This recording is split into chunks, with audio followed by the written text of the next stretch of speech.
Hello everybody and welcome back to RLCS. It's APAC and it is Birmingham Open number 3. We're back with you second day in a row here for the last event of the split here for the 3v3s at least, and we will be talking more about those formats as it goes along because there is more to come on that front as well. But oh my goodness, finals day boys, and there are some chances on the horizon I like for this one.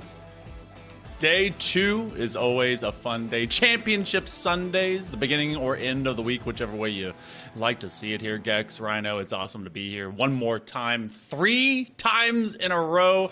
And Apex trying to put their best foot forward. Loves what we're going to see today. And of course, there's some action, there's drama. And Rhino, we can't miss it without your face, man.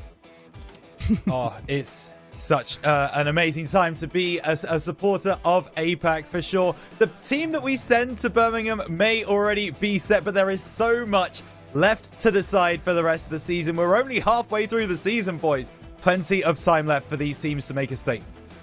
Yeah, you're rooting for APAC in the background, secretly happy Dakogop Dumnum still in the matchup for this one. But let's have a look at the rest of the world for the moment. I'll get back to my bullying in a minute. Rhino, you're not excused yet.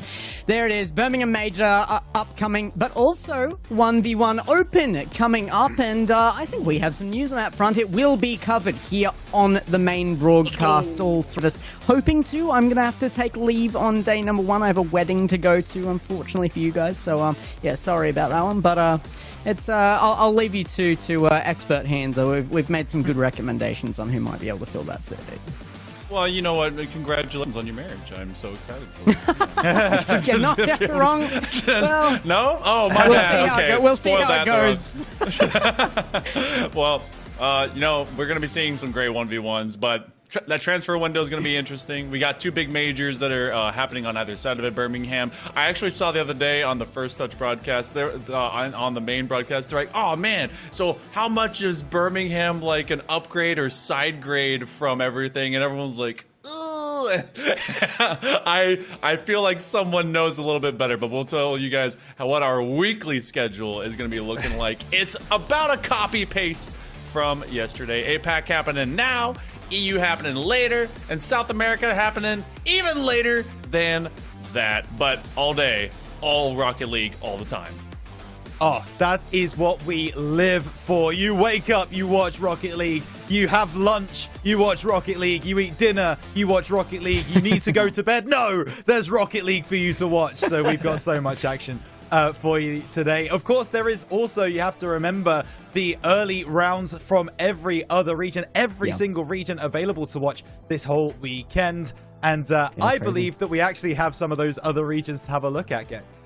Yeah, of course. We will be having a look at the Saturdays of this event as well for everybody. And that's important because this is Open number 3. This is last chance for a lot of these regions, but it will be the World Championship that everybody is ultimately looking for here. This major coming up is important, but that is the main event. World Championship, September 12th to 14th. Unfortunately, tickets already sold out. And Rhino, can I give a try at this one? It's Lyon Decine. That's okay. Is that right? Yeah. That's pretty much good. You don't fully pronounce the N on Lyon, but it's I'll get there. Just leave off on the N? You very much just he's just cutting down on the French language. That's what it is. I'm trying, actively trying, yeah. Just tripping over the consonant, like Lyon. It's like you're just kind of slowly getting past it, Lyon. But you know, it'll be cool either way to see how that one goes. And if you are trying to get tickets for any of the majors, I believe I use this hand to point this. No, I use this hand. This is the right hand. Okay, cool. So hit that QR code. It's also live on like whatever virtual platforms you can buy it. If you try to get there day of, you're probably gonna have to just, you know, Hoboken yourself outside and look through the windows and see if it kind of works out for you. But that one's for the Birmingham Major. If you want to see my face up close, well, buy a ticket as well for the Raleigh Major. Then you can do the same thing, and that's gonna be fun. That's in North Carolina. If you've never been, it's very salty over there, but that's not just because of games. It's because we got some great games happening in general in Raleigh. So I don't think you're coming across the pond for that. I will not be able to make that flight, unfortunately, no. But I will be there at Birmingham, so if you are coming to Birmingham. As Gex already mentioned earlier, there are some people online who are a little bit unsure about Birmingham, but it's a multicultural city here in the UK. There's lots to see, lots to do, and maybe bring some description of defense if you are making your way down there. But either way, it will be a fun time. It will be a fun time, and we're looking forward to seeing everybody there. Defense. He's not talking about keeping it out of the net. Let's see if they can throughout the regions, though. We're going to kick things off with MENA here as well. Of course, it's going to be Twisted Minds up against Falcons in the finals there. It is a two-horse race for that region right now, but those two horses both so strong right now. Yeah, those two horses, this was from open number 2. This went to a heckin' game number 7, and it was Twisted Minds that brought it out. In recency, and we'll be talking about this some more, those same two horses, they might have hurt a leg, maybe threatened to become glue here soon, because they did, in fact, lose a game in Swiss. We'll speak about that more, but that ended up being a banger grand final regardless in open number 2. But there's even more around the bend. I feel like MENA, I mean, it's always been kind of a top 2, top 3 race, but this one has been even more so than previous seasons.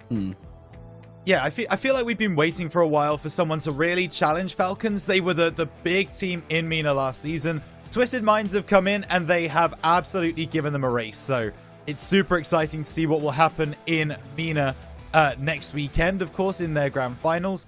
And then, yeah, we also have, of course, our SAM region, Furia versus Team Secret. Well, if the MENA final was close, Gex, this one was anything but. Yeah, I mean, if you look at the standings as well, MENA has 2 teams on 25 points right now, both Falcons and Twisted Minds. We go across to SAM, though. Furia is out ahead with 33 over Team Secret's 23 there. So the exact same margin we're seeing here in APAC, actually, between our top 2, Luminosity and Elevate. What's kind of crazy as well, I mean, you see them taking care of business in that semifinal. Those 2 teams of Team Secret and Furia are on the same side of the bracket here for Open 3 today. So if you want to be able to check that out, you already saw the schedule earlier on. That collision course could leave a few open doors for what's happened in that 3rd place race. So really kind of keep that in mind going forward. SAM has really kind of squeezed itself together. Furia, they continue to be strong, and I love what we get out of them, man. Yeah, you made a really good point there, actually, Hale, about the fact that we're not just thinking about this split. We're not just thinking about this major. All the points that you earn are going towards those world placings. Everything that you earn at every turn is so important, and that is no different here in the SSA region. It was another Maestro's Magnifico event as they overcame Limitless. Limitless giving them a lot more of a challenge than they did in Open 1. However, it simply was not enough to take down the Spanish super team, and Maestros are well in the driver's seat for this Open of SSA. And another 2 teams that are separated by those 10 points as well. So really do want to see that separation close up for some of these regions. The depth year by year is growing throughout Rocket League in general. The professional players coming up into these scenes have just been perfecting this esports, and things are starting to come down to just the most narrow margins, and that is still happening here in APAC as well. Very much so. Love to see what we've gotten actually from yesterday moving through APAC. APAC, even though we had kind of the challenge of Elevate and Luminosity, we've seen Kenotrope decide to just turn every single matchup that they have into cinema. It's been some growth, and I feel like this has been one of the most motivation-prone seasons that we've seen in a minute, because everyone's like, all right, you know what? Regardless of what's at our door, we have to play against this. We are going to go against any big teams, any big players that want to show up at our borders, and you know what? We welcome them because it's the Thunderdome now. But let's check out the Saturday recap as well. What happened in day number 1? It was a lot of action here, right? Indeed. Yeah. Go Take ahead, Rhino. Gex. Go ahead. Okay, This is Yeah, how we're that's starting our fine. day, guys. It's the final day. Welcome It's the to final day. Yep. Final day. We're tired, guys. The players are tired. Nobody was more tired than it looked like Executioners were here, but yeah, the fight from Executioners came in so well. They put in all the energy, and I put full Game 7 predictions the entire day yesterday because of that tightening of the regions that I was talking about all of these lower teams starting to make their way up. There is one clear team in the lead right now for this region, but everybody else, they're tightening those margins. Really are, and I feel like that we got to see some great looks out of kind of that new squad coming up in Executioners. Dekubop looking like they basically don't exist. However, they're going to be given a second life. Locomotive looking absolutely transcendent the way that they were playing yesterday. And in opposite of that, Elevate deflated as Luminosity slammed them right down to earth, telling me that I should never predict anything but blue. I know the Blue Bloods are blue for a reason, but my goodness, doing work as they need to get that top seed. Luminosity are so good right now, and they proved it again yesterday, taking down Elevate. Will we get that matchup again today? That's yet to be determined. But with Locomotive playing the way that they are, Kenotrope being those challengers, there's a real opportunity for people to make this grand final something a little bit different to what we've seen in the first two opens. And Gex, that is super exciting for the rest of the day. It is. It absolutely is. But we have to give that shout out once again to the team that already did make it through. Luminosity came through absolutely blazing yesterday. They are looking unbelievable again here in event number 3. Open 3, again, our last one. Maybe the major chance out of contention, but still worlds on the line, as well as moving forward into next event. You've got to take that pace in. You've got to take that momentum. If you want to prove yourselves as a roster, you have to do well in this last event. Luminosity, as spoken about though, 30 points to Elevate's 20, that 10 points ahead. It's pretty dominant here.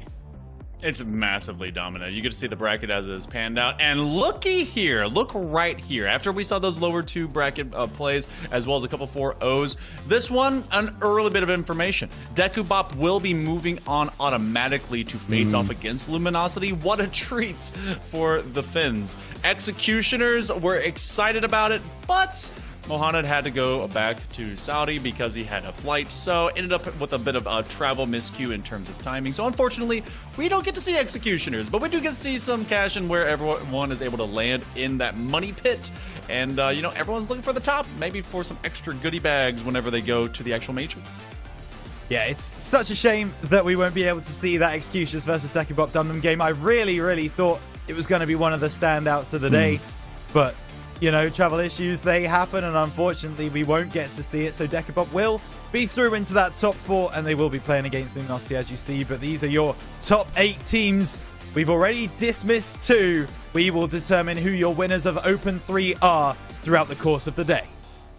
Yeah, Executioners, actually, I got a message from Wines to explain it as well. It said there that, yeah, as mentioned, it was Mohamed had to go back to Saudi Arabia tomorrow, and they had to forfeit. He didn't even have any idea until they were already playing yesterday that would be the case, which is really rough. But he also said, and I'll quote this one, "It sucks, but I'm still satisfied with top 6, especially for a pickup team made 2 weeks ago," and I would definitely be on board with that opinion if I were them. However, more teams coming up. You just saw the schedule. It's a big day, and our first one out the gates, I feel like this could be extremely important. This is our biggest chance, I think, so far for an APAC native roster, a full APAC native roster, not only to make it through into the top 4 once more, but all the way to grand final. I definitely agree with you. We had kind of poked the bear at that yesterday, and I'm definitely picking the bear on this one because looking at this margin, you have Kenotrope and you have Locomotive on this side of the bracket against Elevate, who looks like they are basically ready to get to split number 2. This is not a team that seems motivated at all, especially after they could not get things going against Luminosity yesterday. But it is our first matchup of the day, so how about you guys tell us which of these fingers are pointing the right direction? Is it Kenotrope? Is it Elevate? Who will be making it up first? And, you know, Rhino, I'm actually going to swing it your way as well. Who should they be leaning into? What are your thoughts? You know, this is a question which, if you'd asked it at the start of the season, it would be one answer and one answer only. However, with the way that we've seen these teams play, with the way that we know both of these teams have played yesterday, this is not as cut and dry a game as you expected. So, for me, I am still going to choose the side of Elevate. I still think they have too much for Kinotrope. But I'm curious to think what you might have to say on the matter, Hale. Oh, you know, I feel like this is a very strong team in Elevate. Yesterday, they were absolutely squashed. I am still choosing Elevate into this Kinotrope matchup because Kinotrope, they start so fast, but I feel like even then, Ocelon is going to be pissed. He is going to be here to actually just play a game, and he and Tho are trying to get to that. I'm still picking Elevate. I think it's going to be a deep series, though. We're looking at least at Game 6. What about you guys? Actually, I know we'd never get it up on screen here, but we always put our predictions for the series score in as well, and every single one of us went for a 4-2 here. Ooh. I have flipped the script, though. I went Kinotrope on this one. I think, like you said, Elevate, they're ready to just go to the next split. They have their issues. They know that they need to sort that out. But Kinotrope, their Game 7s, they happen in round 1. We're in round 2 now. Let's see them push through. Okay, you know what? I go with that, and maybe you guys did as well. You can let us know. I think there's still a little bit of time. Put all your hashtags as K in. It was Elevate. Either way, this is going to be a fun matchup, and I want to see what this Kinotrope squad can do. And if you ended up going, all right, ain't no love for Elevate. It's gone. It is dusted. Kinotrope is apparently here. Oh, I got it. I was harsh yesterday, but that's unexpected to me. I'm marginally leaning with Kinotrope here. Elevator's still strong. Even individual is still strong. Oh my gosh. Well, you know what? Okay. All right. I'm here to see what happens because this could be an all APAC matchup going into the semifinals. Elevate, I mean, right now, they've got to have a chip on their shoulders if they're seeing this, right? You know, I think it's a really interesting point. I don't know if they do. I think at this point they've been beaten down by the region so much that maybe that chip has gone. They should have had a chip on their shoulder yesterday when playing Luminosity with their only chance of making major. They did not show up.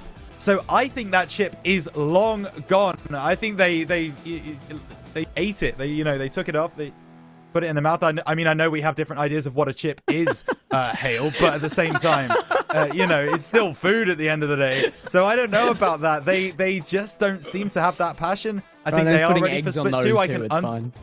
I probably am, actually. It's okay. That chip and that ship has sailed. We'll talk about it further.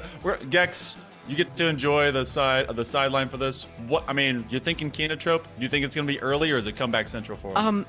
I don't know. I think you're in for a big series here, to be honest. I want that to be the case. First series yesterday was massive. First series today should be exactly the same.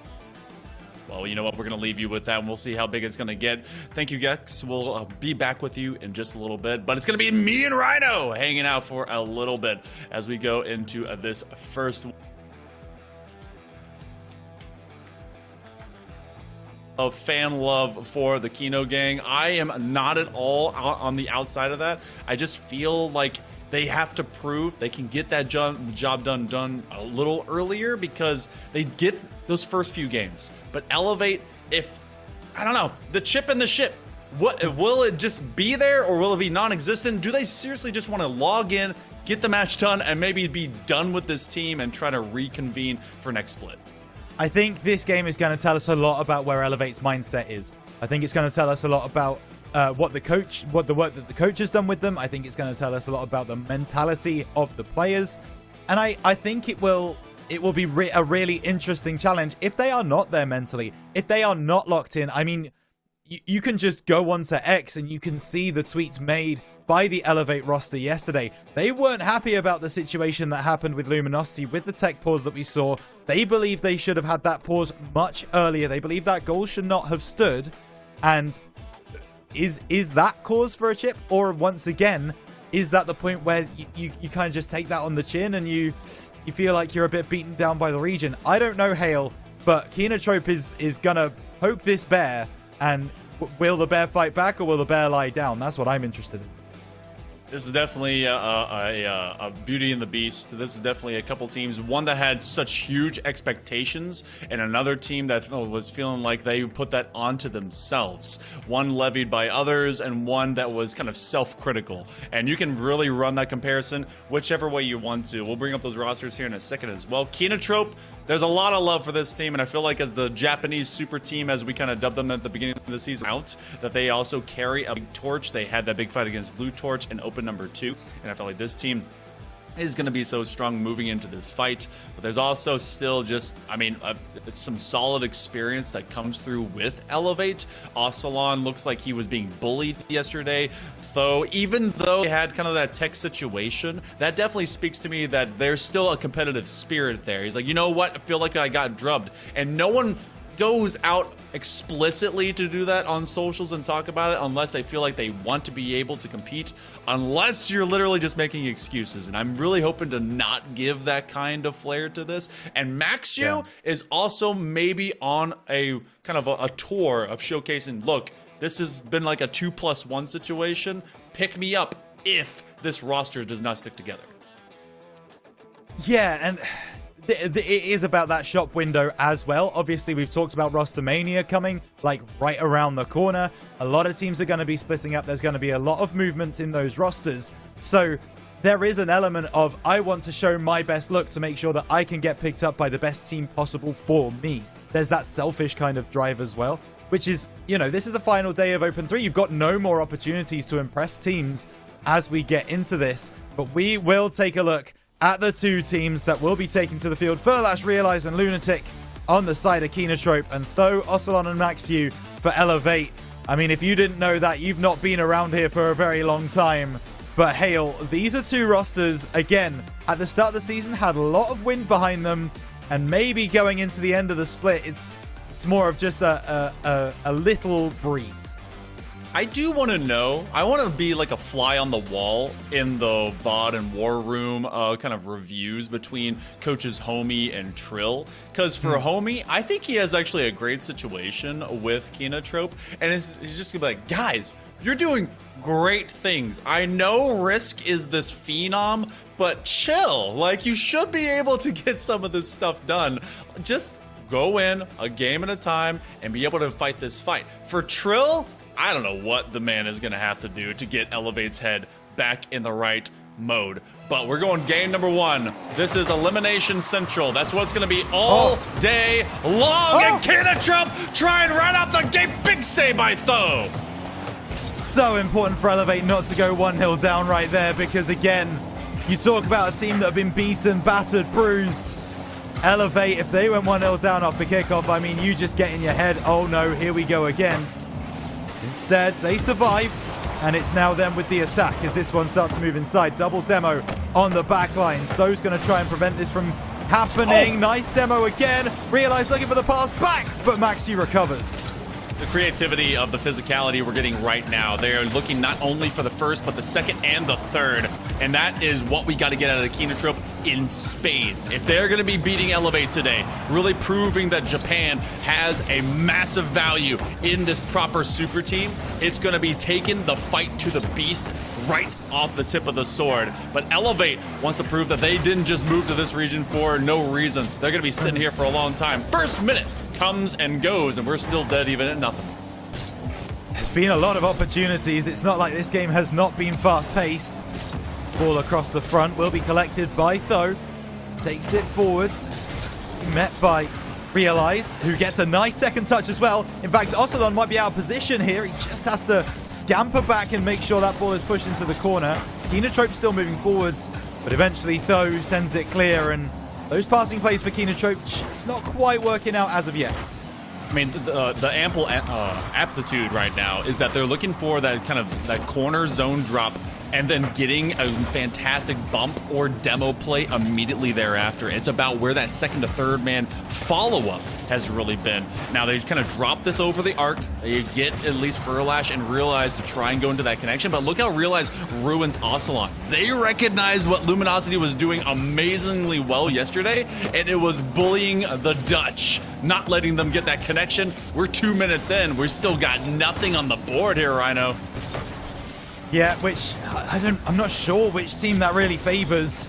At the moment, Kinotrope have probably had the more potent offense. This one comes back in. Lunatic is first up, but Ocelon, it's a nice dunk, and Realize does really well to just wait on that ball a moment. Let's the Elevate roster go by. Realize fakes. Oh, I thought he was able to fake Ocelon there. Not quite off the backboard. Cleared away by Maxu. Backs against the wall for Elevate right now. They need to clear their lines, and they're not being allowed to. This is definitely a team that also has some recency against Elevate. Kinotrope has taken games off of them before. That would not be a rarity, but it's about getting multiple as well as getting themselves into a control point with series play. We're nearly 3 minutes in. I'm sure this is not an unfamiliar situation for at least them to match pace against Elevate. That's a drop all the way to the other side post, and Furlash, he's not going to elevate to try and beat Elevate. He simply stays on his feet. As we kind of go squared up right now, I mean, we've got 2 minutes. It could come down to a single goal for this starter kit of this lower quarterfinal. It really could, and maybe it's Realized to get it on the board. He gets the flick. It's off the crossbar, followed through. How is that still out of the goal?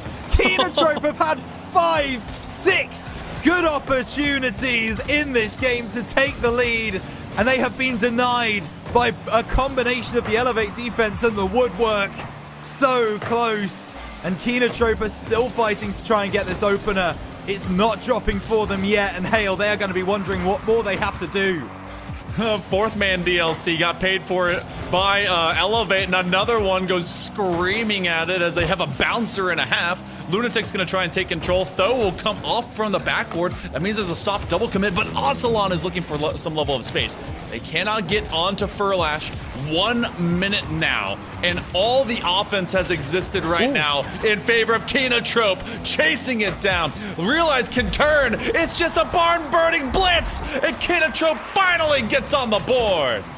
This passing play is so intelligent. Lunatic not taking the shot, not going for where the defenders are, but instead knowing Realize is just to his left, finding that deft touch inside, and Kinotrope get the goal, which quite frankly they've deserved. I mean, you still gotta earn it, still gotta be able to get it, but still, it took so many times to get around the bars, and then eventually the gong would chime the right way for Kinotrope. 35 seconds. Elevate. They have had very few chances. It has been muted offense overall as Kino has been there to meet them, though with tons of boost. He gets interrupted as he tries to find a way down. Maxu there a step early, but still, as that one was on the near side wall, not much they could do. 15 seconds to go. Rhino, Elevate needs an answer quickly. They do, and they're working for it, but Furlash has demoed Ocelon. Realizes stuffed that one, so Furlash can try and bring this away.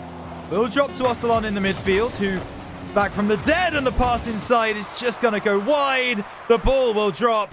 Kinotrope take game 1 against Elevate, and I imagine there's a certain Australian Lee in the booth which is looking a little bit smug right now, because that's not the Elevate that we know can come into this series. Prior to seeing these stats immediately, I'm going to guess we got 3 shots out of good old Elevate. Hold on. Let's see how this works. 2! Wow. Oh my god, I was close. 8 out of Kinotrope. How many of those were off perimeter?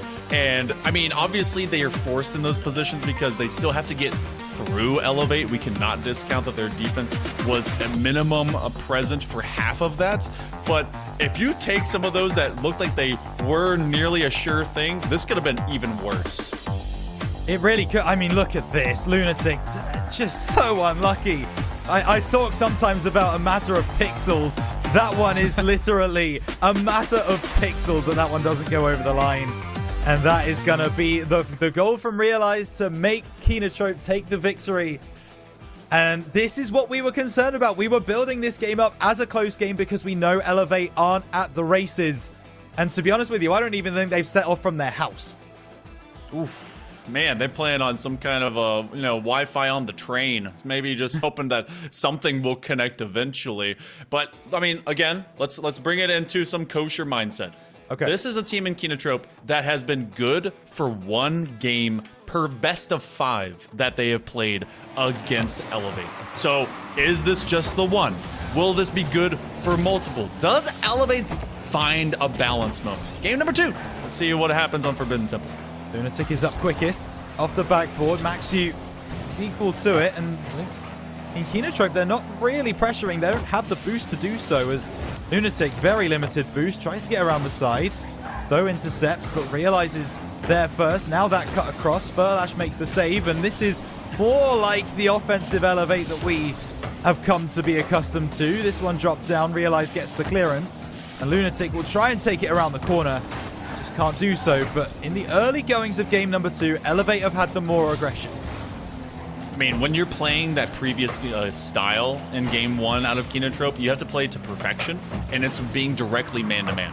If you're not there to challenge out on each of these Elevate players, then it all falls apart. And that's exactly where they were finding some great pressure to be long-standing, even if it went around the perimeter a lot in that first game. Oh. This is an awkward moment. Lunatic has to get there, and he does, as Aslan was vying for a top-shelf shot. A little double commit out of the Japanese super team, but nothing they can't manage. This is very much a controlled attack from Elevate, though. They are starting to break those lines in that defense. Furlash takes out Ocelon to try and get something going back their way. It's not happened yet, and Tho will be able to recover. They've not crossed the halfway line in about a minute and a half, and that continues. Elevate just strangling, choking Kinotrope right now, and they're expecting that eventually they'll be able to break them down.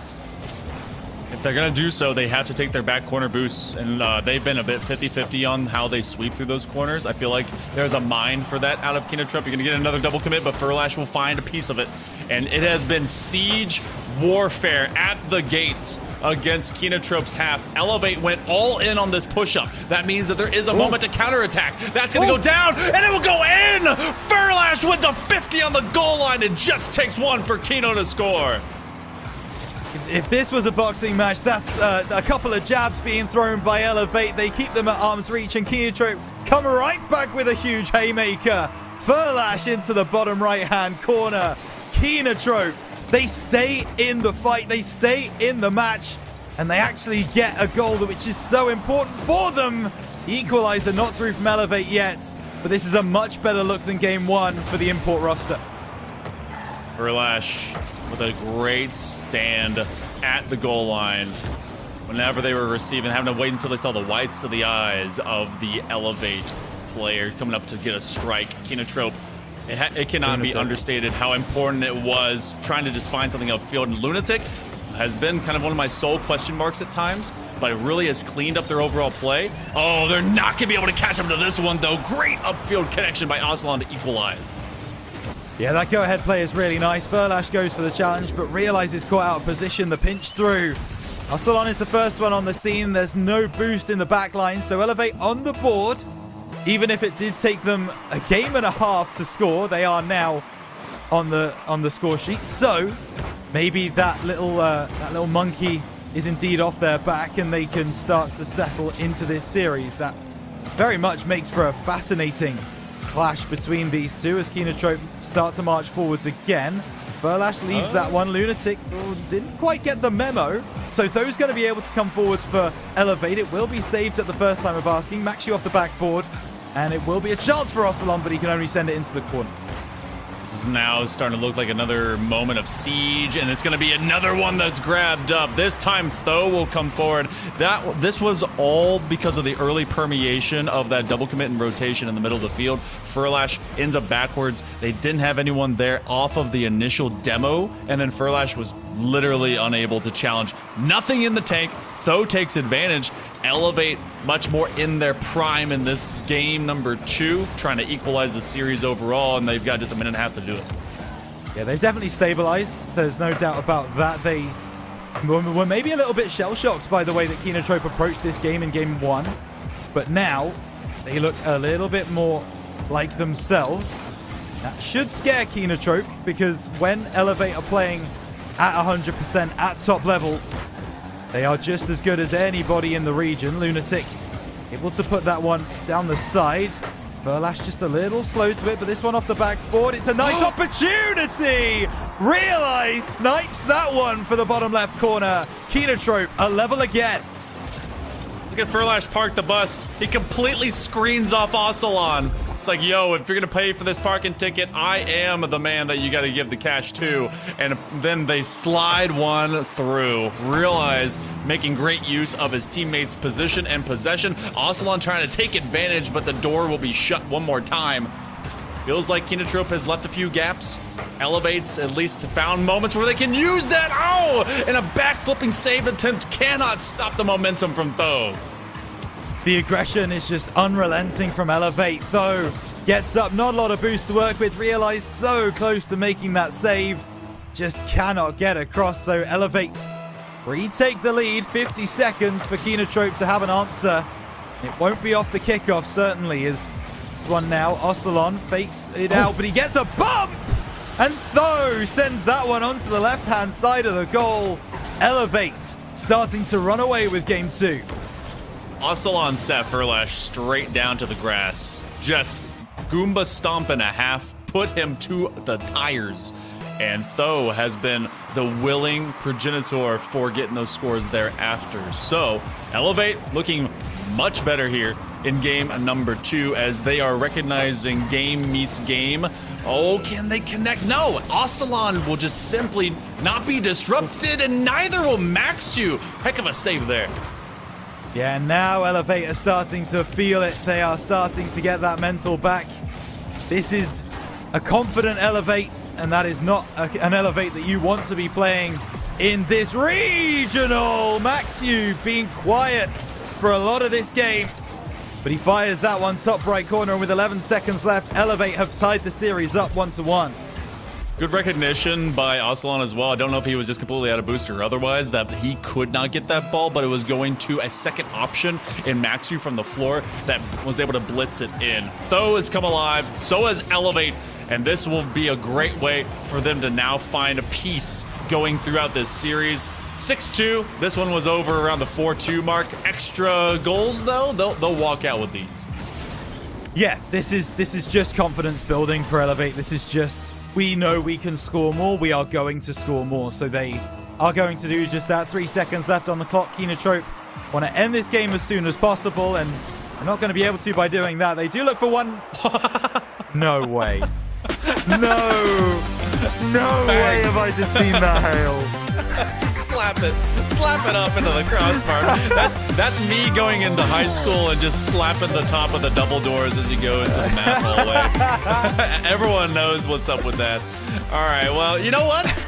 We got our first 2 games in. Rhino, we're in a best of 5 now, and we kind of flip-flopped the other direction. Still had a surplus of shots, but it cannot be ignored that Elevate was banging down the door early on. Yeah, it was all, well, it was pretty much the Elevate show right from the start. If I remember rightly, I was going to say, Kinotrope did take the lead in this one. They went 1-0 up, but after that point, it really just felt like Elevate had the number of Kinotrope. They were able to get a little bit more of a foothold into the game. They were able to get further forwards, and they were able to hold an offense. And that's the Elevate that scares the region. It very much is. I think you said it best in the middle of that game. If this team plays to the 100% that literally everyone knows that they can, they are a demon. They need to be exercised, and it's exactly why Kinotrope gave them 0 space in game number 1. And in fact, in this one, they did so, but they were having to receive them because the initial tone and pace was set by Elevate. Early on in game 1, it was a different ball game. Game number 3, how do we flex? Where does the pendulum swing? Let's go straight into it. Yeah. One thing you do need to talk about is the fact that Kinotrope in that game number 2, they weren't able to really get in the face of Elevate because they had no boost. They were unable to actually play those 50s. They had nothing in the tank. So we'll see if they're able to fix those problems, if Elevate are still able to get those boost starts through. Maxu just taking the ball and running with it, looking for Tho. Good cut by Realize. He will start to move around the side, but he doesn't have any boost, so he's going to leave it to Lunatic. Plays a double off the right, trying to get past a couple. Does do so, but throws back and makes the defensive play. Good patient play. Elevate has kind of recognized that Kino wants to get directly on top of them. Play maybe just a hair back, create some fake moments, and maybe even just kind of get at least those zone plays to be received, and then they can kind of play a little bit later. Might have a chance. Lunatic has a flip reset. Really doesn't do too much. Furlash is going to try and keep them square upfield and realize we'll give them some time. But here's the problem. Time is against them. What a cut play as Lunatic cuts down that shot. So important to get that one gone. And the bump play through onto Tho is just as important. Realize down the right-hand side. Just can't get past Ocelon, who's a brick wall at the back when he has a good game. This one over to the left-hand side. It's going to be a ball into the middle. Furlash dropping it down, looking for Lunatic, but he doesn't quite read it. Oh, I think that's realized that goes by. They're still working this through. Has now realized backboard, not defended. Chance! It's not dunked down. There's an angle to be found, but Ocelon will make sure that it gets pushed away. Like a folder being slipped into a drawer with how thin that degree of error had to be. Furlash has a doink redirect, hoping to make it work. Lunatic is already there, and no one present, and the Kinotrope offense buries Elevate. I mean, that redirect is absolutely ludicrous. And at that point, Elevate's defense is scrambling to try and get that second ball. And instead, it's Lunatic who rises highest. And it's going to be 1-0 to Kinotrope. But we saw this in game 2. Elevate will not be scared. Maybe they will now. That should be the double. And Furlash able to get a second on the board for Kinotrope. Pendulum has swung right back into Kinotrope's corner. This is game 1 all over again. You nullify them in the first couple of minutes, and then you start getting even more physical. The demo play. Kinotrope is going to be sweating by the end of this, regardless of a win or a loss, because they are going directly into the belly of the beast. Oh, a dangerous position. Elevate keeping that one close, and so is Realize, hoping that everyone else is ready for the next counterattack. Here we go. They sound the horns. They get the offense ready, as it will now be Tho trying to make this one come back, and it's off the backboard. Double Ocelon! Wow, that one off the backboard. It's beautiful from the Dutchman. And Elevate back into it in style.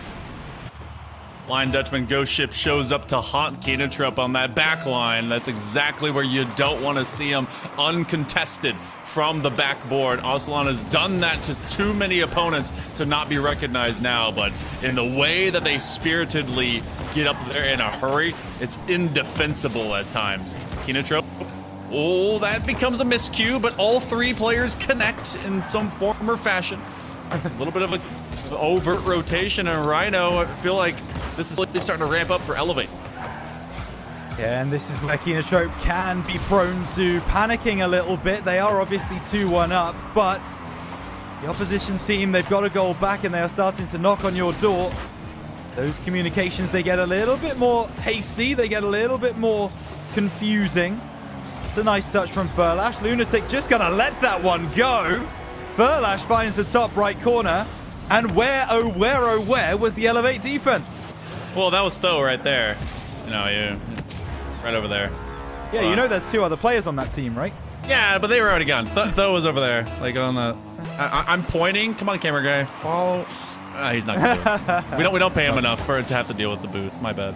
So, all right. Well, I mean, but I'm gonna give it to Tho because he's been confident about trying to take those much more aggressive upfield pushes from a much, deeper angle. It's a risky move, and it's very much the way that this team has played. It's feast and famine, and that one comes up dry. Oh. Lunatic, though, he's unafraid, and that's the exact way this team needs to play. It really does feel like Kinotrope have been waiting for the day that Lunatic comes online and shows us all exactly what he can do. He's not really been able to do that too much in the top 8. That's why I picked him yesterday as my man to watch for Kinotrope. Because if he is able to show what he has been showing in the likes of Swiss, in the likes of GSL, on that main stage, he is a real problem for everybody in this region. Lunatic proving that today, and Kinotrope proving that he was the absolute right pickup for this team. Realize, still got the style. He's not going to get the conversion, but nice freestyling from him. Ooh. Oh my goodness, hang on. Maxu, bottom left. Yeah, he was kind of buried in the midst of this rotation up. You see Ocelon upfield looking to be a bully, but it was Tho that was always aiming for Maxu. as Ocelon was sweeping upwards into that goal line. It was a long telegraphed, not even really telegraphed, a long just evolving play.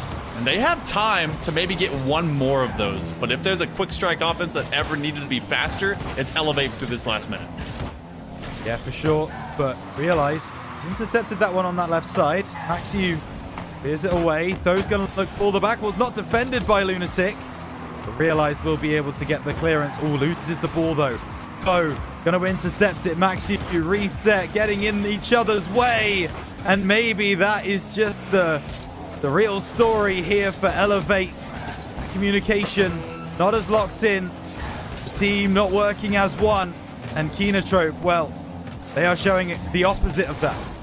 This is definitely a squad that's absolutely motivated to do better for their region. They just, as a whole squad, 14 seconds to go. Kenotrope, hanging on to this margin. Elevate has to find something with time. A little bit of a clip moment. You can land it. He goes upwards, but that one will land downwards. Not scoring with anything left. And Elevate sees this one fly by. Kenotrope, a 4-2 to reestablish the pecking order before game number 4. But you see the way that Elevate attack, and you do get a little bit concerned for the future of this series as far as Kenotrope goes. Elevate are so good at once they get beyond that halfway line, they keep the ball in your half and they do not let you out. That is something that Elevate have mastered across this split, and we'll see if they're able to do it. We saw a couple of moments in that game, though, where those communications between the Elevate players looked a little bit rushed, looked a little bit not there, and that is where Kenotrope are going to be able to exploit it. That's what they have been able to exploit in these first few games. Shout out to Gerwin for the 9 demos, by the way. But that was Maxiu trying to work their way around the field. And, I mean, again, a couple times that the defense just simply broke down for Elevate, and Kenotrope finding moments to actuate on that. And like you mentioned, Lunatic definitely coming off of a long time back, a Shirogane roster, where they really started to slowly climb the ladder of recognition between a lot of these teams. And the fact that they were picked up onto that Detonate and then moving to here, I feel like there's a lot of trust in this third man, well, that now has looked like he can be anywhere man, between Realize and Furl. Kenotrope, they've got themselves a match point ahead of them. If they can win this game, that would be huge. Gex, I know, is their biggest cheerleader. Certainly is. Not only because that then removes my 100% prediction rate from the weekend. I'm sure he would love for that to come through as well. This one now down the right-hand side. Maxiu takes it past one. Patient play from Maxiu, and it will be cleared away. I'm going to have to pass that over. He's got me. He's got me. Damn it. He got you. Gex, the sniper in the booth. Elevate, though, trying to do the same thing. They've found these big arcing moments. Max, you may get something of a double. Was trying to just lay it on target, maybe even give it to another opportunity. Ocelon and Tho making this one difficult. And Maxiu's gone literally nowhere, hoping for something off of the trunk. Unfortunately, enough lateral movement to the other. Yeah, for sure. There's been a minute gone in this opening salvo. Has now realized into the middle, looking for Lunatic. Maxiu with a good clearance off that backboard. Now going to start moving down the side for Elevate. Looks for that ground pinch. It's not quite as powerful as maybe he was looking for, so Realize is going to be able to bring this one away. Big pinch into the corner. Lunatic could be first up here, but they both go by, and the shot from Furlash goes wayward. So Kenotrope, when they come forwards, they do so with a fair bit of speed, Hale, and Elevate. They just have to rush back and try and get in front of the ball as best they can. Yeah, and they've done that a few times, which is really kind of the bread and butter for the way that Elevate wants to play confidently. And look how Ocelon is already tracking on the Furlash. They can keep up with this pace. Double commit, though. That's going to present a gap. Lunatic knows it. However, enough just intercept doesn't cut down the overall attack. Realize great position, and they'll rocket this on the opposite side post. Yeah, and that's just not a good enough clearance off the backboard from Elevate. Not able to beat that first man. Realize given a gift at the near post. And Kenotrope will take the lead. And as you said, they are looking for series point right here. Lunatic Doesn't quite get that flick to work out. He didn't have a lot of boost. We'll give him the benefit of the doubt. We might not give the benefit of the doubt to Furlash, who almost hands that one to Elevate. They aren't able to capitalize, and Lunatic can send this one back the other way. But scary moments for Keenatrope. They've been scared before, and courage is about recognizing that it's not a lack of fear, but how to really kind of manage it. And that's exactly what this team has had, is courage against Elevate. You're going to have another man that has to evacuate, as Maxu was present at the top of the box, but couldn't ultimately get a shot. Ocelon is taking on the world with no boost. He's a warrior in that own right, but it will go well across the pitch, and that gives Keenatrope a chance to move right back upfield. Oh my God!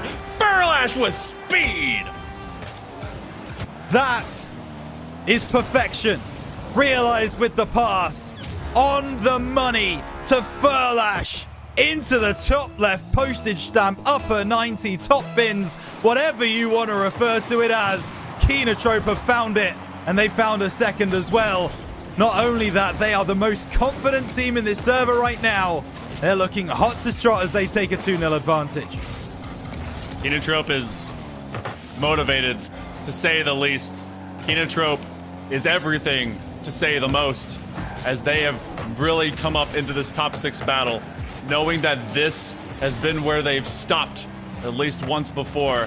They have been improving every single open, and with this last one for the split, they would love to have a chance to truly represent. With Elevate, they're never quite gone. A minute 48, they find their first. Yeah, realized, went for the challenge thinking there was going to be a player behind him, but that demo is everything on the backlines for Elevate. They needed something, and it's, you know, we continue to talk about this, but Elevate need to think about their potential world's position. If they have a good split 2, they have a chance to challenge Luminosity. It's not done. It's not set. We don't know who's going to Lyon to see. And for that reason, they really should be putting everything into this game. And with that goal, you can tell that that teamwork is back online. They are having those communication kind of problems a little bit, but that one looks really, really good from them. They're going to need a couple more, though, with a minute 20 left on the clock. And Keenatrope, well, they're going to try and shut the door on them as best they can. The thing about your statement, though, is that you're expecting that this isn't them putting everything online. They are definitely having to deal with a absolute Oni in the form of Keenatrope. They are giving them everything they possibly can, and it simply is not working as often as they'd hope. There's some communication issues at times for Keenatrope as well. They've definitely double committed and overcommitted, but Elevate has to give them some pounds of respect, not just ounces and shreds. 45 seconds to go. Keenatrope either holds the line or builds. Realize with a heck of a boom, trying to center this up. It will not make it past the first Dutchman. Ocelon has moved everything out of his tank. They'll get it away from the second Dutchman. Maxu, he's being 50 straight in the face, and that actually becomes a clear. Nice work from Lunatic there. Thought about taking the ball right at the first point, but he slowed down. He slowed the pace of play, and he was able to get that ball away. There's a chance there. Realize makes a good save. Ocelon is challenged. The ball is up in the middle, and Tho's got a full tank of boost. That's a scary sight, but it's pushed away by Realize. Ocelon now has time and space, but Furlash on the backboard. Ball drops. Keenatrope have 3 chances to knock Elevate out of open number 3. A familiar position of Keenatrope having 3 game wins before their opponent.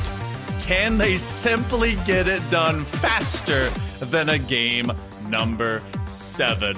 It's Gex in the chat going bananas, everyone else as well, and this was about as even as you could really get considering what has been going on. But Keenatrope, they were the ones that were able to strike first, and so far when they've scored first, they've not let it go. Yeah, they look really, really good when they do go ahead. Outside of that second game where they did go ahead and they ended up losing that game, for the rest of this series, they look really, really good at the start of games, and they take that run into the remainder of the series. And repping the blue car on the microphone, Hale. I think we know who you're cheering for the rest of this series. Look, this just is a position of dominance. If you're on the mic, then you know. So right now, Kenotrope, they're in a position of control. They have to just get one more. Just one more, and Elevate will be moved away, and we'll at minimum have an all APAC semifinal. This quarter, very promising. We're going to be going under the water to see if any of this can drown out the momentum that Kenotrope has found. Elevate have to survive from here forward. I have to ask though, Hale, how many times have we said Kenotrope only need one more, and they've made us wait for it?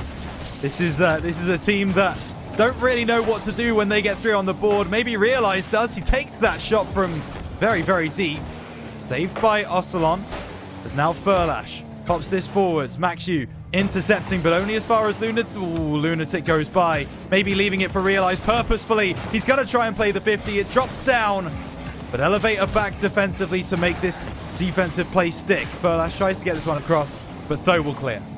I mean, that's also been a play that they've done a lot. I feel like they're taking a lot of plays away from Elevate's book, and they're actually executing on them a lot better than what Elevate have been doing, especially recently. This is going to be a dropout by Tho, giving Maxu at least a taste, a whiff of what they could be finding next. But look how quickly they're stepping up. And if we get to that same neutral space that we've had through the previous couple of games, if they keep this as 0-0 in the first couple of minutes, those last couple of games they did that, it will be Kenotrope scoring first, and history is to repeat. But is history going to repeat itself? That's what we're asking. Furlash getting, just bullying Maxu. In the end, it is sent away. Furlash wanted to finish the job, wanted to make sure his job was done. A huge, huge fake from Lunatic. Pops this ball into the air, realizes coming through, wants to get this one back in contention. But it will be pushed away. Kenotrope on the aggression, Hale. They look so, so fluid. They can also continue to play a little bit cheeky, a little bit quirky, because right now Elevate is playing open and honest Rocket League. They know that they have to if they want to fundamentally stay sound against Kenotrope, but because that's happening, Kenotrope can play away from ball. They can play much more into a mental scope as long as they don't get themselves a bit confused and a little bit too arrogant. They should be able to keep this up. But this is also how Kenotrope ends up with longer series, because then they start playing away from their regular style of play. And that's something that we need to watch out for right here. They need to not fall into that same trap, that same habit of, oh, we've got 3 games, we've got time to be able to kind of play a different way. No, you gotta stick with your game plan. And to be fair to them, in this game number 5, they are doing just that. Ball into the middle. It's going to be Lunatic, who just gets there ahead of Ocelon. Furlash looking for a bump, not going to find it, but Lunatic still has possession. It's intercepted by Tho almost immediately, and Realize does not have a lot of boost in the tank. Furlash with a good cut, finds the pass to Lunatic, catches well in the air, just can't find the recovery. There's a chance here though. Realize dunks that one down bottom right-hand corner. Our Kenotrope going to the top 4. That was a clever touch by Lunatic. He knew that he had himself and Furlash working upfield. He brought it to his trunk, and it was just enough to separate himself from ball, as well as to take that initial defender from Elevate. Didn't know which way that next connection was going to occur. All that time, Realize just is waiting for his 2 teammates to eventually give him the good green light to come on up. Less than a couple minutes. Kenotrope have again scored first. When they've done so, it has not been surrendered. Though upfield, Elevate starting to sweat. And we'll see if that forces them to be a little bit rash in their decision making. Maybe it has. Furlash just can't get on the end of it. And Ocelon can turn defense into offense, starting to move forwards. Realize back. Maxu takes a shot. Lunatic is back, but it's not going to be enough. Realize is going to be enough until Ocelon forces the ball over the line. This is all over the place. But for Elevate, as long as it goes over that goal line, they do not care one bit. Oh, that was a tough moment. Lunatic was definitely isolated to that goal line. He knew that he had 2 players to have to beat. The first one was all of a deceiver, and the next one was the receiver instead. And then I saw the tire touch there for Realize. He had a moment, might have been able to get back to it, but didn't have enough connection. It's a soft tire, not the hard car. And Elevate, whew, they have not gone anywhere. This is still tied at 1. They have not. And now, with that goal, Put some wind in their sails. They're going to feel good about it. Good save by Maxiu. Will take the 100 as well. Down the right-hand side, Lunatic right there to stop him. But Maxiu has got a demo onto Furlash in the back lines. Realizes been able to avoid the same trick. And this clearance could be huge. Furlash snipes from the midfield line. Ocelon with the clearance. But it's still not gone. Realize puts this ball to the backboard. Cleared away by Tho. Lunatic keeps the play alive. But it will be sent away by Elevate in the end. And Kenotrope just can't find that extra gear to get that ball over the line. Been playing patient. It's been a bit more, I guess, selfless in this motion. A bit of extra competitive ego has really separated them at times. Maxiu's trying to bait up someone, and he doesn't even need it. He's going to find the second connection, and that is just a degree too tough for Kenotrope to travel. This is an angle and a half. Top left-hand corner. Furlash thought he had the goal, the whole goal covered. No, sir. Maxiu is here to tell you that you are not covering that top left. That's exactly what he's able to find. And maybe he's looking for more. Needs a double, won't find it. He's got the Dutchman following him, but Tho is taking a bit more time and maybe just taking time off the clock. Elevate. They must win this game to stay in open 3. And it looks like that will be the case unless there's a chance here, but Kenotrope will not get under the ball. And Gex's prediction is looking more and more likely every second that ticks down. Yours and I's only unlocks if one more game is acquired by Elevate. But you know what? Elevate's showing that there is at least a modicum of resilience as well as experience in that final moment. They didn't have Tho blitz up to challenge from that backboard where they have opted to do that with the aggressive style play that they've done before. Instead, like you mentioned, they burn time, knowing that they did not want to have this be a single-man defense. But Kenotrope was the one that scored first, and now with them seeing Elevate take that lead, now we've changed history. Yeah, we have. And that is going to give Elevate a lot of confidence going into this game number 6 and a potential game number 7 as they just found something from nothing. I mean, that's such a wonderful solo goal from Maxiu. Just reminding everybody, there's been talk a little bit about the way that Maxiu has presented himself in APAC in this split. Let me tell you something, Maxiu is still one of the best in the region. He just proved it to you right there. Yeah, this is also a battle of former teammates going into the previous RLCS. I mean, it was Maxiu with Realize and Virtuoso for a time before that ultimately brought Tho over into the region. So it's no secret between these two rosters what Maxiu's been able to do. Talk about old APAC South versus APAC North mentalities and rivalries as well whenever they had... Shout out to Tokyo Verde all the way back then. So we go into game number 6. Neo Tokyo, do the Japanese win on home soil to get themselves a top 4 berth against the likes of Locomotive? Or does Elevate send us the distance and goes to somewhere in your flair of things there, Rhino, and we go to Champions Field? This one game it will be massive. It's everything. It is everything right now. We've still not seen a timeout taken by either of these teams. I do wonder if we are actually seeing one right now. We are waiting a little bit to get into the game. I mean, I wouldn't be surprised if these teams wanted to take a breather. Kenotrope, they are Game 7 merchants, mind. I was about to say it might be difficult for them if they go to Game 7, but they have been in Game 7 more times than most other teams in this region, so they're not going to be too concerned if that is where we end up. And Ocelon wants to make sure that is where we go. It might be down to Maxiu, and he finishes what Ocelon started. Elevate lead in game number 6. Though on the heels of Ocelon, by the way. I was thinking that maybe he just kind of whipped errantly, but those two end up in the sky together a lot more often than not. So Maxiu, the sure thing to be able to take on that 3v3 very, very early. Remember, we've had all of one blowout, which often happens for Elevate, but it was in game number 2 to get them back to kosher motions. Realize flip reset is a bit too slow as Ocelon has a full tank. Yeah, and it will be a chance now for Lunatic to get this clearance. That's a nice shot from Maxiu. Lunatic with a second clearance away. They'll follow that through as well. No doubles to be found, but Furlash able to get there in front of the defender, letting everybody know that Kenotrope are not done yet.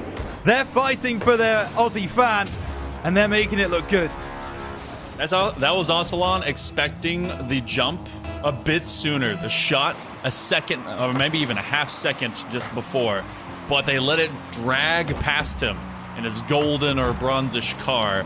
Maybe not bronze, a little bit more like brass. Either way.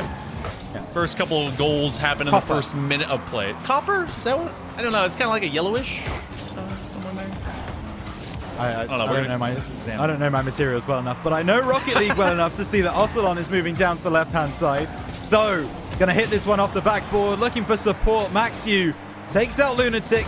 He can't get the shot over the line. Furlash takes out Ocelon in return. Kill for kill. But in the end, everybody's just blind or something. There's a saying there. Nope, though, able to make it 2-1 on the score sheet in that instance. As now Maxu going to drop this one back. It's Ocelon and Maxu continuing to get some demos on the goal line. They are really not letting Kenotrope breathe right now.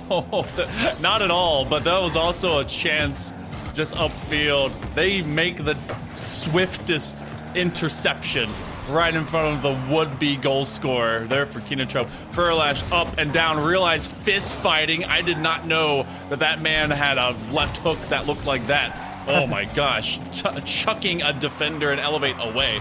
Though is going to make this next move. He receives it. Underneath goes Realize, and that's a very aggressive push by Furlash. He'll not have anything to support this except for a couple touches to the corner. He's given both Realize and Lunatic a ton of time. He's got a good bump on the goal line, though, and that's another opportunity for Lunatic, but he is met right there on the spot. This one now starts moving back. There's a chance for Maxu. Lunatic had to get across and now picks up the 100. Lunatic can go coast to coast here. Looking to get the pass instead, and it's just too far ahead of Furlash. Maxu was waiting for that ball to come through. Oh boy. Furlash? No. Furlash, do you wanna explain yourself, buddy? Oh, if I know anything about left corners on Neo Tokyo and not connecting with the ball, World Championship vibes. Ugh. Unfortunate, he rolled past it, and that's just a freebie. This one will not be, at least as Furlash closes the door this time.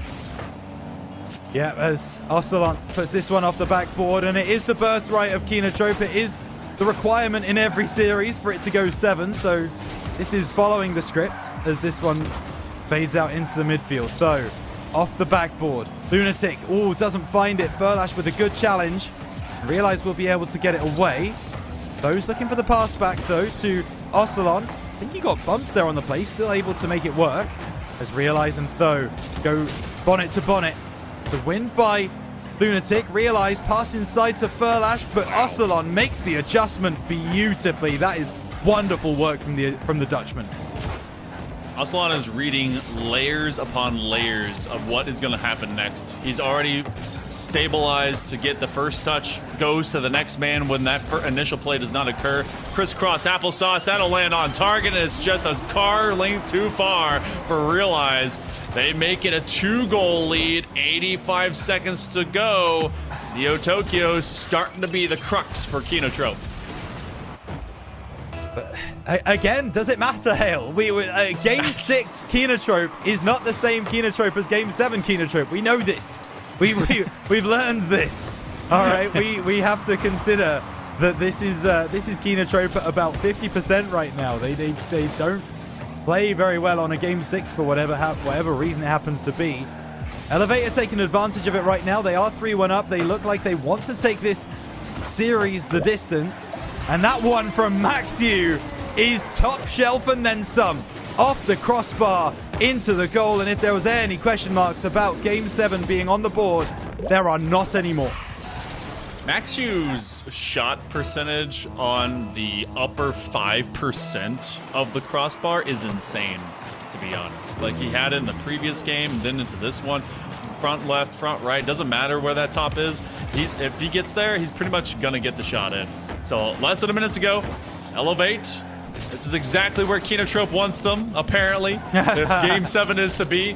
Coach Homie still has his head in his hands and is watching through his fingers, seeing if this is simply how his team is gonna be.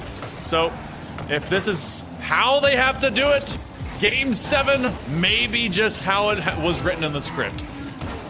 Yeah, I hope Homie is regularly checked for like his heart condition, because he could have a cardiac arrest at any moment, man. This is his team are really trying to make it difficult for him to watch what's happening in front of him. But he will get back in the booth. He will once again be talking to his team through the next gap that we have. I do wonder about that timeout, if there is a timeout that comes through from the Japanese team, just to talk things over, just to get things prepared for what will be a Game 7 to decide more than just this series. There is a lot more on the line than you would initially think for both Elevate and Kinotrope at the end of the day. There's a lot that rides on this moment. Elevate's hoping to keep pace, maybe even keep together, looking at what the split number 2 is going to be. Kinotrope, this is where they always end up. It is not new for them, but what would be new ground broken for them is an actual series win over Elevates. Look at the shot total. You've got 11 out of Elevate. Kinotrope could only match just over a quarter of that, as they had to stay to that backline. And Rhino, this has got to be Game 7 Kinotrope if they truly intend to knock them down. It really has. I mean, you look back at this series, I mentioned it when they went 3-1 up. They've got 3 chances to go through into the top 4, and now they are down to just 1. The first 2 chances have gone by the wayside. Elevate have got their confidence back, and you just start to wonder if this Game 7 is pre-written, but we know what Kinotrope can do. They can switch it on at the drop of a hat. And I think you might need another car on your mic, Hale, because we're all tied up going into Game 7. Can I balance this? Hold on. I think these... I believe in you. Hold on. There's a lot of things I can do. Wait, we have to do like this. Hold on. Who needs analysis when we've got this action going on? We're gonna spend the entirety of prepping for game number 7, just seeing if I can put my Hot Wheels together. Absolutely. Can we get this to work? I believe you... No, it's... Oh, no, it's not. I don't. Wait, hold on. We're gonna do this. Okay. Instead. Wait. New tactics. Wait. Yeah! Yeah! All right. There we go. All right. Let's go. See? Thinking outside the box. That's what's going to happen for both these teams. Can Elevate contain Kinotrope, or will Kinotrope simply knock them away? I'm not actually flick my card. These are valuable. Okay? Like, yeah. I think. I need a pulse. This man is a professional, putting Hot Wheels one on top of the other into an analytical point in Rocket League. I mean, that is absolutely impressive. I've never seen anything like it on the desk. There you go. But I tell you what, I have also never seen anything like this in front of me. Kinotrope versus Elevate, game number 7. 5 minutes remaining for these teams, and Lunatic gets things off to the best start possible for the Japanese super team.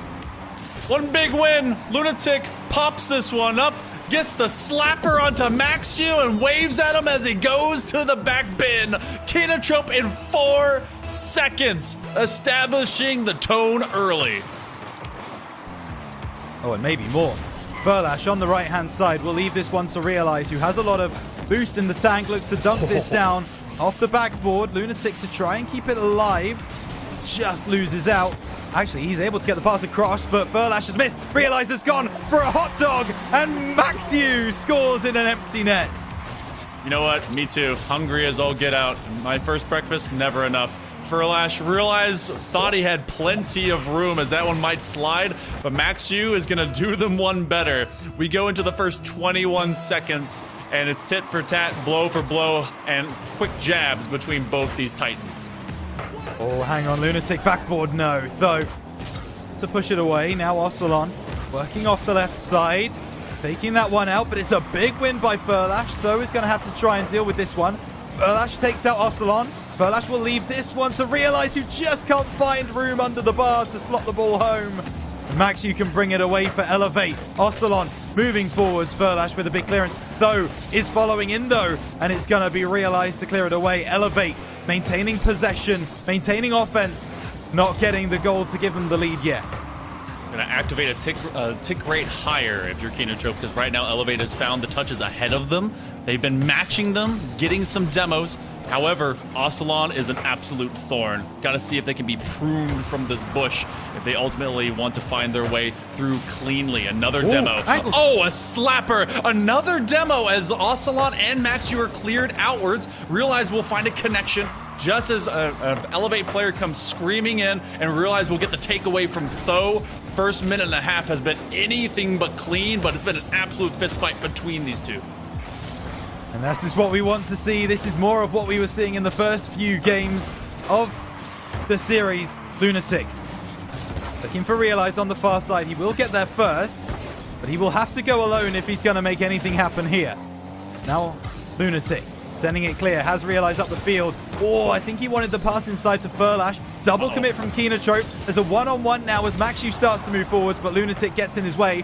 Demo is in, but it's still enough to push the ball into the corner. Tho has possession, has Realize in front of him, needs a double, finds a double. Lunatic just pushes it away on the goal line. We stay all tied up. For a moment, Maxu wins a flip reset and a challenge. Tho did not have any space on that shot. If there were, Lunatic would not have been able to respond, and yet Lunatic also stayed with a moment of pause and poise. Great skid off the undercarriage of Tho as Lunatic, again, defensively sound, has the single goal right now for Kinotrope. A loose bouncing play. They will reverse field and track Tho. Another one, and that one will be picked up by his fellow Netherlands brother. Talk about this touch from Tho. Doesn't go for the shot, really. I think it might have been dropping in. But the speed of the shot, Kinotrope were not ready for it. They were not prepared. And Gex never wrong? Well, at the moment, he certainly is. Seen Kinotrope double up, have motions in this ocean to try and get it. Shot and a half by Lunatic. He has been offensive. He's been defensive. He has been literally everything for Kinotrope. They've got to have even more. Realize starting to feel the nerves. Can Furlash get there? He does. Can't quite bulldoze through. Lunatic takes a step back. And so do we. With 2 minutes approaching here, Rhino. Elevate at the door and not trying to knock it down against Kino. Oh, at the bottom right-hand corner. Realize able to push it away, but at the moment it feels like it's all Elevate. They have everything going their way. Kinotrope desperately trying to recover, desperately trying to get some field position. They have got now. Realize off the top, looks for the dunk, gets a bump, but Ocelon's going to be equal to it. That was a really nice solo play there from Realize. Just didn't get it over the line. Lunatic's taking out Ocelon in the back line. So this attack from Elevate stops pretty much before it started. Lunatic takes a shot, will be cleared away, but it's a double commit. Realize just can't get there to make it really work. It's going to be a chance here for Maxu, cleared away by Furlash, and there's only just over a minute left on this game. 60 seconds, and that clock is going to get so much quicker if you're Kinotrope, leaving them just a few chances.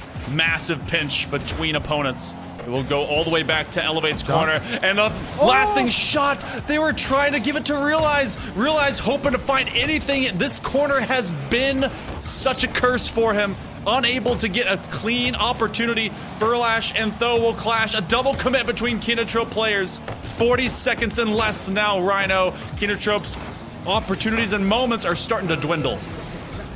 They are. This ball into the middle. Lunatic is not going to get there first. It's a big win by Maxu. Wants the pass, but Realize has denied any opportunities. 30 seconds for the Japanese roster to try and bring this game back into their favor. They need a goal. They need it bad, but the ball is in the wrong end of the field. Furlash doesn't have any boost, but he has to move forwards. He gets cut off, though doing his best as well. Lunatic having to expend such precious boosts to be able to clear this ball away. The ball remains up, but how long for? It's over to the far side. Furlash keeps the ball alive, but there's no boost on the side of Kinotrope. Elevate drop it down to the ground, and Elevate complete basically a reverse sweep on Kinotrope to keep themselves alive in open 3. The gentleman's reverse sweep. The inevitability of Elevate comes true.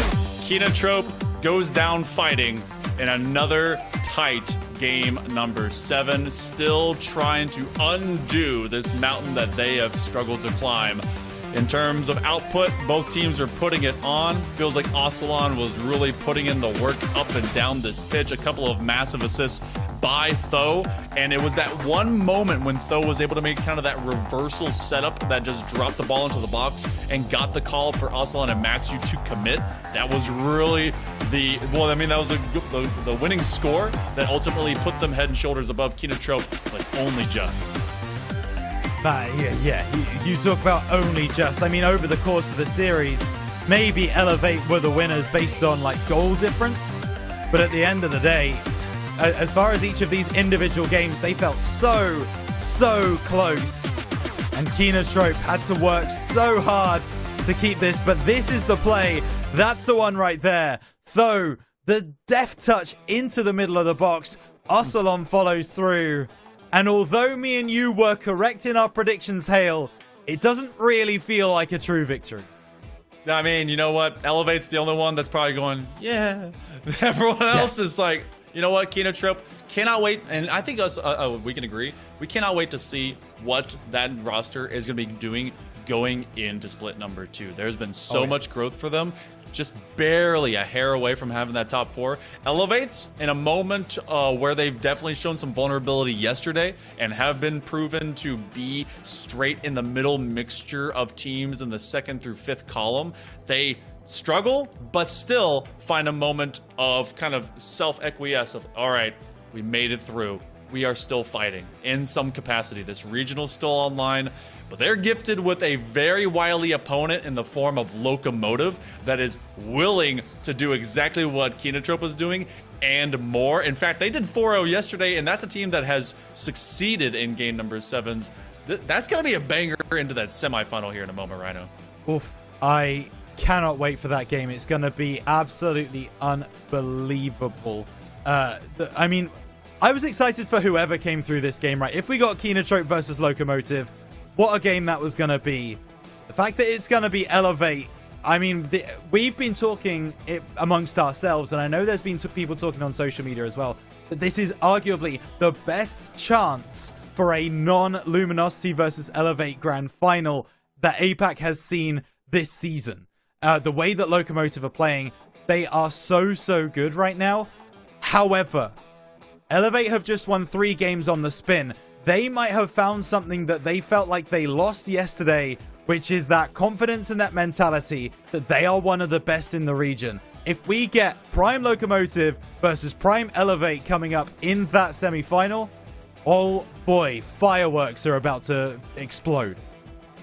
You say Prime like it's a good cut of steak, and I really do believe that's going to be the same thing. So we'll be finding out all that and more going forward into a break. We've got more RLCS APAC around the corner as we've got some awesome Luminosity versus Dekubop Dum Dum. That's going to be our topic of conversation on the other side. So make sure you guys stick with us, hang out for some more. And if you want to see this in English and Japanese, Tesseract has given you all that and more today. But we'll be back in just a moment with more RLCS APAC right after this.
You know what? I would have been okay being one game off on my predictions. I would have been fine with it. There's nothing wrong with that. Getting the team right is the main thing, right? Keenan Trope, learn to finish Siri.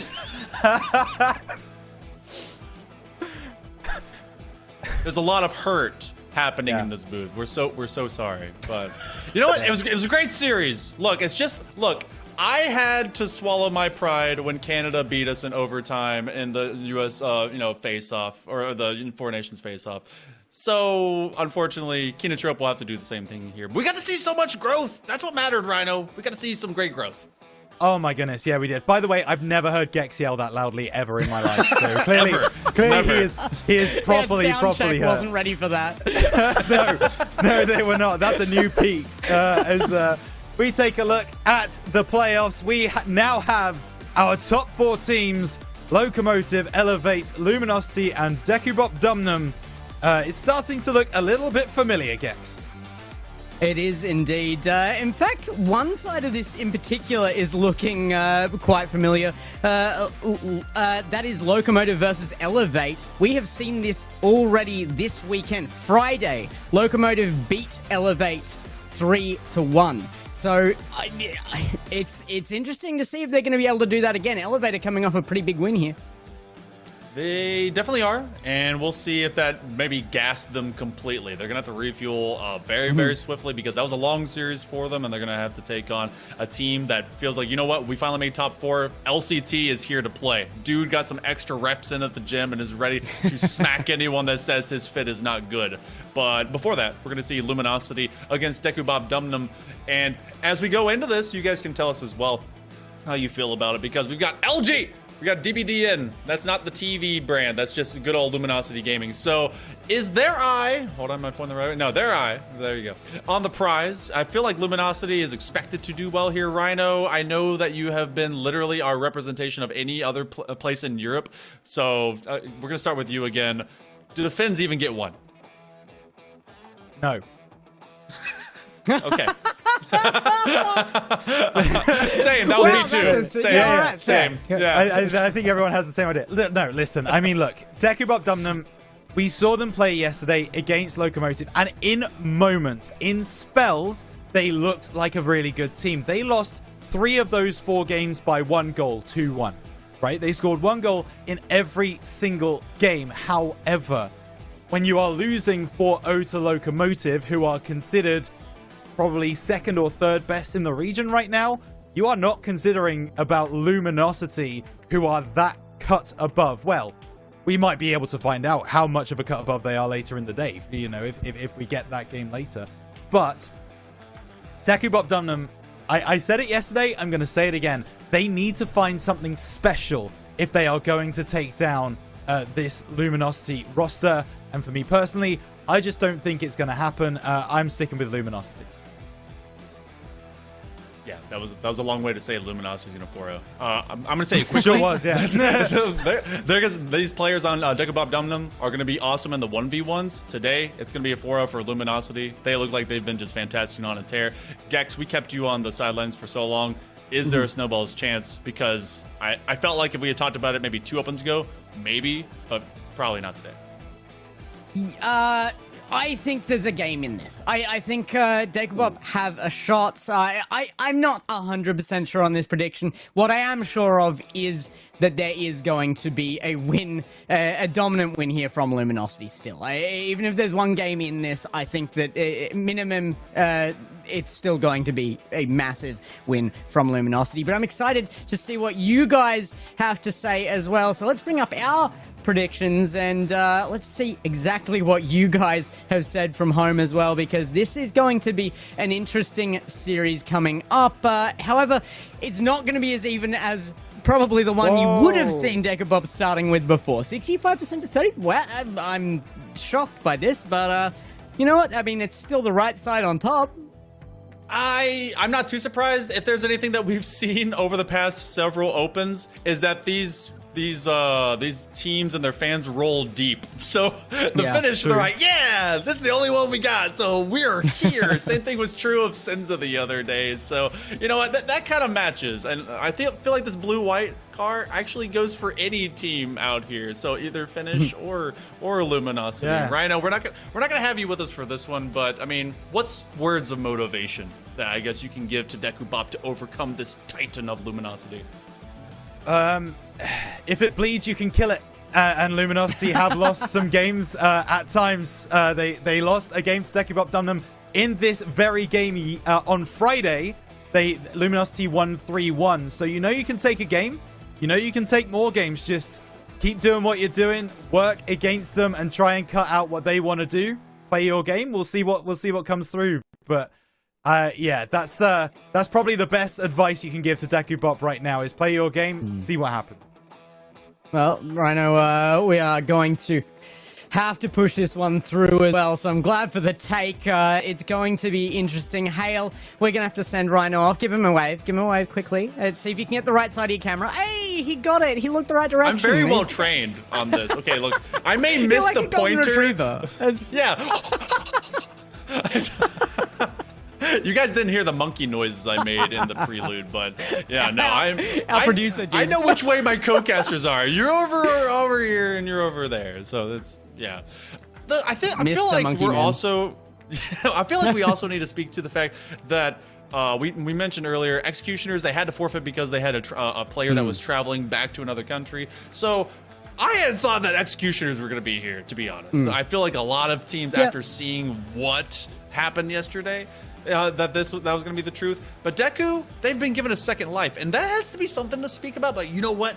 Some level of intervention is happening here, and maybe they'll get a game, and maybe they can run with some level of momentum. Yeah, but I mean, like, it's got to be disappointing for Dekubop Dum Dum that their first one on stream today has to be dead on against Luminosity straight off the bat. Yeah. They could have had 2 chances to represent. They could have had a great series against Executioners. This one, as much as we might want it to be, I don't think this can be close. Luminosity, they've already won their place at the major, but they're also looking to continue their run and just show dominance in this region. They're not going to let up on the gas on this. And Sosa, Sphinx, and Catalysm, they are going to dominate here. Yeah, I may have to pass some cash over to Rhino for that major if Luminosity is selling jerseys out there, because I definitely want some Sphinx signatures when they come to Raleigh. That's my expectations. I'm feeling like there's a lot of fire that's going to catch, and they may actually be both major representations, unless Spring actually gives us something crazy. Either way, you know, unbiased bench and unbiased booth. We walk into game number 1 into this, and Gex, this has got to be Deku catching fire at the very start. If they do not, this one's going to be a wash, because this is a team that knows how to be mechanical. They've done so well when they get the ball, but, I mean, when you have a player like Sphinx out there, you also don't get time to have the ball. Yeah, absolutely. And like you said, unbiased desk, I'm looking forward to a good series here, but my expectations are realistic. I do think there's going to be some dominance on field, but this has been the event to prove yourselves. If you're any other team out here, you could have that opportunity to maybe get above, elevate. Kinatrip just dropped that chance. Locomotive will get theirs. Now Dekubop done them. If they could upset here, it would be a much bigger deal than that lower bracket match I feel like that we just watched.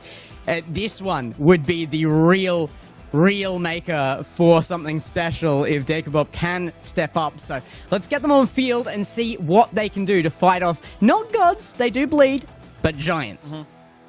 Yeah, they are definitely monolithic in stature. I also don't know the last time I've seen a Finnish player in a grand final of any kind, so that's something to be looked at. Also, we'll be correcting that overlay. Don't worry about it. It's not 4-6. LG's not behind. In fact, they find the first score in the first few seconds. I would be very, very worried. Sosa does score really early, though. I mean, this is an early 1-0 lead for Luminosity, and they're going to be happy with it. Dekubop done them. If they have a chance here, they've got to give up as little as possible. And kick-off goals, they're going to be lethal. They're going to be absolutely devastating, and that's exactly what comes from this. Dansku comes through, and this was all of a kickoff rotation. They beat the first. Sosa can't do much more than push this high, but Sphinx didn't have the boost to get there. Just a reminder here as well that while this is two mostly EU rosters meeting up, Sphinx is sneaking his way in there as one of the best players in this region right now, but for the most part, EU players. Dekubop Dunma are the only one in this series that are playing under EU to APAC ping, and they've just scored against Luminosity. Yeah, I mean, look, if these teams have learned anything, I think we mentioned it from Open 1 to 2, it's about playing over the Ethernet cord and having to do so very avidly. I mean, Mina did it forever, and they did it very efficiently, and now we see how that team, that entire region has thrived. Now in this one, teams are starting to really kind of get that extra repetition, and Sosa, well, he's just going to bring this one for the ceiling. Oh, great takeaway by Regster. Excellent from Regster there. Catalysm now with the ball, though, and looking for an early shot on target. It's a double commit on the challenge, though, and this can't be excused by ping. You've got to have the comms on. There was enough time after Catalysm's first touch to decide who was going to go up for that, and the choice wasn't made cleanly. Luminosity get an open net opportunity. You had someone at the head of the top 90 and then someone at the foot of the opposite side post. Definitely crisscrossed the wrong way, so as those Pelicans fly on by, there's still an ocean to have to navigate on and in. Dekubop, they've found early success, even if it was all of a kickoff rotation. But, I mean, getting up there early is one thing, but Luminosity is starting to really bait out Dekubop. Oh, yeah, I mean, they've got the right margins here. I feel like while the adjustment between Open 1 and Open 2 was a lot of the teams experiencing ping did adjust to that, we had an adjustment back from the rest of the region on how to deal with that, how to even bring more pressure out of the high ping scenario, and we're seeing that out of Luminosity as well. Yeah, this is something that Luminosity at this point now knows how to punish. They have a full triplicate of different continental players, and I feel like they've definitely found a means and manner in which to communicate, and apparently the vibes just continue to find also education points as they now know how they need to snuff out Dekubop. From the opposite side corner, you had at least one rotation as a Deku member wanted to move forward. Regster with a handoff to Poor Sauce before they can even get up there. It is just Cirque du Soleil from Catalysm to Sphinx, and Sosa gets denied. Dekubop making waves in their own defense right now, despite that ping differential, and Luminosity struggling to get a strong lead here. Luminosity generally try to just display as much consistency as possible, though, and I feel like that's responsible for this goal line. If they wanted to, they could go all out here, try for the blowout, but they would succeed more goals doing that than they will playing this way as well.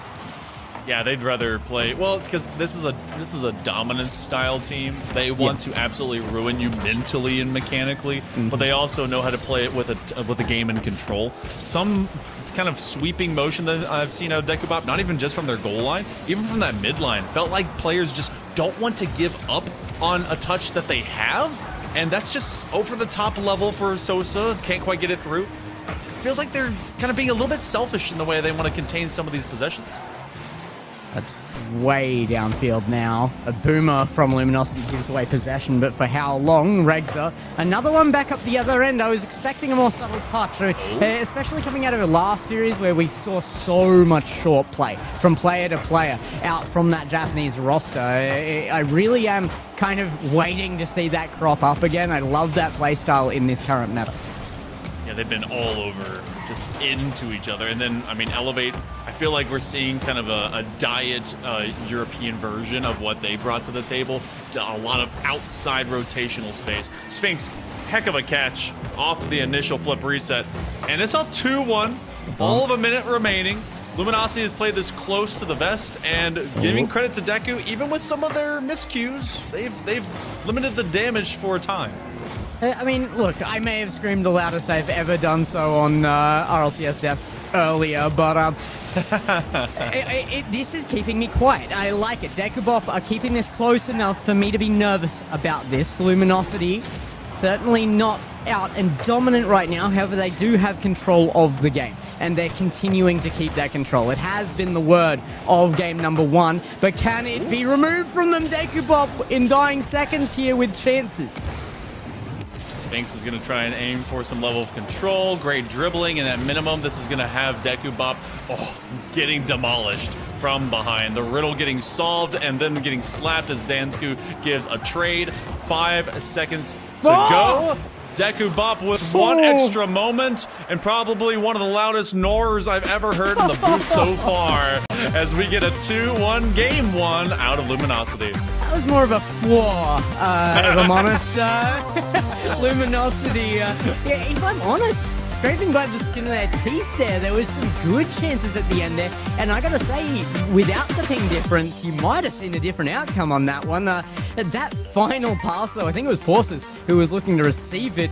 I can't imagine what that looked like on his team. That ball would have teleported at that pinch speed. Look, I remember from our 1v1, Zero was like, oh, okay, wait, what's happening with my car? I got the benefit of some West Coast, ping. You guys were having to deal with some insanity. You also only had to play me, not Luminosity. That's true. I did. Are you saying that's not the same? You've been saying you're pretty high rank. Yeah. That's my bad. Yeah, I outclassed that Luminosity team. It would have been a 4-1 here at least if it had been me on field. Yeah, Luminosity, that's why we're in the booth. Where's the pickup? Yeah, come on. Yeah, come on. Where's the jersey? Trading coaches thirds. I don't even know who would be the trade for that team.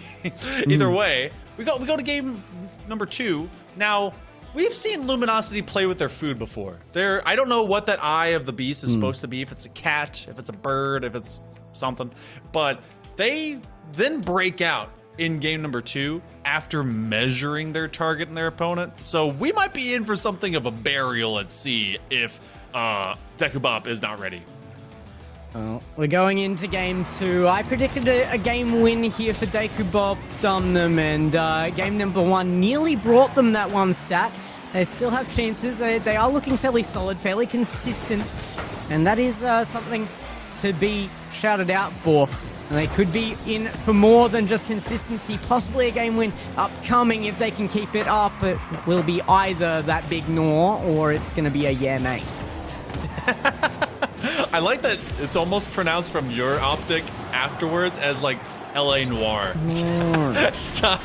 Oh, trying for a layup as well, and a miss on that back corner post for that boost. Sosa's gonna be slow. He has to go all the way back.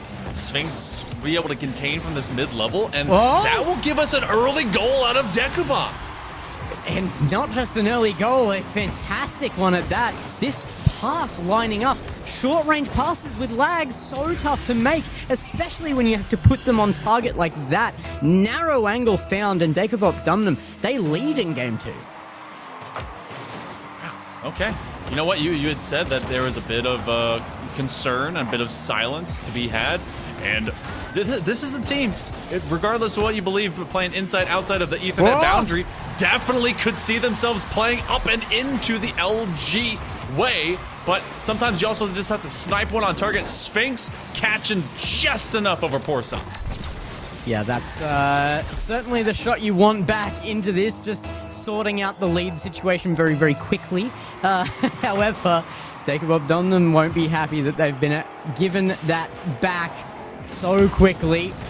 LG now advancing on Jacob lines and off the backboard. Sphinx, what an angle! How is it out? It's still held out. Dansky with the first save. Regzer will come in to snipe it away to the corner. It's not over yet. Sphinx looking down to Sosa and Porsos again with a save for the clear from Dansky. Oh, that slow motion moments right now for Deku as they see the tiniest little miscue follow-up by Sosa, and they're actually winning out on some great kind of fortunate times. But even so, a great response. Catalysm is going to try and respond. Sphinx wants back what he had a second before. Sosa with a cleaner. Big save by Dansky. Are you kidding? I didn't think anybody was getting through that mesh of players. It was like carbon fiber on the front of that net, and yet somehow a defender makes its way out and reaches the ball. Oh my god, Sosa had a second chance. A ripper and a half from his teammate, and then laying down and being on the outside of the box. I think LG have now had, what, 3 separate successive moments, and Deku Bob just finds an open goal line as they survive and cut their way through the rotation. And the hardest thing to do under high ping scenarios is to respond to shots. How is it that Deku are not only winning this right now, but winning it off of defense? They are stepping up against the worst of their scenarios and answering it brilliantly. I mean, they're just waiting for Luminosity to miss. That's about all you can do, and then you have to think for that next step in the midst of the mechanics misfiring. Massive demo by Sphinx. Porsos getting smokescreen styled at his own goal line as Sosa just kind of hangs high. And this is a 2-1 that matches what we had in game number 1, but LG was ahead in that factor. Sphinx trying to hand it off, but they are staying in stride with Luminosity. Porsos and Dansky in particular have been stepping up event by event so far. Open number 3, they're coming up well, but this is a big win from Sosa here. Just the turn, an open net. Porsos almost clipping through that ball. Hitbox issues. Dansky did actually have kind of a step up. He kind of play it like challenging someone who's on the outside of a 3 for a basketball game. He went all the way, put a hand, but then they just got right over top of him. So great. You know plays. what? It's a geek scenario. You just needed to have the Batmobile there. This time around, I'm not sure any car body was going to help. Sphinx gets that forward. Sosa reads the defender's mistouch and places it top right. Knowing how many chances Luminosity had a little bit ago, and the fact that Deku has scored off of 2 big counterplay times, seeing them swing into this lead, this is definitely Luminosity game style. Send it, and still have plenty of time to amend it if it doesn't work. Dansky now gonna drop to ground to grab that boost. Smart play there, and left by the defender coming through as well. Regzer left with 100, but can they get to it? Another double commit. Porsos gets given the ball though upfield. Regzer up early. Does he have the ability to get back to that? He did reset off the ceiling, but with 0 boost, getting low enough to find that was going to be nearly impossible even if there wasn't a defender there. Ooh, and a fluid attempt. Catalysm with a back shot, and it's just too indefensible. They drag all of Deku Bob's defense to that near side post, and when I believe that was Dansky goes face planting interior of their net, it leaves the entire other half of it wide open. Yeah, and I mean that's the kind of the issue for me there. You say undefendable, but only because of an earlier mistake. Was it much earlier? It was half a second between that error and the goal coming through. Dansky misread the play and slammed himself into the post. I do that a lot. Often when I'm kind of leaning too far into the fridge, I hope that I can get the right snack, and then the door kind of swings open. Look, have none of you ever done that? Post. I was going to tell you that's why Luminosity are picking me up. That's oh, okay. Look, I'm the guy that gets snacks, so if you're not providing snacks, yeah, I got fresh apples and some peanut butter. Is this that scenario where, like, the teacher's like, I hope you brought enough for the whole class, and you're like, yes, I did. and slowly pulls out entire cooler. Yeah. I've done that actually before with a piece of gum, and I just started slicing it. Oh! Okay, well, I don't know if this was going to bend the bar, but Sphinx definitely helped out regardless. I mean, I think there was probably going to be a second on this. Porsus was there had the touch not been reached, so it was an attempt at a needed save, but unfortunate for Luminosity. They will give up another one. Dekubop really putting some fight in this. They're definitely keeping themselves within one. They're going to make this look way more respectable at minimum. If it ends up being a 4-0, a couple of one-goal games, if this holds, would really be something to add to the resume, considering that this team is probably going to aim to stick going into split number 2. Poor Sauce has one extra chance, wants to round out the outside. Sosa has no extra boost. This will be a chance. Massive save by Catalysm. That should be able to send it, sign it, and deliver it. Sphinx with a flip reset, and that will send it very far upfield. As long as Luminosity touches ground and grass, they'll have themselves a 2-0 lead. But it took an extra bit of intervention. 4-3. Is it as close as it seems right now, guys? It's certainly respectable. Luminosity's still doing that very sustainable kind of gameplay, but I feel like it is definitely close enough in a legitimate kind of way that at the very least, Rhino might be regretting being his little turncoat self in the background there. He's abandoned the Finns, at least to us personally. So, you know, it's that's a call out, man. You should have stuck with him.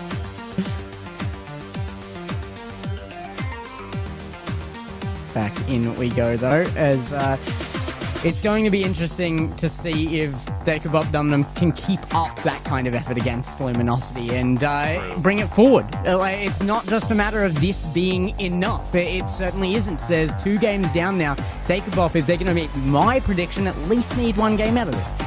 They definitely do. And, I mean, 16 shots acquired by Luminosity. Dekubop, they scored on a couple counter plays. That one right there is Sphinx just didn't want anyone else to score it but himself. I feel that. And this has been keeping to 1-goal margins of difference through the first couple. Luminosity definitely could have had maybe more if it wasn't for Dekubop, who has been activated from a defensive mindset to either get those counters or at least stop at the door. There was, I think, 1 game that was had by Luminosity throughout the GSLs. It was 11-0 in game number 1. Ooh. So if they can, I think they're just trying to stop that from happening. I don't see an 11-0 coming out here. Maybe if something really changes, maybe some of those disconnects that Tho experienced yesterday. So that's what would be in order for that. Actually, it was this. Oh no, that's why I'm remembering it. Luminosity beat them 11-0 in game number 1. So in the GSLs for qualification for top 4. So maybe that's, you know, they're using those reps that they know that this team can bring. Whoa, boom. Dansku there in time and gets the Psycho back over to midfield. Dansku up again. Double commit. Forces there. There's been a few of these from Dekubop Dumnum, and almost never has it actually resulted in anything particularly negative for them. No, not at all. That's something that I think that they definitely can build upon, but Luminosity has to start looking at, is that something that they're just getting a little bit lackadaisical, or is it a moment of concern that they have to actually kind of coach up and clean up? Sphinx, wonderful touch to navigate well around Poor Sauce, and then he goes to punch a defender in the face. It allows them to drop on top of Sosa, though. What a collective turn of events. Forces giving that one away. Last touch a little bit lacking, but Regsa comes through. 50 goes over to Catalysm. Now chance for Sphinx. Shot on Porsus there. And what an angle for that save. Tough save. And then he does it again. He's 10 feet deep in the net. Everyone must pay the troll toll of Poor Sauce. Catalysm will be staying. We are not making Always Sunny references here. No, why not? Come on.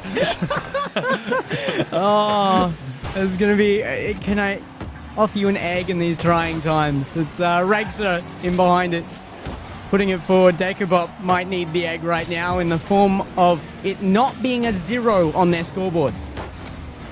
If this is going to be another 1-goal win for LG, it possibly could be just 1-0. And Deku very much limiting the functionality of this squad that connects in midfield, just lock and automatic. A massive pickup by Sosa, but they don't have a lot of boost. They at least turn that corner with it, but they're already ahead of the ball and having to retroactively go back. That is a fantastic skip up. Do they have a shooter? It looked like Dansku was looking at what he has to do from that midfield position, but they've already retracted and they're trying to react here.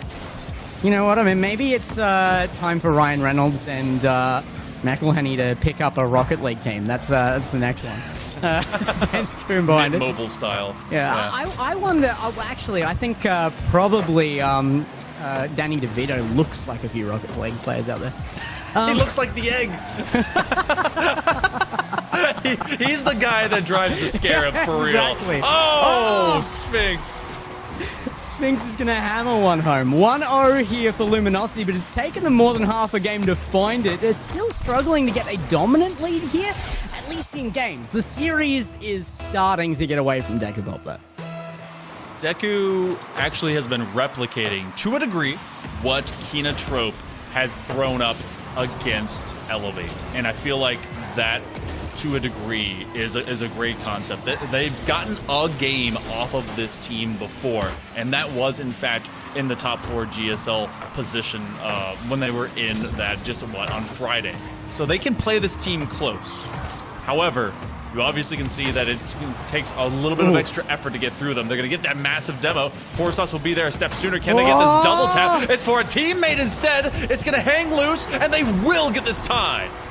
Dansku bringing it back again. Dekubop, one of the better situations they've been in here. 1:39 left on clock. One goal could be the difference here between getting swept out of this series realistically. If we go here into game 4 with nothing to show for Dekubop, I'm not sure they're going to find it at all. No, that'll be Luminosity's green light to really finish this thing. Exactly. But with 90 seconds, Dekubop is in a realistic position. They've had to pin LG into a uncomfortable motion. What a bouncer. It's going to be Dansku, who has been kind of iffy a time or two. Upfield, downfield, he's been pretty automatic after giving up his face to the inside of the bar. 70 seconds, Sphinx has an open shot, but he will melee that way, way wide. That is a stretch for an old man like me. That hurts my knees to look at. Over it goes, Catalysm. What a drop down from Sosa, though. Catalysm will score it. The link up, LG coming up massive. Catalysm stuck around too, because look at that, Sphinx just skewered a defender. There was one guy to beat off of a touch, and then Catalysm never gave up on the zone play. He was the outside the box man while Sosa laid it down, and that's Luminosity getting it back. I feel like Luminosity really are just having a bit of respect for their opponents here. There's certainly aspects of their gameplay they haven't enabled here. They're taking the wins, but they're not going to push Dekubop into a situation where this isn't at least somewhat interesting. And trying to play into a difficulty factor. It's like when you ramp it up from normal to heroic or to legendary. Shout out to my Halo fans. To that degree, you're challenging yourself. And I'm not saying that they're ultimately kind of messing around, but they are simplifying what is normally their difficulty factor. 20 seconds to go. Dekubop, though, I mean, they need one. They need one soon. They've been locked to their half so long now. Catalysm trying to push this forward, but it looks like game 4 is inevitable. Will it be there with one more goal? Yes, it will. Catalysm giving us another kickoff with 6 seconds remaining off of what a pass down from Sphinx there, sorry. And he got it right under the wire. He was about to be Goomba stomped by his teammate off of the spoiler on his car, but he found it on his nose, and Catalysm has been cataclysmic against Dekubop. I knew it. I think that... Yeah, the moment I knew there was a kickoff incoming, I was like, they're going to get a kickoff goal. They just want to elongate this last 6 seconds as long as possible. Shout out to my fans in there that know about Halo 2. I know that's a little bit off topic, but you guys know. All right, Luminosity, 4-1. This one, a greater margin of difference than what we had in the previous couple, and they don't want to walk away without trying to build onto it as they want one more brick in the wall. That one eventually hits the floor, and a 4-0 might be the way it goes. Luminosity feels like they're ramping up to get this one done.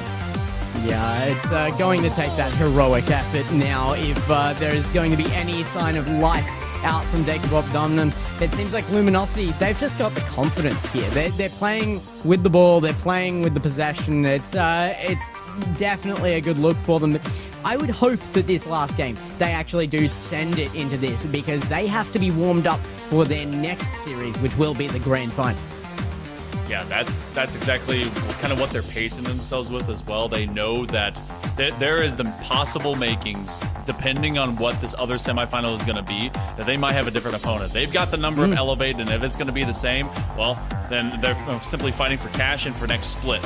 For this one in particular, I think they're keeping themselves in control, trying some off-kilter things just to see if it works, peeling open a second page of the playbook that they haven't seen for the majority of the season. And if they do have a different opponent for the grand final, then they're going to need to be revved up to face something maybe unexpected to them as well. They have only seen Elevate at grand finals this season, so could be interesting. We may have our APAC representative, our full APAC team representative still, but that will be in the next series. We've got one game left in this one at least. I'm holding out hope. There's still just this little twinkle, the shot in the dark that maybe Jacob can get that one game. You're so hurt from not getting the 4-2 with Kino last time. I know, you want the perfect prediction on this one. Yeah. How positively selfish. I totally understand. Yeah, I'm sure However, Jacob are filthy with me for that.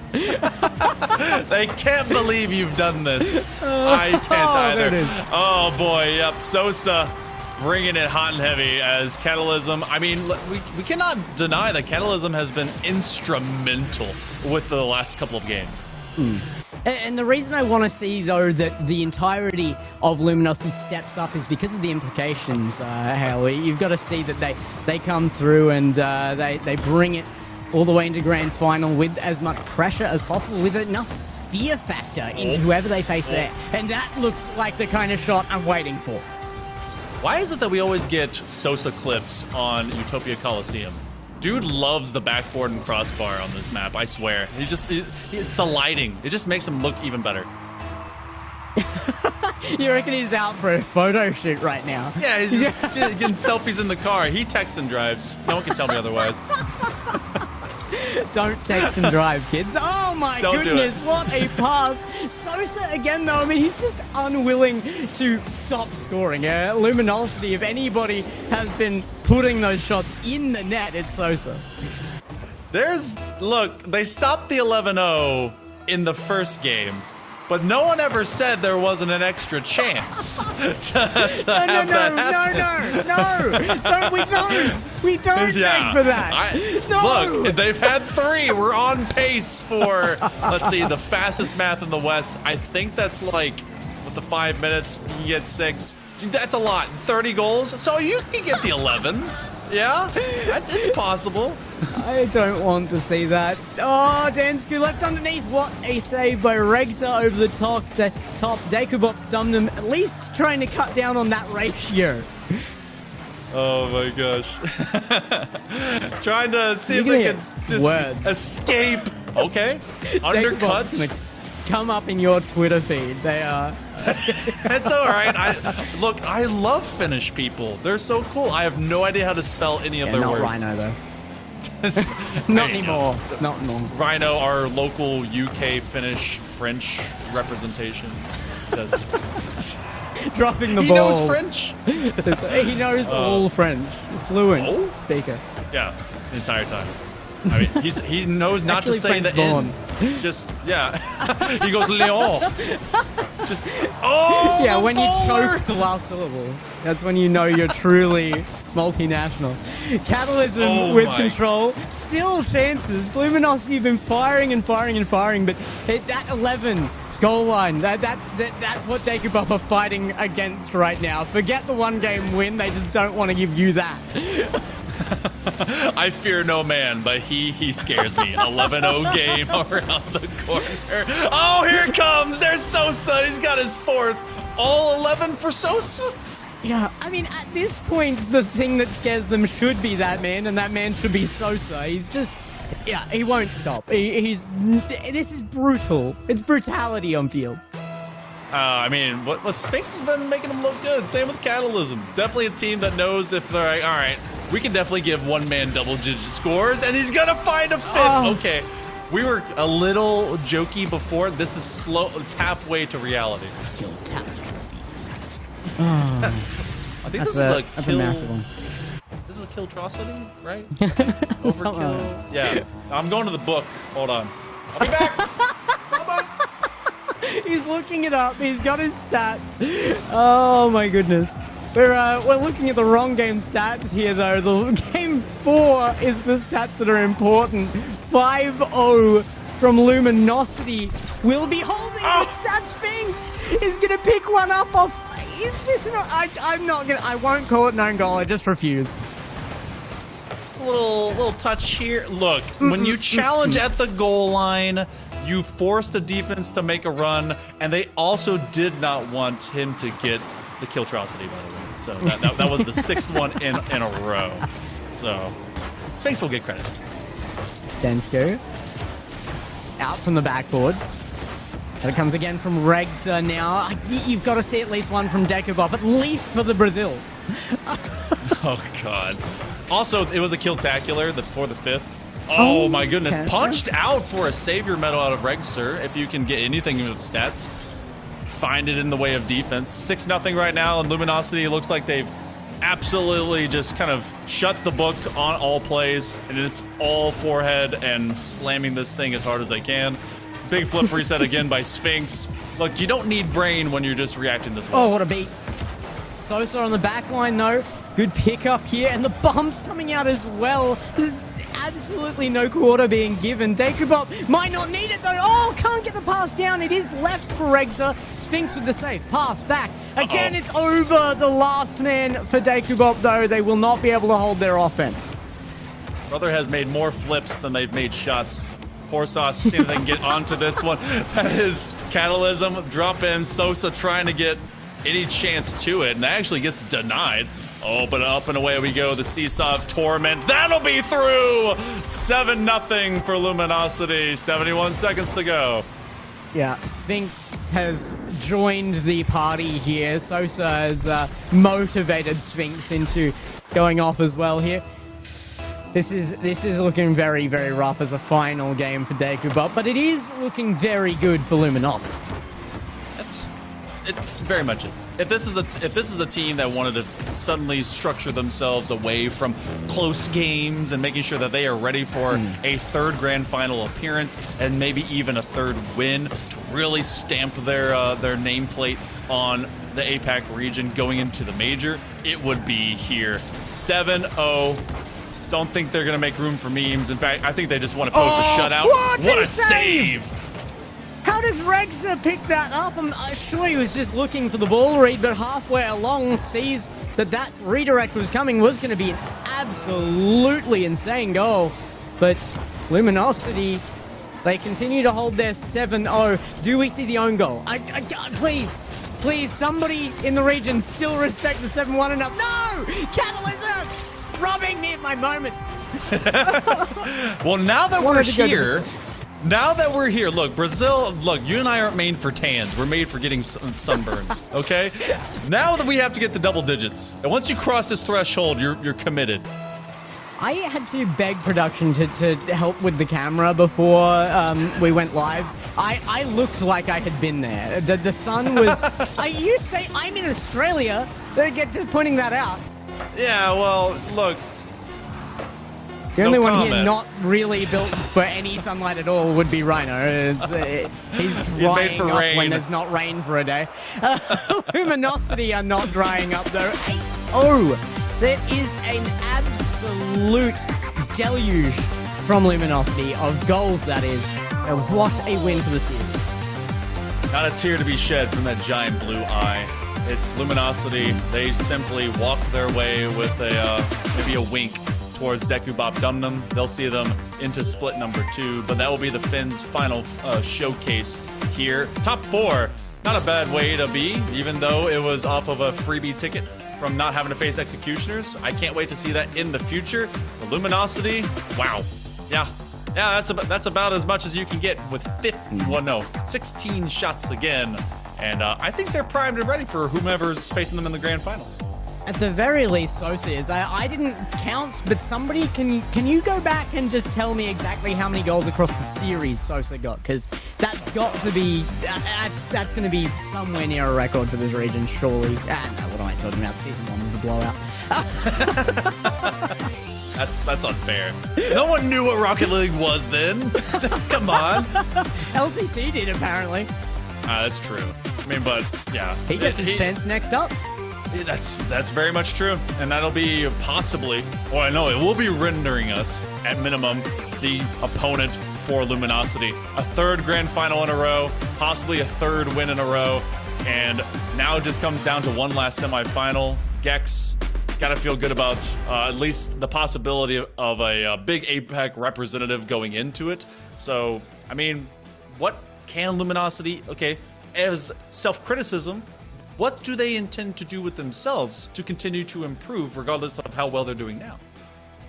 Yeah, that's the tough thing. I mean, when you're at the top of a region, I mean, it's just amount of time you can put in. You can't really hunt for that one team that's just above you to give you that next little advantage to learn from. You're already the people that everyone else is learning from, right? So you've just got to push it. You might get your chances, particularly going over to the major. That's where I would be looking for it, because they are going to boot camp beforehand. I'm sure they are. That's not a confirmation from me. That's just an assumption.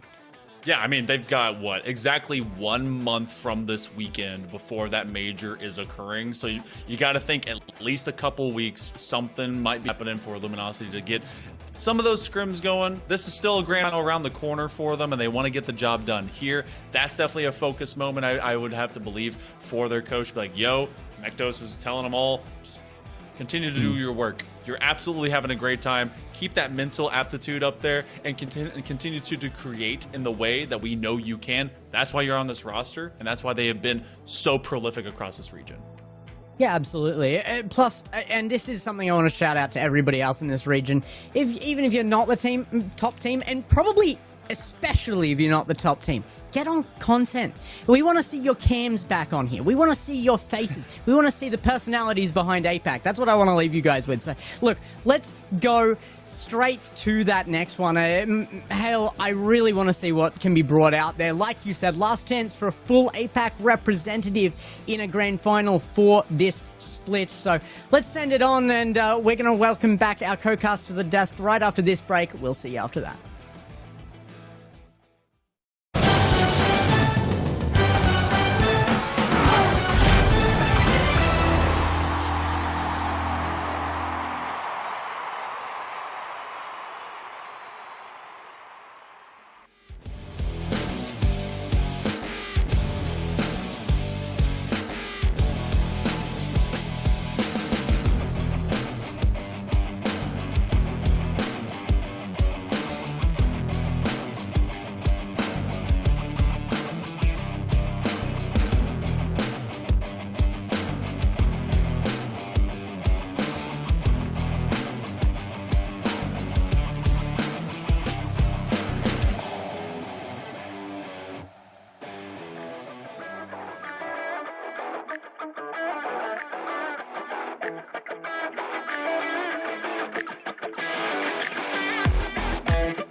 Oh, There it is again. This time, not with as much enthusiasm, I gotta say. It was a full drubbing, though. I mean, that was dominance from Luminosity. They held back a few games there and still came up on top with a sweep.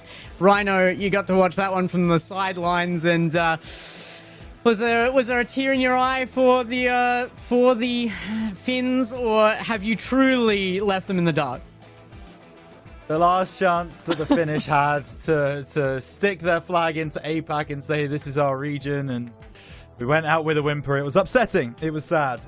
But full credit to Luminosity. I mean, those guys played an incredible game. We know how good they are. We know how quality they can be on the field. But every single time we get the privilege to see it, it's just beautiful every time. Well, you saw it. It was a massive win, and now we go forward into our second matchup of our semi-finals, and I feel like this one is going to be the one to watch. Would you agree with that one, Hale?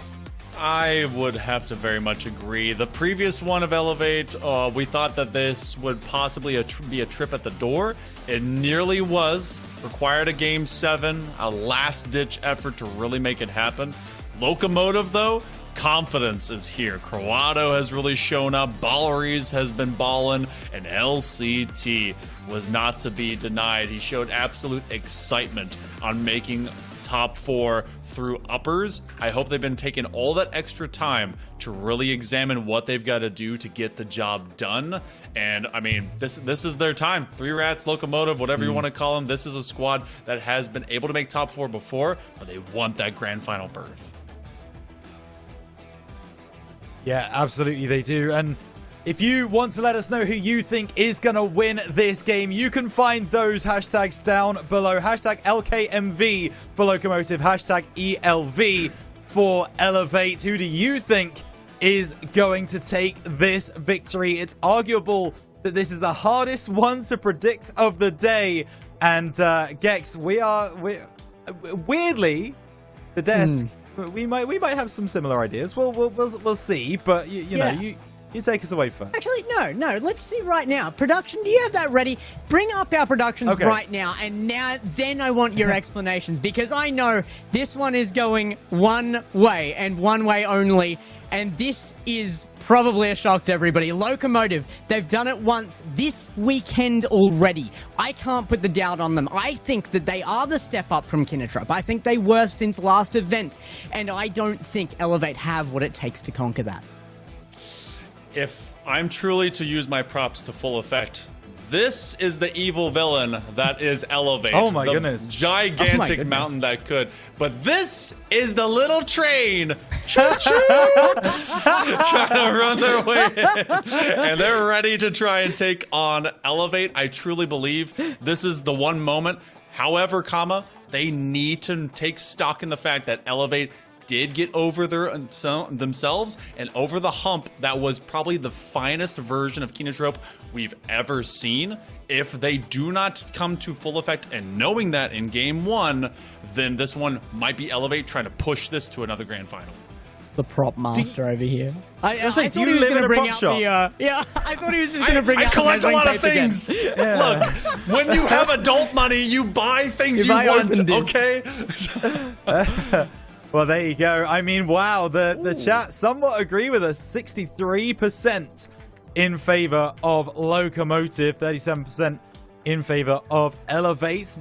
All doubting Elevate. We've seen this story before, though, and that has come back to bite the predictors. So we'll see what we find out.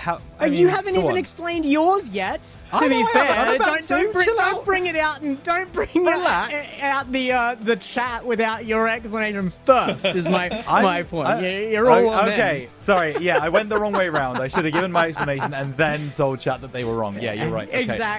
Exactly. Yeah, Locomotive. I mean, they seem to be the favorites going into this game, not just based on a 4-0 sweep of Dekubop Dumnum yesterday. It's the way that they were able to pull that sweep off. It's the way that they've been playing. It's the fact that they beat Elevate 3-1 on Friday. I think there's so much pointing towards a Locomotive victory here. It will take a really gutsy effort from Elevate if they are to get past LCT, Ballaris, and Croado. Well, we're going to have to do it. It's got to be done. The series has to take place. So we're going to... I've got one more in me. I'm going to leave you guys for the grand final. It's your first time of your first split on RLCS, guys. So I'm going to let you guys take that one, which means this will be my last. And, Hale, we're going to throw you off for this one. Sorry, we'll have to wait for that last one. I got one thing to say. Right? I got one thing to say, okay? Before you guys go. Oh. Choo-choo.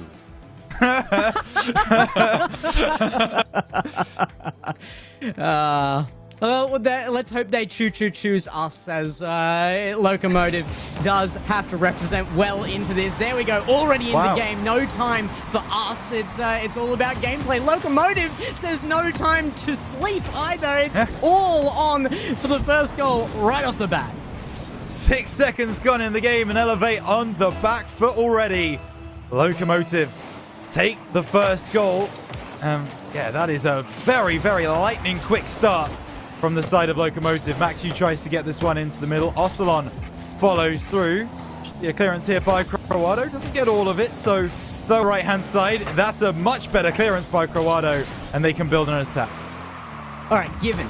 I had to update not only my prediction, because obviously the team I thought was going to be here wasn't. I wanted to see my true APAC matchup, but we didn't get that.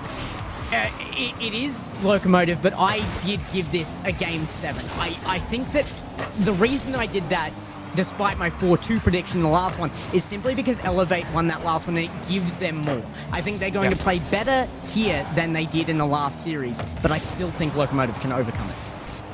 And I think this is a really interesting one. When you talk about these semi-finals, obviously one of these teams hasn't played today. The other one has been through a 7-game slog. So you have to think about the mentality, about the how warm both of these teams are. Because obviously Elevate, they're going to be pretty warm. They're going to be feeling pretty good after that victory. Okay, it wasn't the cleanest. Okay, it wasn't exactly how they would have wanted to dismiss of Kinotrope, but they still were able to do so. Whereas Locomotive, they've been sat on the sidelines. So the fact that they've been able to get that first goal, get settled into the game right out of the gates, that is going to cause problems for Elevate, because they really should have been the ones who were kind of out the traps quickly. I would have loved to see the three rats name repped for this one in particular, to be honest, though, just because the 3 rats, for me, always includes Maxu. He's sitting on the other side of the field right now, and Locomotive facing off against him. Maxu was the little bro in the situation with LCT, and now he's coming back into this and going, you know what, I'm not done here. LCT has spent a year on the sidelines to Maxu, and he's coming back in here to win. He is, but LCT going for a bump actually there on Tho, just misjudges it ever so slightly. There was a chance there for Locomotive. They can't convert, and after a lightning start, we have started to cool things down. It's been a fair while without a goal, without too much goal mouth action, to be honest with you. Maybe that changes here with Maxu. Tries to get across. Good save by Reese. Now Tho will get up. Lots of boost, lots of time until someone comes through from Locomotive to make that stop. And Brawado trying to get that clearance. That pinch actually works out. Reese might get there first, but no. Tho comes from his blind side and is able to make a save and push it back towards his own net where his teammates can deal with it. Bull at least able to use his positioning there. Ocelon gets a chance. A little bit of an opening on field left by Locomotive and nearly filled immediately. Elevate still looking like the threat they should be here, but it's been a hell to scoreline. Locomotive looking like they could be in for a long game of a 1-0 lead. Definitely looks that way. Less than 2 minutes left, though, and every second that ticks down, are going to be looking back up at that timer, thinking, okay, we kind of need to score now. Kind of need to get something over the line, as this one is going to be a chance. That waterfall will not be red, but LCT will be able to clear it away anyway. Ocelon, the ball into the air. There's a lot of demos and bumps going on in the back lines. Maxu takes out one, but there's enough of Locomotive there to make the save. Maxu trying to get this one. LCT clears it away, and Ocelon does not have the confidence to play that 50 early. So Locomotive, they can clear their lines, but it was not clean. Bull just constantly, I mean, I just brought out how he was making use of his positioning on field. I mean, he was out of boost and made 2 or 3 saves there, then ends up the other end of the field, causing a demo, and lets Locomotive back onto attack for a moment. It's back in there and now, though, as Maxu leaves that for Tho. Chance as Tho gets sniped down by LCT. And it's a good save by Ocelon. Gets caught up on the post, though, as LCT now on the right-hand side. Tries to get it back into the middle. Brawado had a chance. Saved at the near post. Maxu misses 2. Gets bumped into the ball by Ocelon. It's scrappy. It's messy. LCT expected someone to be there, and Brawado is the man to respond. Elevate scattered to the winds, and Locomotive, they take a 2-goal lead. Brawado, not quite the wave dash he was looking for, but taking his time actually works out there. Allows the ball to roll that little bit closer to the goal, opens the angle up slightly and makes it less of a difficult shot to just put into the back of the net. Regardless, no defense available, and Elevate falling 2-0 in this game. There is no time for a comeback, but maybe one for the rest of the series here to lead them in. Have to see. Maxu looking for Tho. It's been a tried and tested duo. There's now Tho looking for Ocelon! There it 0 seconds on the board. Elevate get one for the road. And that sets up quite the series, Gex. It does indeed. Elevate back on it. The first goal opening them up. They seem to be a team that, at least right now, is affected by confidence so much. And mostly in a negative way.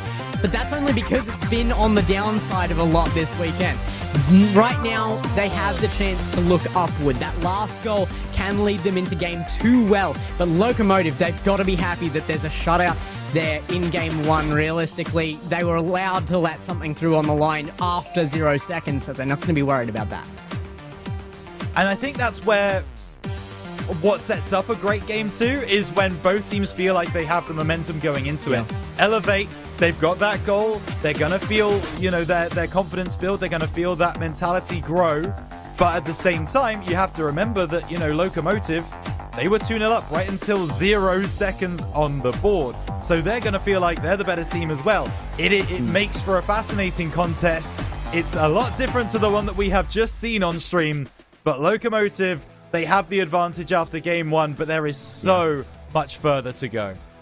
Right, I gotta say, most of my picks on Desk are for content, but when it's come down to the legitimate attempts at the dethroning of these big teams, I've been able to pick it every single time since the beginning of RLCS in this region. When it's come out, it's been rare.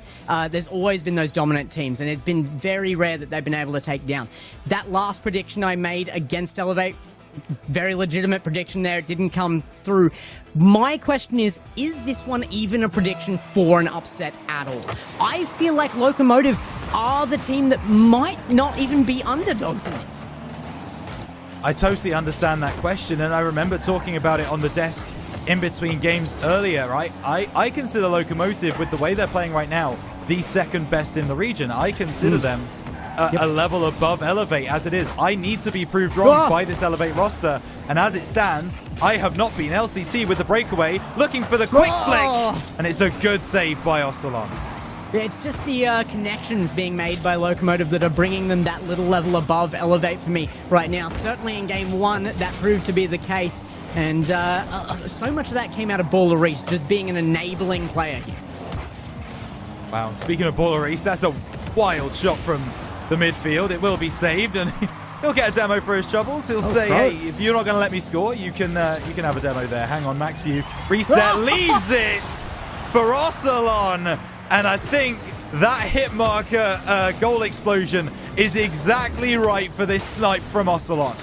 Yeah, right touch at the right time. Crawado coming through the back line there, almost able to get that deflection away, but he wasn't quite there in time. And Elevate, with a lead to defend now, will play like a different team to what we saw in game one. They will, but Bo's already got past one. He looks for the pass down. Ocelon's got a bump as well. LCT can't get there. Baller East can. And Locomotive survive for now. Max Yu drops this one down. LCT to clear it away. Tho is going to cut that one off on the midfield, and this is where Elevate are so good at that midfield line, making it feel like this pitch is only half the size that it actually is. Ocelon trying to get across. Baller East, a T-bone rule 1? Is that what that's called? Something like that. They do end up breaking it. Yeah, absolutely. Yeah, something like that. Well, this is going to be a chance for Crawado, but it gets flown over to the far side. Oh, big demo. LCT with a chance. No, not going to get that. Really thought he was going to get onto that as well. Baller Reese now in the back corner, can't find defense, and it's an uncertain looking Locomotive right this second. That first goal in from Elevate evens the series on goal count, and Locomotive suddenly look a little bit shaky. There's been a couple of bigger commits out of the players that had boost, but it's meant that Baller Reese multiple times has been left on goal line with nothing. Nobody left on goal line this time, as Tho gets a massive pinch on target. Yeah, Crawado, that clearance is not where you wanted to send it in the end. LCT had a lot of boost, but you cannot stop a shot that's going 67 miles an hour into the top corner. Elevate double their leads, 2-0 up, and Locomotive kind of stuck twiddling their thumbs, wondering what they've done wrong. And honestly, I don't think it's a lot. Elevate have just stepped up from game one. They have, but it creates the opening for Locomotive to do the same. I feel like that wasn't the best we've seen out of them in game one there either, as much as it was a winning capacity for them. If they're going to be asked for more, they will deliver more. It's just a matter of time. Do they have the time, though? Do they have enough time? That is the question, as Max Yu over to the far side. Double touches as Tho, corner. For a second, LCT gets the clearance. He's not got a lot of boost to work with. Baller Reese comes through to try and help. Crawado just gets a block off, but this is what I've been talking about for so long. Elevate. They do not let you cross that halfway line. Baller Reese has finally been able to do so, but, you know, Elevate are going to be able to get back beyond it. LCT drops it down. Ocelon looking for the pass on the far side. There's actually no one there to support him as this ball goes into the air, and Ocelon will be able to clear. Elevate, a very measured, very positive, very professional game number 2 so far. It's interesting to look at the difference between this series and the last with Elevate, because their opponents do not have the same playstyle. It is an unbelievably night and day difference between these two teams that they have faced so far. And Locomotive, they're not putting on some of the things that I was noticing were making those weaknesses really shine on Elevate as well. They were like glowing crit points on an enemy in an RPG or something, and I want to see more of that physical play. I want to see the pressure put onto Elevate, because it's the pressure they're not really handling right now. Yeah, and that is something that Baller East gives you as part of Locomotive. He is normally that disruptor. Oh. That's rough. That was. I don't really kind of get this, but Tho gets a really good flick. Don't get me wrong, it's powerful. God, I just didn't have any boost in the tank. Yeah, he even delayed that. It looked like he was going to jump forward for a touch early, which would have been a guaranteed own goal with some power, but left it late enough to make it close, just not able to get in behind it enough on goal line. It would have been a pixel-perfect save for him to get in behind that. He just didn't have the time. Yeah, and so Elevate, 3 goals to the good, and this game too looks like it is elementary from here. The series will be tied up, you would think, and Locomotive, they've got a lot to think about. Game 1 was pretty close. You still felt Locomotive were on top. This game number 2, well, it's been all Elevate all the time. Locomotive have barely got anything going forward. Yeah, LCT now might be able to change that, but there's no third to follow through. Croato trying to fill in defense, does so well. Ocelot now looking for midfield. LCT with control. Does he have support? Ballaris is flipping forward. He's got nothing. Croato will be the second man, but he's going to be brought out of the play. It's straight back at the other end, and that just cuts down the clock again. Elevate have just cut Locomotive out of this game, and not only that, it's not 3 goals straight here, it's 4 for Elevate series long. Very good point. Yeah, they in 5 minutes as well, because it was obviously 0 seconds in that game number 1. So, yeah, Elevate go 4-goal unanswered, and maybe they've started to figure out what Locomotive are trying to do, and they're shutting it down. Elevate take game 2, a tied series. We told you this one was going to be tight, and it's proving to be the case. Yeah, Elevate definitely should have come back in there. I expect Elevate to still be the top team in this matchup when they have the confidence, but I think that can be removed from them. Locomotive, they have to have that heads-up ability to know that they need to put Elevate under more pressure. They're being left with space right now. You should never be giving Elevate that space. I mean, LCT should know that. He's played with Maxu on his team. They were the team that you didn't give the space to. You just wonder how right? Because this is not a secret, right? This is not one of those things that like, oh, you know, Elevate are coming in and no one knows the playstyle. Everybody knows their playstyle. But Elevate know that their playstyle is known, so they do the right things to cut that off. They boost steal, they keep you in your half, they make it difficult, they encourage you to do double commits, triple commits. They make it so that your defense is thrown to the winds before then launching their attacks. And that is what Elevate have always been so good at.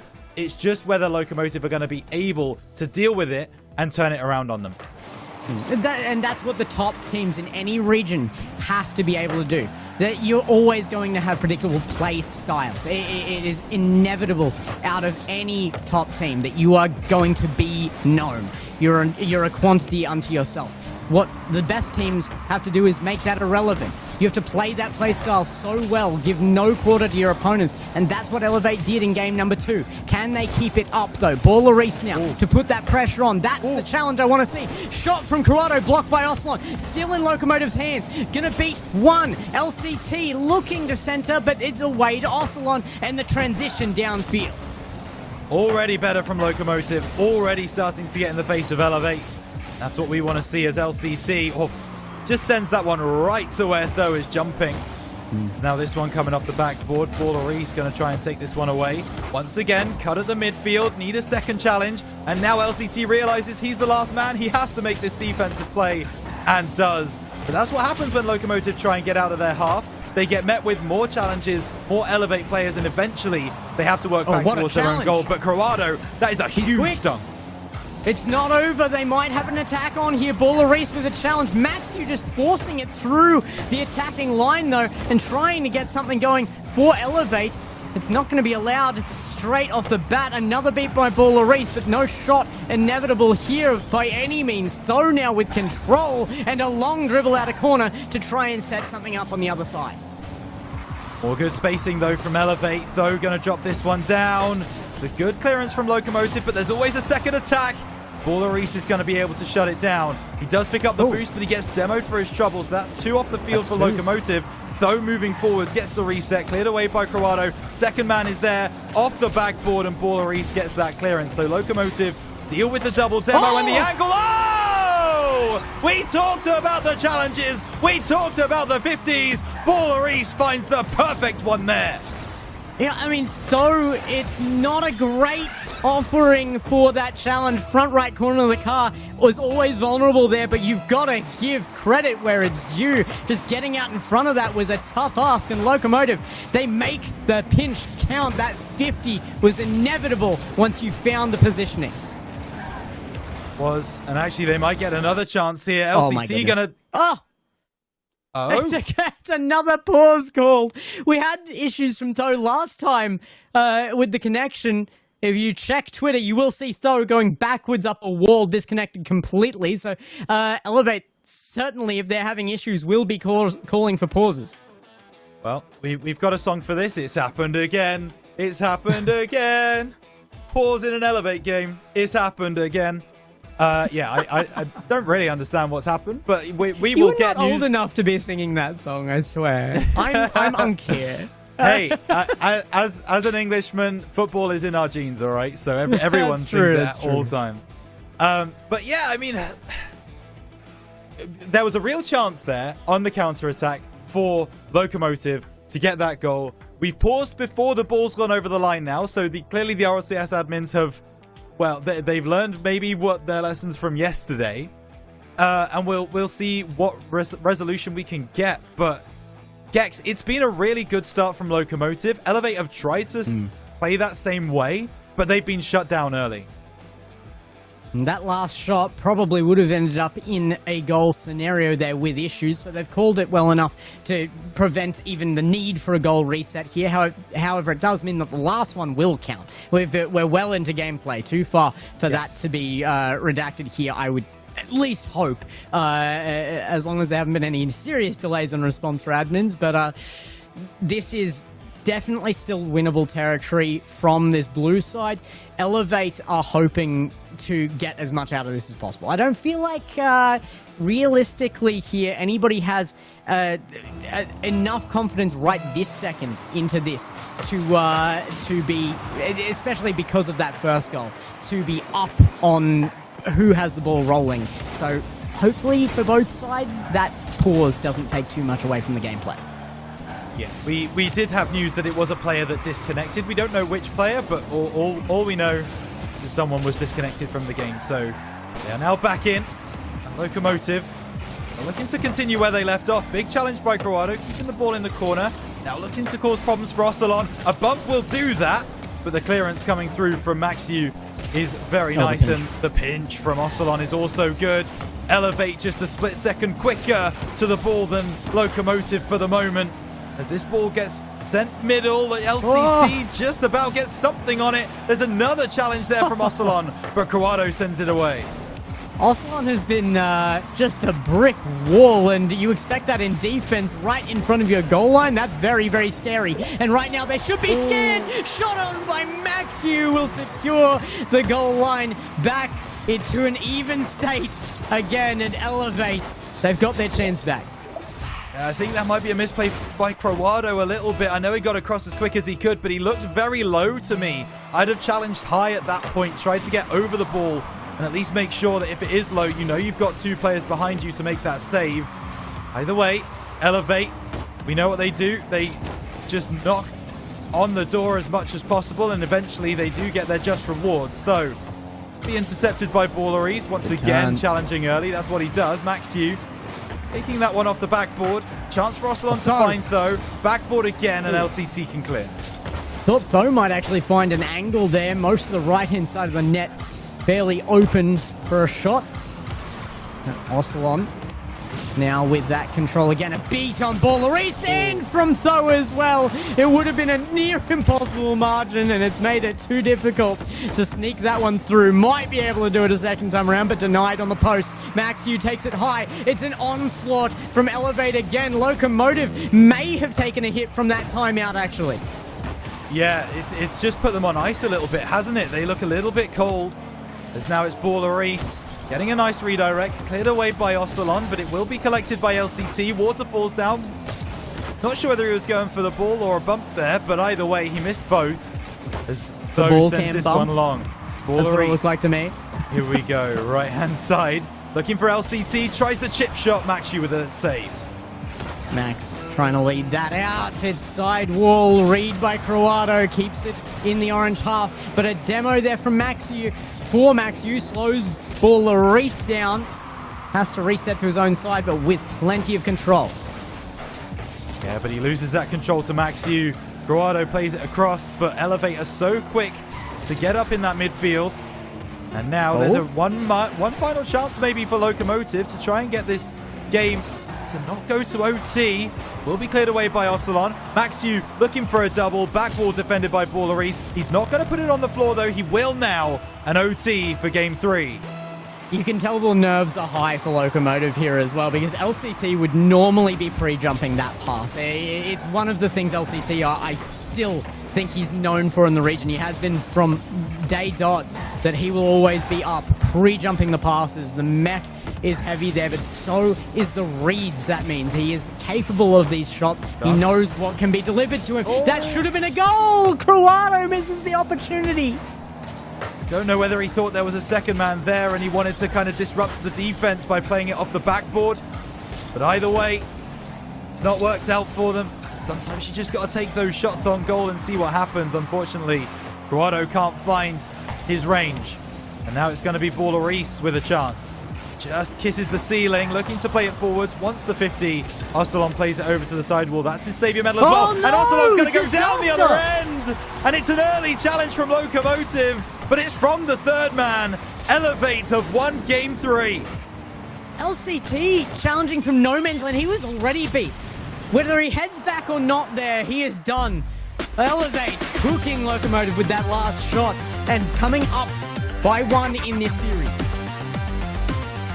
That you have to put that down to a misplay from Locomotive. You simply have to.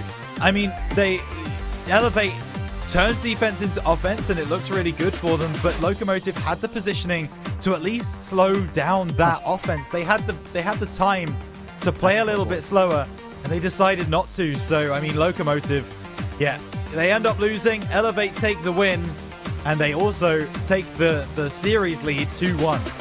Ballerice, the only one filling out his stat sheet there, 600 points on the board. He came in, it did come off that one goal there that had them a little bit of confidence for a while there. We'll be still yet to find out who had the connection issue there, whether it was controller or internet as well.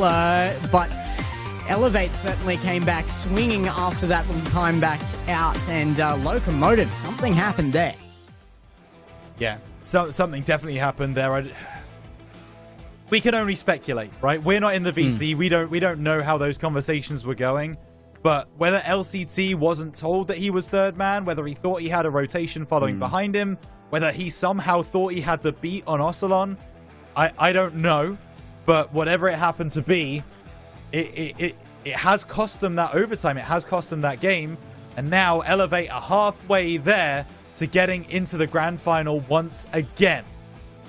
I genuinely think it might be the same issues. It's the same stuff cropping up that I thought they got rid of last time, where we saw the issues, the consistency, the fear, and the mental be that issue in the past. They came in looking so good for all of those factors last regional, and don't get me wrong, they're not far off it here either. There's no major unforced errors coming out except for that last moment there, but you see it when you look at a player that is such a known quantity like LCT. The lack of the pre-jumps on the passing plays and that forward positioning, it's the nerves getting in here.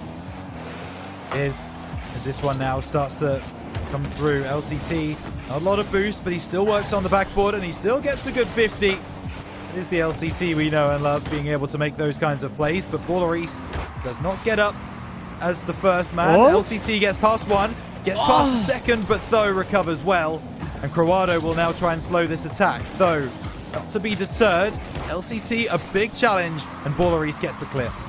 Really thought Ballerice was going to find the demo there as well. There was still one to beat in that scenario, but it would have at least secured their attack to go onward. LCT now trying to block off Max, who doesn't have the boost to remain high enough to do so. Croato flicked out of the play. No boost. Back line defense. LCT can't make it in time.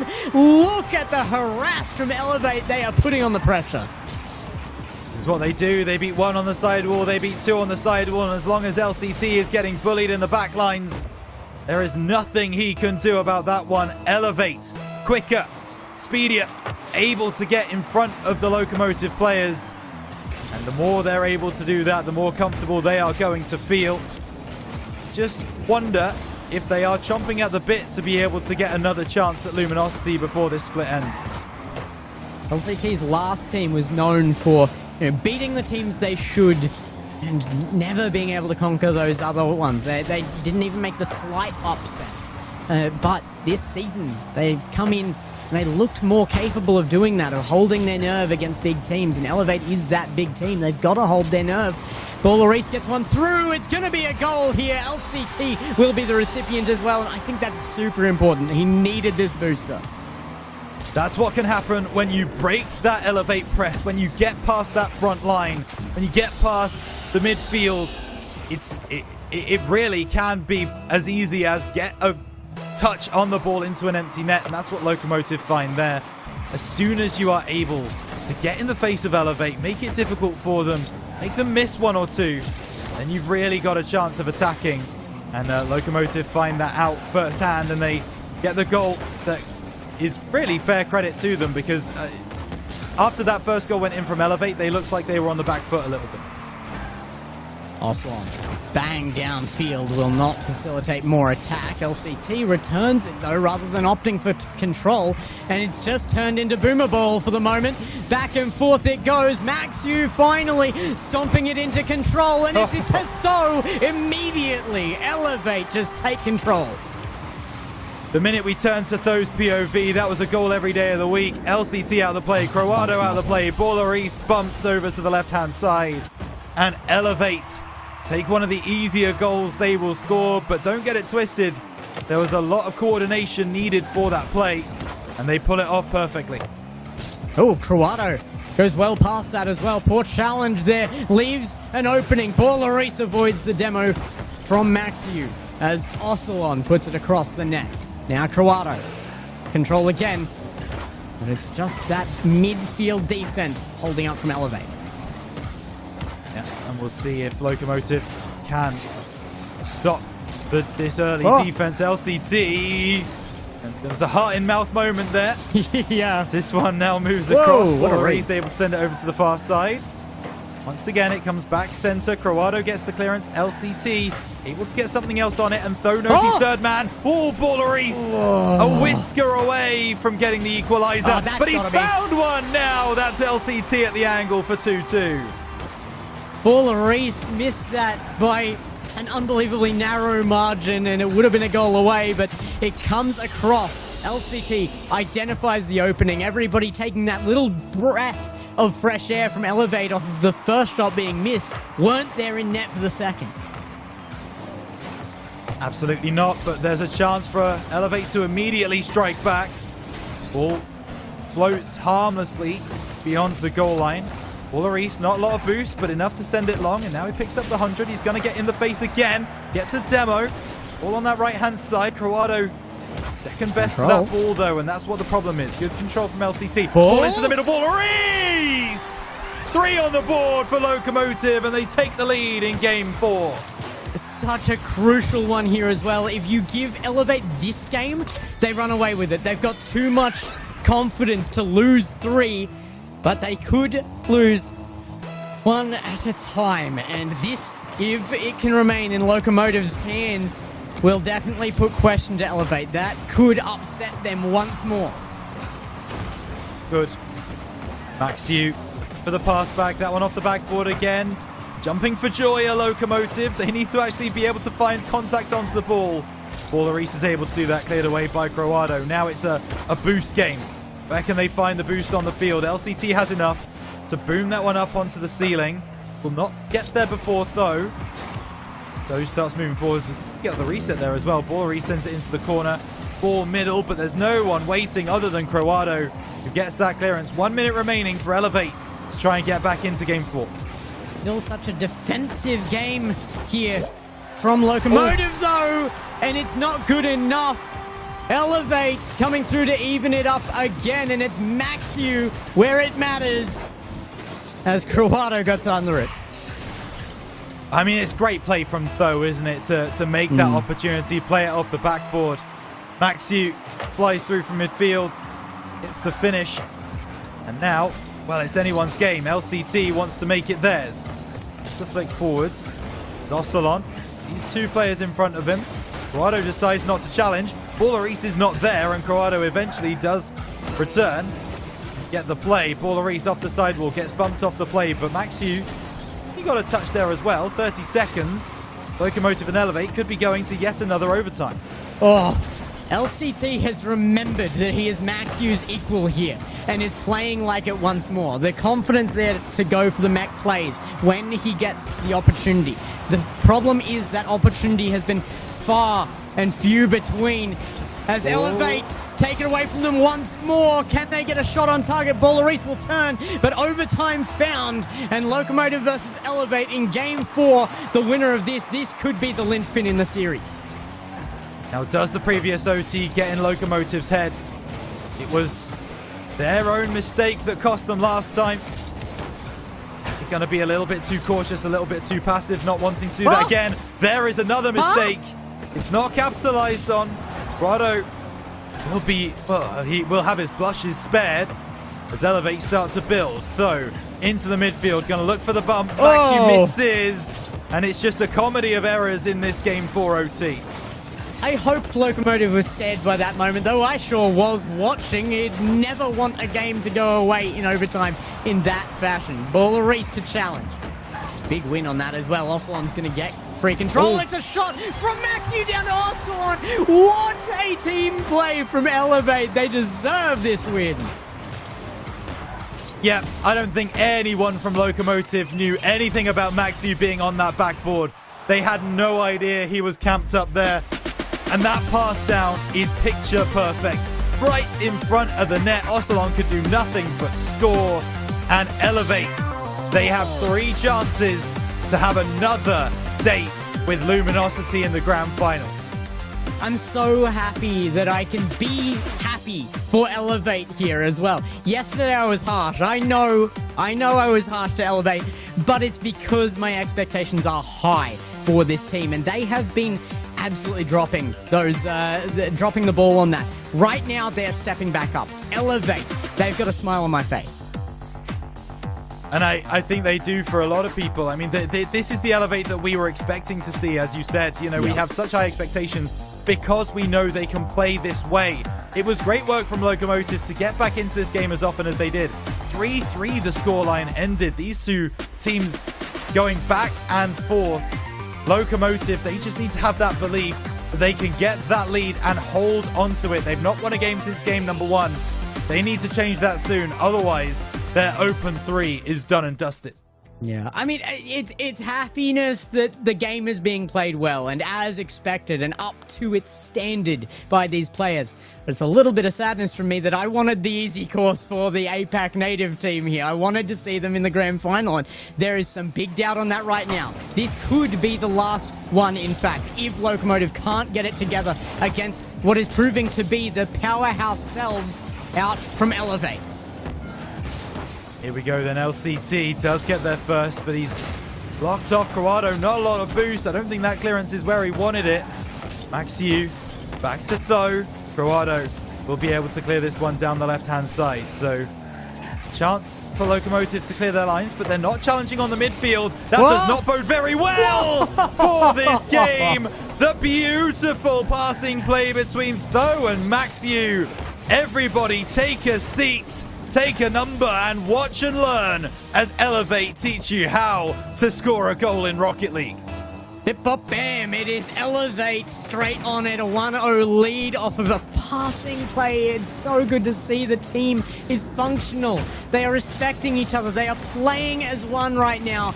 And nobody is bringing out the ego on field that would have prevented a goal like that previously. Yeah, for sure. Actually, that's a mistouch maybe from Maxiu, but it's a good enough second touch. Ballaris thought about going for that one, thought better of it. Now LCT intercepts into the corner. What's the bump? Oh, so close. Not going to happen for Maxiu. Ball into the middle. Get away by Tho, who now is unchallenged. has a lot of boost. The demo on the back lines, and that one's all not finished off by Ocelon. Locomotive, they managed to stand tall. How is that not in the net? Elevate. They've missed an opportunity there. Ocelon try and create another. Maxiu demoed will not be there as third man, but though he might not need him, shot is off target and the deflection away up to midfield. Maxiu now can't get a super useful touch on that unless LCT lets it go. Ocelon gets that on target. A save doesn't keep it away from attack a second time, and it's left to Maxiu. Corrado with the challenge, blocked again. Baller has to find a clear. It's going to be found and brought out to that right-hand side for the defense. Hang on a moment. Actually off the backboard again. Elevate just when you think their attack is done, just when you think they've got nothing left in the tank, they turn on you and they make something work. See the ball off the backboard, cleared away, but once again, it's an orange car that gets there first. Ocelon dropping it down to his Dutch counterpart. Now the pass back, but Corrado beats them both. LCT is going to be given a chance here. Maxiu is in good position to make that save. Corrado going to try and keep the pressure on. Puts that ball across, though he's doing really well to clear that ball away. And now he gets an attack going for Elevate. LCT blocks it off. No boost there from LCT, I understand, but I still question the choice to fire that on target with Maxiu just sitting there. And Ocelon, he definitely should take this chance and does to fire it on target. With just that slight opening, he finds it. We have talked in the past about the fact that Locomotive can be very spiky. They can have a really, really good series one day. They can just not be themselves the next. That is what we're seeing right now from this roster once again. They do not have momentum. They don't have confidence. And when a team doesn't have either of those two things, they are going to struggle against a team that is showing they deserve to be at the point they are in the region. They deserve to have their... Whoa. Okay, it missed. I was about... I just had to stop. You dead. I had to stop exactly what I was saying for a moment there, because that looked like it was almost going to go over the line. But no, Elevate still holding on to that 2-0 lead. Yeah, there's still little glimpses, chinks in the armor for Elevate, but the giant stands, as they say. The bigger they are, the harder they fall. It doesn't look like falling is an option right now. They are very steady on their feet. Ocelon, the bump not there, and he gets away with the ball, and the defense continues from Elevate. Yeah, Locomotive, when they move forwards, they just don't look particularly threatening. They play the ball around in the corner, and you start to wonder if they can get that ball across, but Elevate's defense is set up so well. Again, why bang that? Locomotive are making the wrong choices. They're playing defeated. They're looking for shots where they shouldn't be. But finally, when they link up, LCT finds an absolutely insane power shot off the ground there from that pass. We're calling that a caster curse? No, that's a caster blessing, that one. That was a blessing. No, because you said they weren't finding the right shots. You said they were absolutely, taking shots when they shouldn't be, and they scored. Like, so that's not a blessing. It's given them positive stuff, right? That's the positive vibes. All right, I get that. Well, they've got a minute. If I've been saying that Elevate was doing really well and then that happened, that's a curse. Okay. All right, I understand. We'll go with cast the blessing for now. We'll take it to the committee later. Don't worry about that one. As LCT is now going to look on the far side for Baller. Gets a good 50. He challenges these plays so quickly. LCT just trying to keep the play alive. Has actually put Corrado in a bit of an awkward spot. As this one gets sent back. 30 seconds to save Locomotive's open 3. Or it will be yet another Elevate versus Luminosity grand final. And we've already seen 2 of those, Gex. Yeah, it's gonna need to be something special for it to be anything different right now. Locomotive at least have a game into this series. They don't need to make a full reverse sweep. However, with 9 seconds left, can they make any attempt at the gentleman's version of that?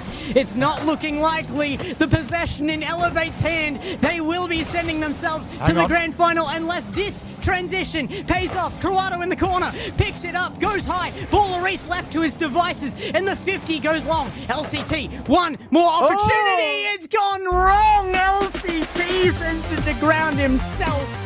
And Elevate get gifted their win, not just of the game, but the series.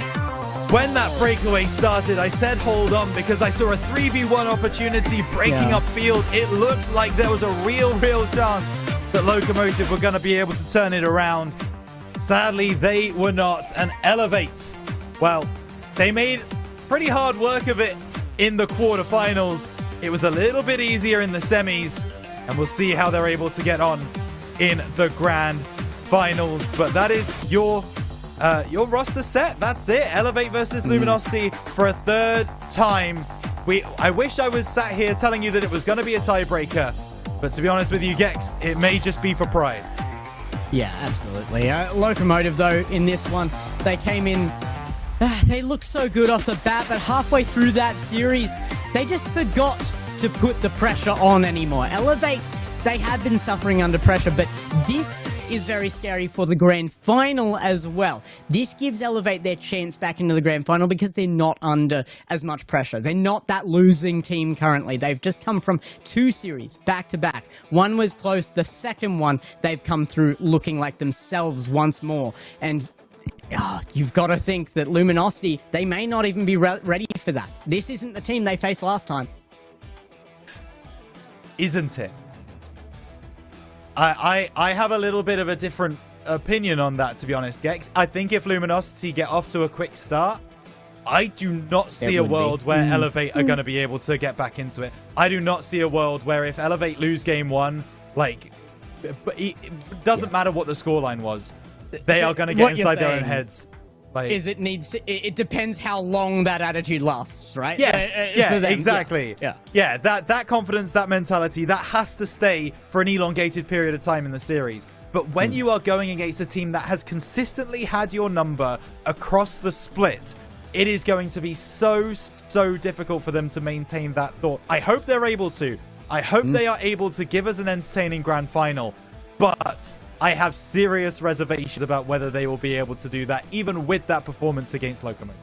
Yeah, and I hope for your sake, Rhino, and Hales as well, that this is going to be the step up from Elevate, because we need a great grand final to send off this split. This will be the last one for the 3v3s here on the main desk coming up. So if you want to see more of this, stick around after this break for that series, but also stick around for the 1v1s as well, because those will be coming up. We are going to be covering that here on the main broadcast as well as that comes up. That will be 2 weeks' time, I believe, from today. So, yeah, you definitely show up for that one. We have seen some big pickups for players individually that may make their showing there, Rhino, I think. Oh, yeah, absolutely. I'm looking at, I mean, we saw Risk yesterday. We got Sphinx going. We have definitely got some players who will be in the 1v1s. Maybe Maxu is going to get involved. I would love to see that as well. So, yeah, it's going to be fascinating. But we have to focus on these 3v3s, Gex. And I can't wait for this grand final. Yeah. Well, those grand finals coming up now. We'll see you after a quick break.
Welcome back, everybody, for our grand final. And I don't want to completely gloss over that last series, but Hale, you know why I'm not going to dwell on it.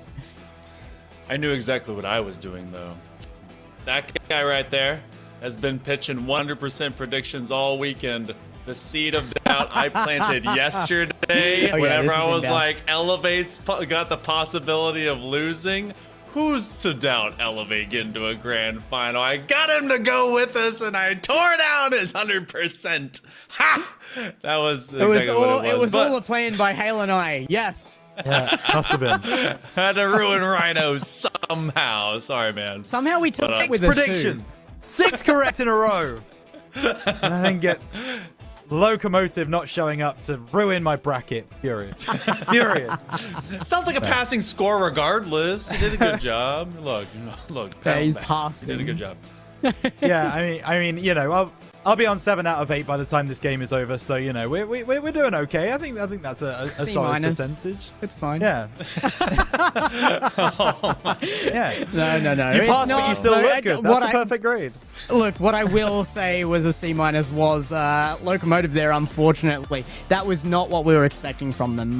The reappearance of some old issues for the team, but probably because that's the most expectation they have been under all season. That was a mountain of pressure that was on Locomotive there. I can't really blame them for that being the moment that would break them for that. However, they've had it once now. They're going to have to come in next split with a better attitude than that and really take it to Elevate.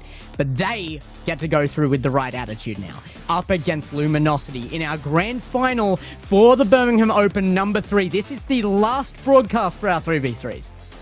The last taste of the major representatives coming out of APAC. Luminosity is just trying to finish this off as the triple crown for split number 1. But Elevate, I mean, there's some work to be done here. It depends on whatever happens between splits, if this will be even the same identity of people or anything. Same across the entirety of all these teams. But this is their last chance to try and at least lay down the law that they can compete. They've shown us at least a gut check that yesterday was not who they ultimately want to be, and that they're really here to compete on a big stage. And that's the biggest point that we've got to look at right now for this Elevate roster is how much do you want this? You know that this game for the Birmingham Major does not mean anything. However, how much pride do you put on the line? How much do you want to go to Worlds later this year? How many points do you want to get on the board in order to get to that point? This could be a pivotal result in the region if Elevate are going to be able to get the victory, but they have to get the victory. Do you think that they are going to be able to pull it off? Let us know in chat. Hashtag LG, hashtag ELV. Let us know who you are backing in this grand final.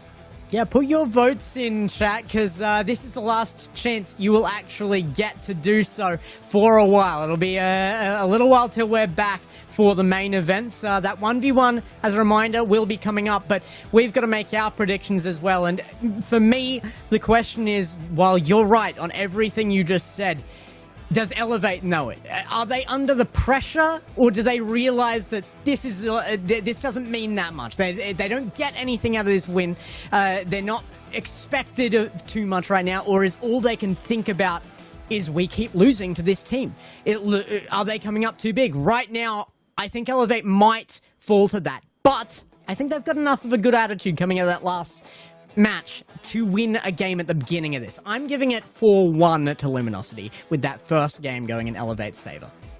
I still sit in the Canadian corner here. I got to see Sosa pop off, and I feel like Luminosity is going to dominate 4-0. However, it cannot be forgotten, previous RLCS APAC, the whole first split, Gladiators was trying to chase tail against what was also a 3-Rats concept, as well as Elevate. Then, with one win kind of split between them and finding a better showing into that semifinal, they found some points. And then Gladiators became the representative in that second split. Maxi's very aware of that. Tho came in later to try and fill that position. I still think Luminosity will win this, but Elevate, I sense the ability for them to at least recognize the world stage is on the line with this. I just hope it's going to be a good showing, but Luminosity in 4. I think we are going to learn in this game a lot about Luminosity's mentality as much as we are about Elevate's. They know this game does not matter. They know they're going to Birmingham either way. Do they want to really put their stamp on this split, say we are the undisputed champions of the region, or do they get overconfident, a little complacent, and do they let Elevate get into it with their mentality? I am still going to go with a 4-0 to Luminosity. I believe they have the right mentality. I believe they have the right idea going into this. However, I could see it slipping away if they do decide to get a little bit overconfident. So it's a full desk sweep. But Gex, it's going to be by the chat. Element it's going of doubt. to be by the chat as well. There it is, 70-30. There was no doubt there that it was going to be in the Luminosity favor, and that 30% has been shrinking and shrinking and shrinking. Elevate has such a fan base here, but even they are struggling to cling on to hope against the powerhouse that is Luminosity right now.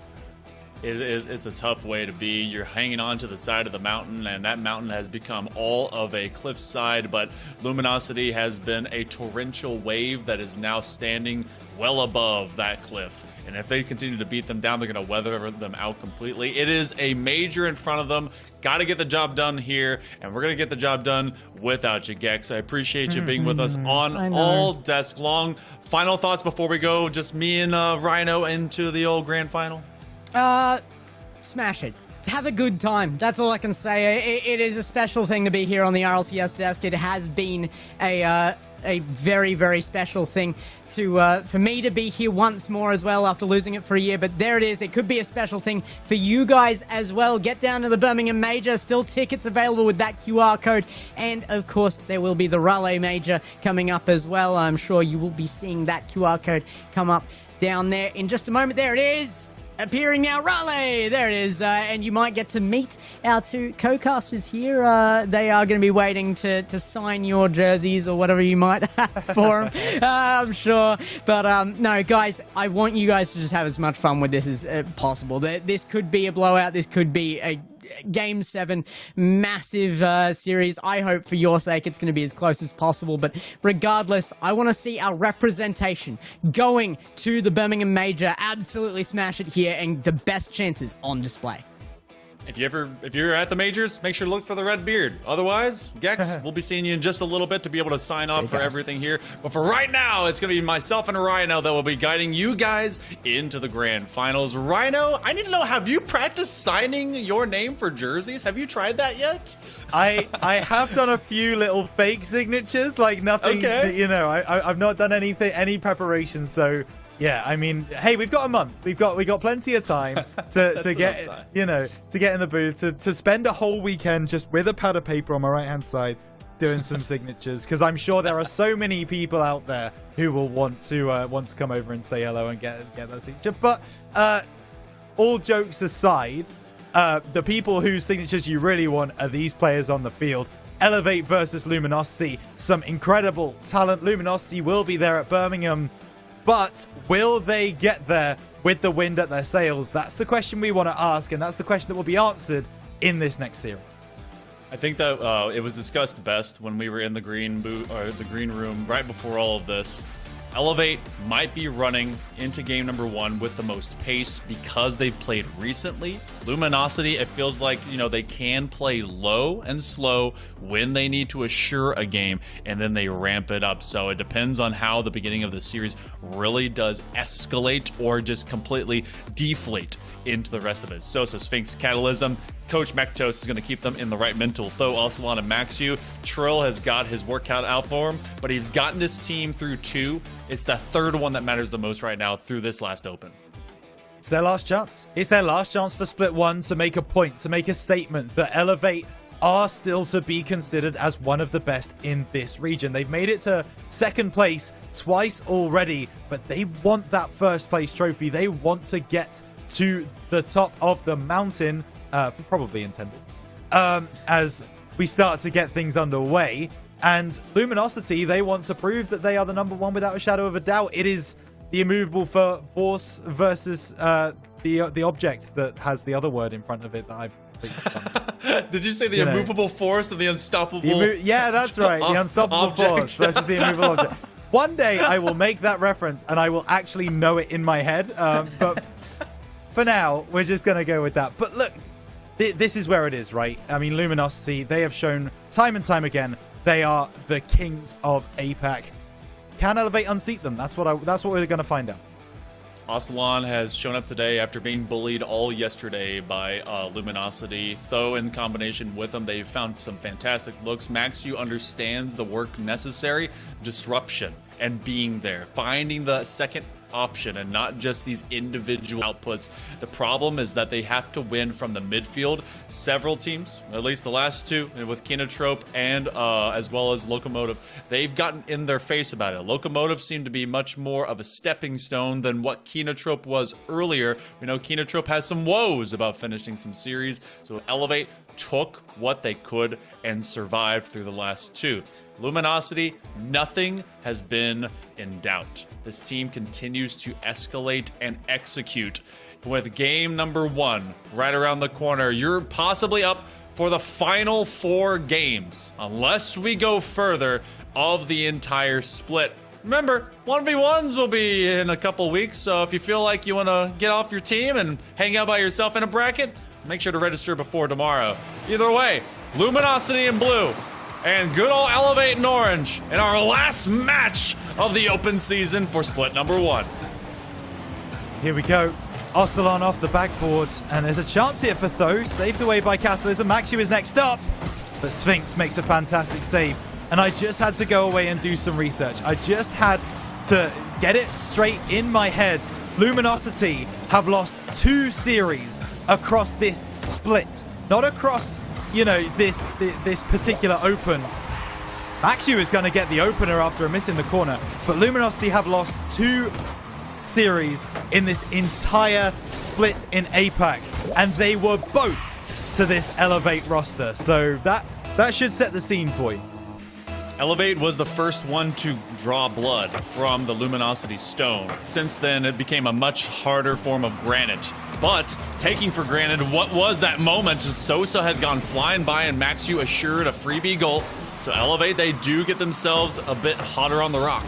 Now Luminosity, we know that they love to step up to the plate. If it's going to be Elevate taking these games, they have to be a step faster. The thing is, though, Elevate has learned they need to intercept even more often, but look how low on boost everyone is in that triple kit. Yeah, and this is now a chance. Oh, Sphinx steals that one away from Ocelon as well. So Sosa should be able to clear his lines here and does do so. Pops the ball up. It's going to be Catalysm. And that is the team play that Luminosity bring. Top left corner found after Sosa gets the beat. And Catalysm finds the finish 1-1. Sosa beat 2 there. And all that was left was a beamer of a shot by Catalysm, and that was making it well past the final defender, I think in the form of Maxu. So first one scored off of a would-be mistake, a punishment by Elevate. Since then, Luminosity is aiming to go even higher. Swing and a miss. I believe that one was Catalysm. Sosa's going to be under duress. Where's the third man? Trying to play to the outside. Maxu, they're a step later, and that actually allows Luminosity to recoup. Yeah, but it's Sphinx. Gets the reset, uses immediately. Will take the 100. Will get in front of his man, but Tho will clear. Catalysm following through. It's 3 men in the aggressive half for Luminosity. They are pushed away eventually until Catalysm finds a ball over to the far side. Sosa intercepting, getting a nice flick, but he's got no real help. Catalysm off that left-hand wall is going to have Sphinx inside. Off the backboard, Sosa following through, gets intercepted.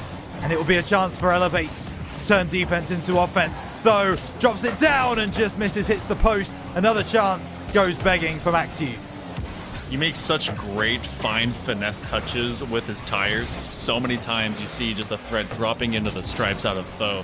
Unfortunately, it's not always been in sync with his two teammates to have someone there to run it up. That was an expeditious tackle upfield as well. Elevate's trying to pin Luminosity back. One good touch. And you guys have talked about it before. This often is an overly aggressive style that just has an open back door. And I'm sure Luminosity is starting to get sight left on that.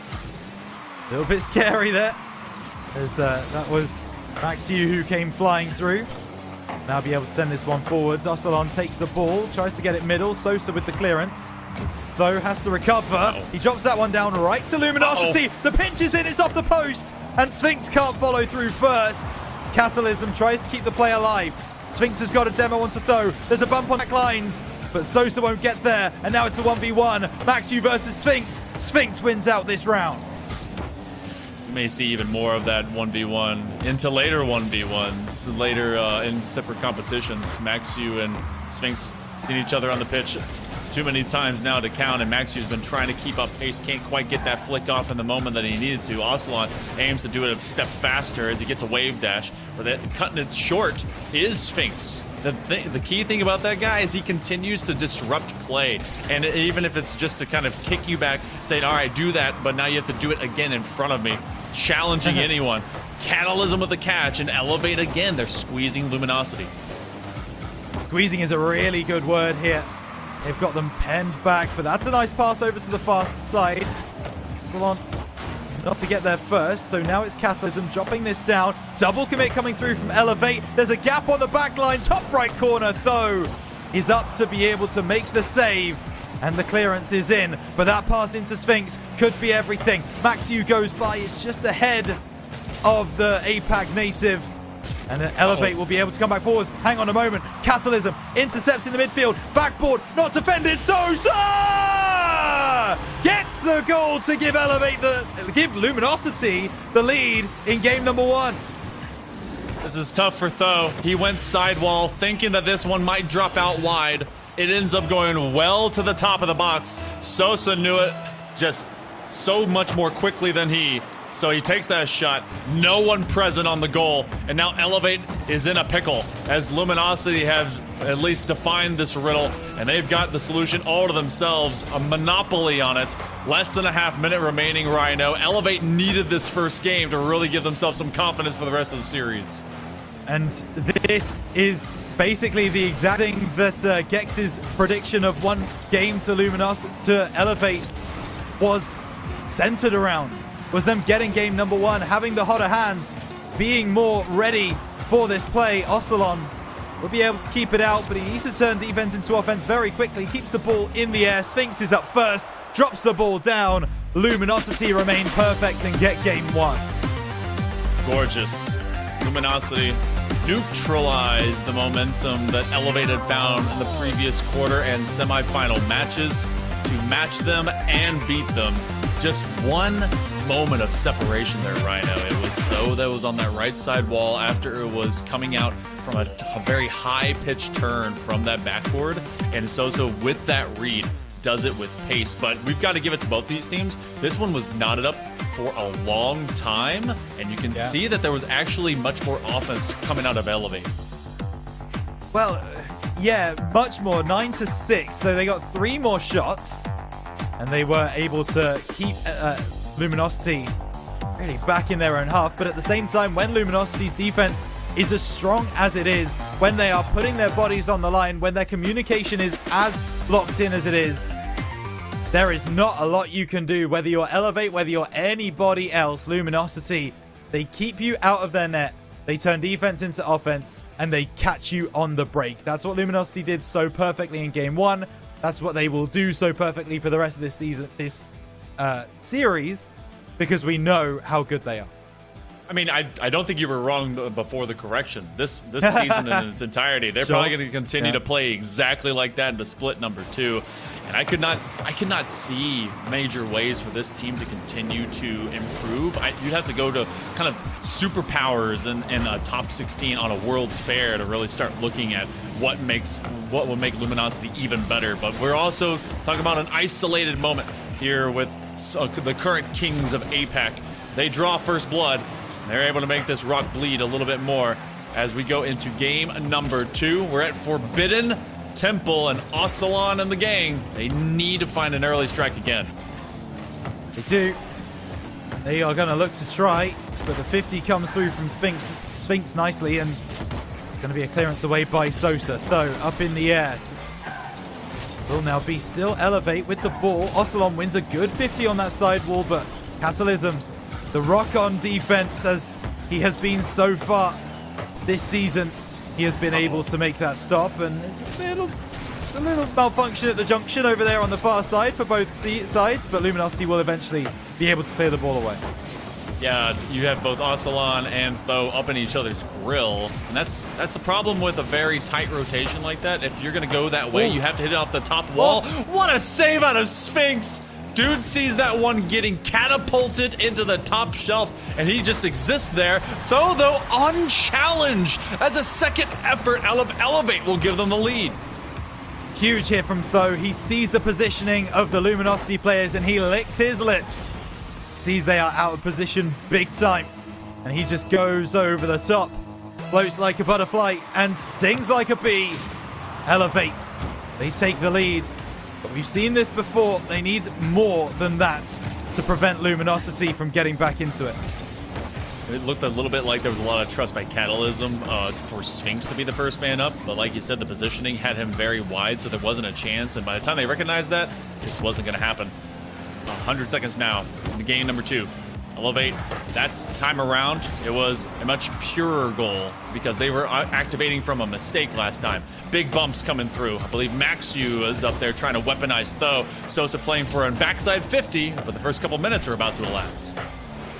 They are. Here comes Sphinx for a shot. Sosa cannot read that one. Catalysm catching, but Elevate get the better of him. Pinched away from Catalysm, and now Sosa can clear his lines, and actually that's gone beyond Maxu, who was in charge of maintaining that halfway line. So Elevate, not where they want to be.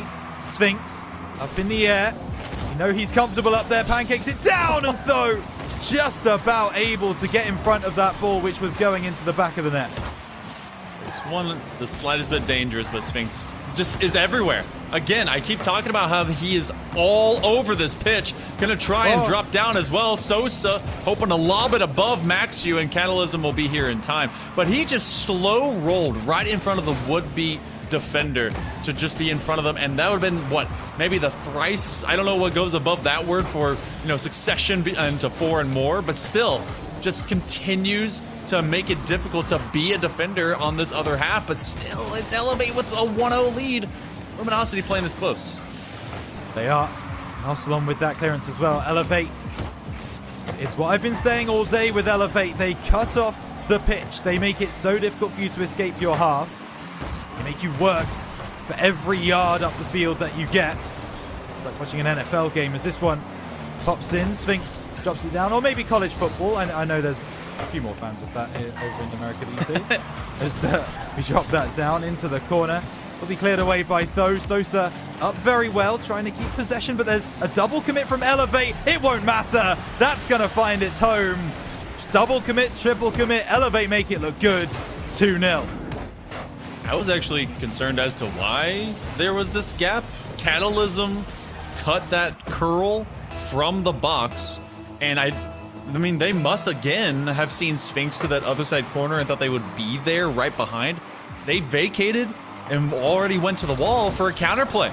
So Elevate definitely making Luminosity think a little bit too much, and so that's going to be some extra communication necessary if they're intending to bite back. But a 2-goal hole, no, it's going to be a mountain to climb. Very good as well. Yeah, that's a nice reference to the Elevate. Yeah, as we start moving forwards, it's going to be a clearance by Sosa. Catalysm up in the air, though. Shadowing that, but Sphinx is up, looking for the pass back. Not a lot of boost on the side of Catalysm. so he won't be able to really make anything too dangerous. Sosa turning to the side, no doubles. The Sphinx now looking to get that pass to his teammate, and Sphinx finds this touch, and that could be the all-important one, but Ocelon backflips to make the save. That really should be a goal back for Luminosity.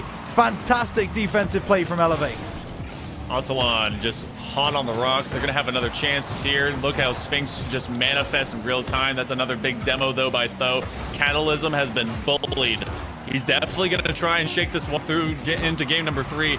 But look at this. An equalizer in the series. Luminosity sees themselves shut out. Yes. And shut down. Elevate does at least make Gex slightly less of a liar as we go into game number 3. Well, that is one on the board. They can get one. There is definitely a chance that they can get more. I don't know that I saw too much sloppy play from Luminosity, but I don't know that we've seen this Elevate play against Luminosity. They normally really struggle against the Kings of APAC. However, today they have clearly woken up on the right side of the bed, and they are working very, very well. This goal from Tho, just spotting the gap, finding the distance. And once again, a gap on the defense is all that Elevate needs. The minute that you give them an inch, they will take a mile from you. Luminosity definitely is a team that they play into perfect Rocket League, where if their disruption is there, it will beat you by numbers in force.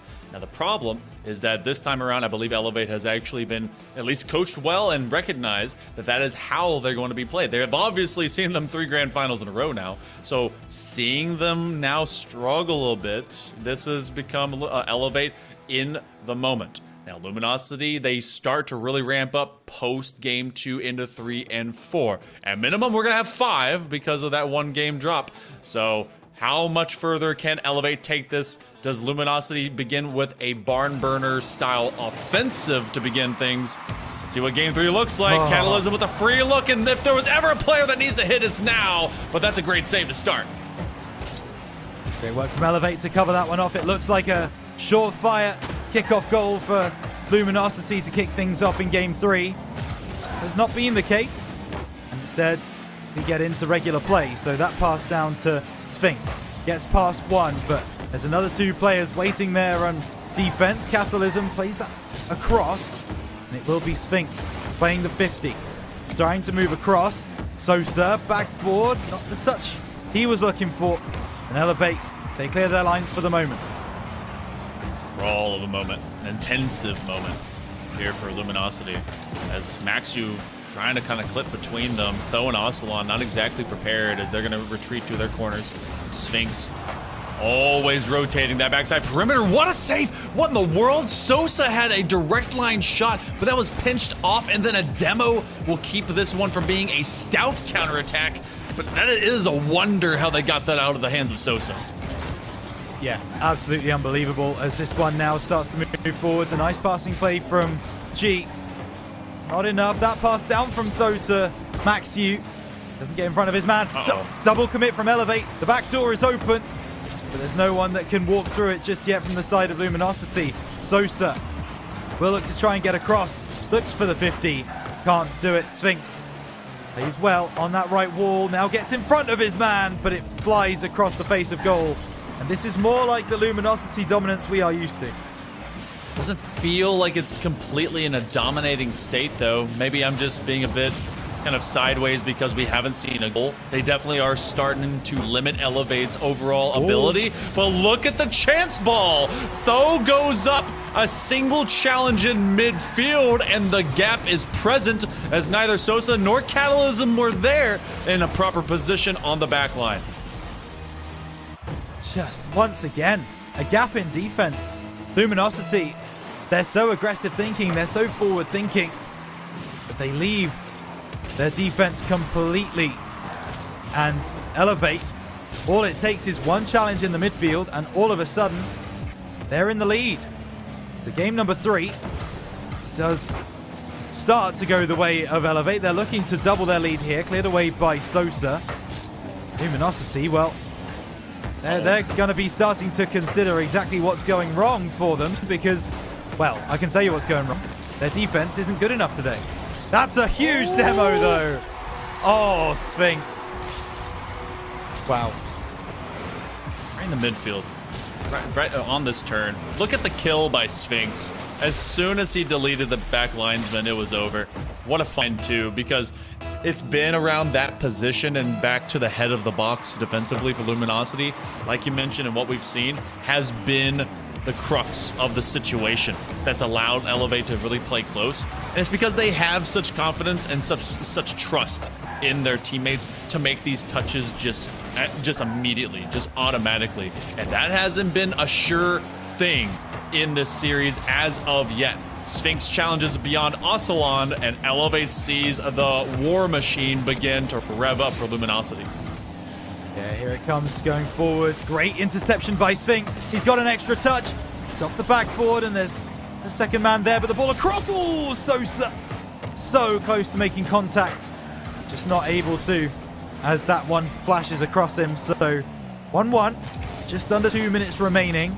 Luminosity have had, I think it's fair to say, a good number of chances in this game. They are still level. Sphinx going to try and change that tune. It's a miss by Ocelon.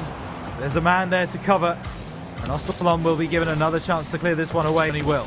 Oh, hang on, wait. Sphinx into the middle, though, is equal to it. That was a tough draw because he was definitely trying to kind of punch that with the front of his car. Didn't get a lot of power. It would have been at least maybe a halfway middle third style clearance, and instead it drops about as far as I clear the ball. What a flip reset of Catalysm. And finally, LG will get this lead. Let's see how it developed, because it was just an early catch in front of Ocelon, though. The turn of the wall, but that gave Catalysm just enough time. The German is not normally the man we look to for Luminosity to get the goals. However, when required, pull in case of emergencies, and Catalysm gets that one over the line. Beautiful play from him.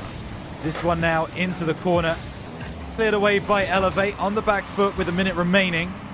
Want to get this one back, so we'll drop it down. Cleared away by that man again, Catalysm, in the face of Elevate. Maxu drops this down. It's a triple commit coming through from Elevate, and they might lose out because of it. Big demo onto Sosa to push it away. 30 seconds remain.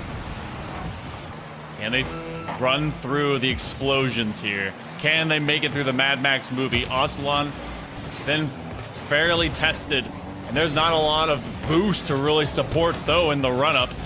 Ocelon again, he gets sat on by Sphinx. That's going to be a free goal and clear, but no. Maxu fills the gap, hoping to be somewhat level with them, trying it from the crossbar, outside the boards. LG wants a series lead if they can. Sosa contended with it at the corner. They're going to slow down Elevate, and they are barely going to keep this alive. Catalysm to a teammate, and now Ocelon to anyone if they can. Maxu from the back line one more time. This is going to be precarious, and it nearly was another goal. Sosa and the gang at Luminosity, they push back. 2-1 on this game 3. Today, it very much feels like it's a huge difference in styles. Elevate want to slow the game down, play more measured, play from that midfield line, break you down, make you make a mistake, and then take advantage. Luminosity, they want this ball pinging around everywhere. They want to play as quickly as possible, moving up the field with speed and precision. That's exactly what they need to do, and they have made it work for them in game number 3. But I think if Elevate are able to slow this game down, if they're able to play the game at the pace that they want to play it at, they have a real shot in this grand final. And they really drew questions in the middle of this game and also in the previous couple to force LG to have to recoup and kind of bounce backwards and really observe from a defensive standpoint. That midfield has been contentious, and you feel that there is really a weird measurement of that latter quarter zone, because you saw as the pickup from Sosa, Catalysm stepped up a bit early into it, and that was happening as well between himself and Sphinx. So they're like, okay, all right, we can have this conversation. We can fix this in real time. And as soon as they were able to seal that door, one big punish did not mentally boom them. And that's how they were able to level that out and then find themselves in greater pastures in game number 3. And this is another difference that we talk about when we're talking about Luminosity and Elevate. All Catalysm almost getting the first goal on the board. But it is that mentality. Luminosity go a goal down. They are on the losing side, as they are now. Max, you finding the bottom right. They still believe they're going to win the game. They still have the belief in themselves that they are the better team, that they will be able to pull it through. Elevate, I'm not sure I can say that they have that same mentality, to be honest with you. Yeah, no, it's touch and go. But that's also how this team kind of offensively operates as well. Touch and go. Get it to a teammate. Get the heck out of dodge. Don't stick around for too long. Don't let it be something that you stick on for a long bit of thought. Just let the mechanics fly. Seeing if you can make that first touch the best touch. Maxu with a chance ball over to Tho. It will be intercepted, but they bring it right back. Aslan, Tho, is he able to get it back? Yes, he is! What a connection for Elevate. This is beautiful. Aslan up to Tho, and Aslan just moves through the field undetected, really. No one knows that he's going to be able to get there off that pass, and that pass is absolutely perfect. The fake kickoff here from Sphinx and Luminosity, so Catalysm will have the ball. Loses out. He maintains possession for a little bit longer than maybe I thought he was going to. Big demos through from Maxu. The ball is on the far side. Catalysm tries to make it through. Double commit coming through from Elevate. Now maybe problems. Sosa looking for the redirect. Maxu is there. Catalysm is following, but he can't find the 50. Fantastic close of the gap by Tho. And they're going to have to do it again. They actually see Aslan jump early. So bit of nerves. And that's exactly why Catalysm will cut this down. This has been a pretty heavy scoring foray right now, Rhino, in the first minute and some change. Yeah, absolutely. I mean, we've seen some defensive displays from both of these teams. This game, not so much. Elevate 2-1 up against Luminosity. Luminosity, of course, whoa, okay. Okay, all right. So we go again. It's happened again. It's happened again. Pause in an Elevate game. It's happened again. I'm not going to sing it again. You know the way it goes. I definitely know the way. Well, we're going to be coming back to us for a second. We're going to figure out exactly what's going on. We have had some disconnection issues, and it's been fairly consistent on the Elevate side. Obviously, we talked about what happened from Tho's Walk of the Woods, and maybe this will be a quick reset, so we'll see how long it actually has to be. To that measure, I mean, some of these games that have been disrupted have definitely changed the title flow. In the meantime, this one has been kind of topsy-turvy. Big haymakers getting thrown early, and you gotta feel that Luminosity is aiming to do that to get Elevate unseated from their confidence points. Yeah, for sure. And we'll see if they are going to be unseated. I'm not convinced that they are just yet, but Elevate getting out to a 2-0 lead is definitely very positive for them. They need something to hold on to, I believe. Luminosity, when they get ahead, they are so difficult to bring back, bring back down to earth, if you like. Whereas Elevate, as soon as they get ahead, it really feels like they are able to stick with it. That bump through, and Sosa makes a huge save on the goal line. Save with no boost, and now he has to go upwards. He has to trust in Sphinx, and he's right behind him. Sosa has had nothing in the tank for the last 15 seconds. He's aiming at small pads as Catalysm and Sphinx take up the rest of it, but this team does so much with so little, and that continues to be how they want to just win if they can. Elevate finds that as a point of frustration, because if they can deplete you, then they can get rid of you, but that has not been true at all. Luminosity still pressing forward. Another big save out of Tho. Yeah, nice angle found. Catalysm backboard, though. Gonna send this one away. He does get bumped for his trouble. Sosa will drop this one down, but Tho is still on the play. That forces Catalysm all the way home. To try and take this one past Tho again. Sphinx has got a demo onto Aslan.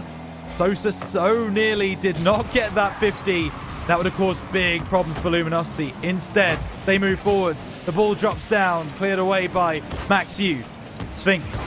It's a good 50. Needs a second man to help out. Second man is there, but Max Yu gets the clearance. Tho has gone ahead. Tho gets the drop down. And it's a good... it looks like a save to me, but eventually it looks like it's just going to be a block. Either way, it's a great deflection, and yet every single time the first start of this offense gets nullified by Luminosity, Elevate comes back even stronger and for longer. 2 minutes to go. Now they start connecting upfield. This will boom out to the backboard. They begin a read with it, but there's nothing in the tank. Sphinx, he has to drub through this as Sosa will at least give him some level of support. But Luminosity has not dictated the way this game is going to be played. They keep chucking things with power, but they don't have a follow-up. Don't. But take enough shots, throw enough stuff against the wall, and eventually something will stick.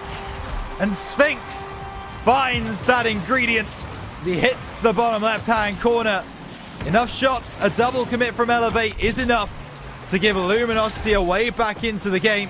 And an equalizer with 1.5 minutes left.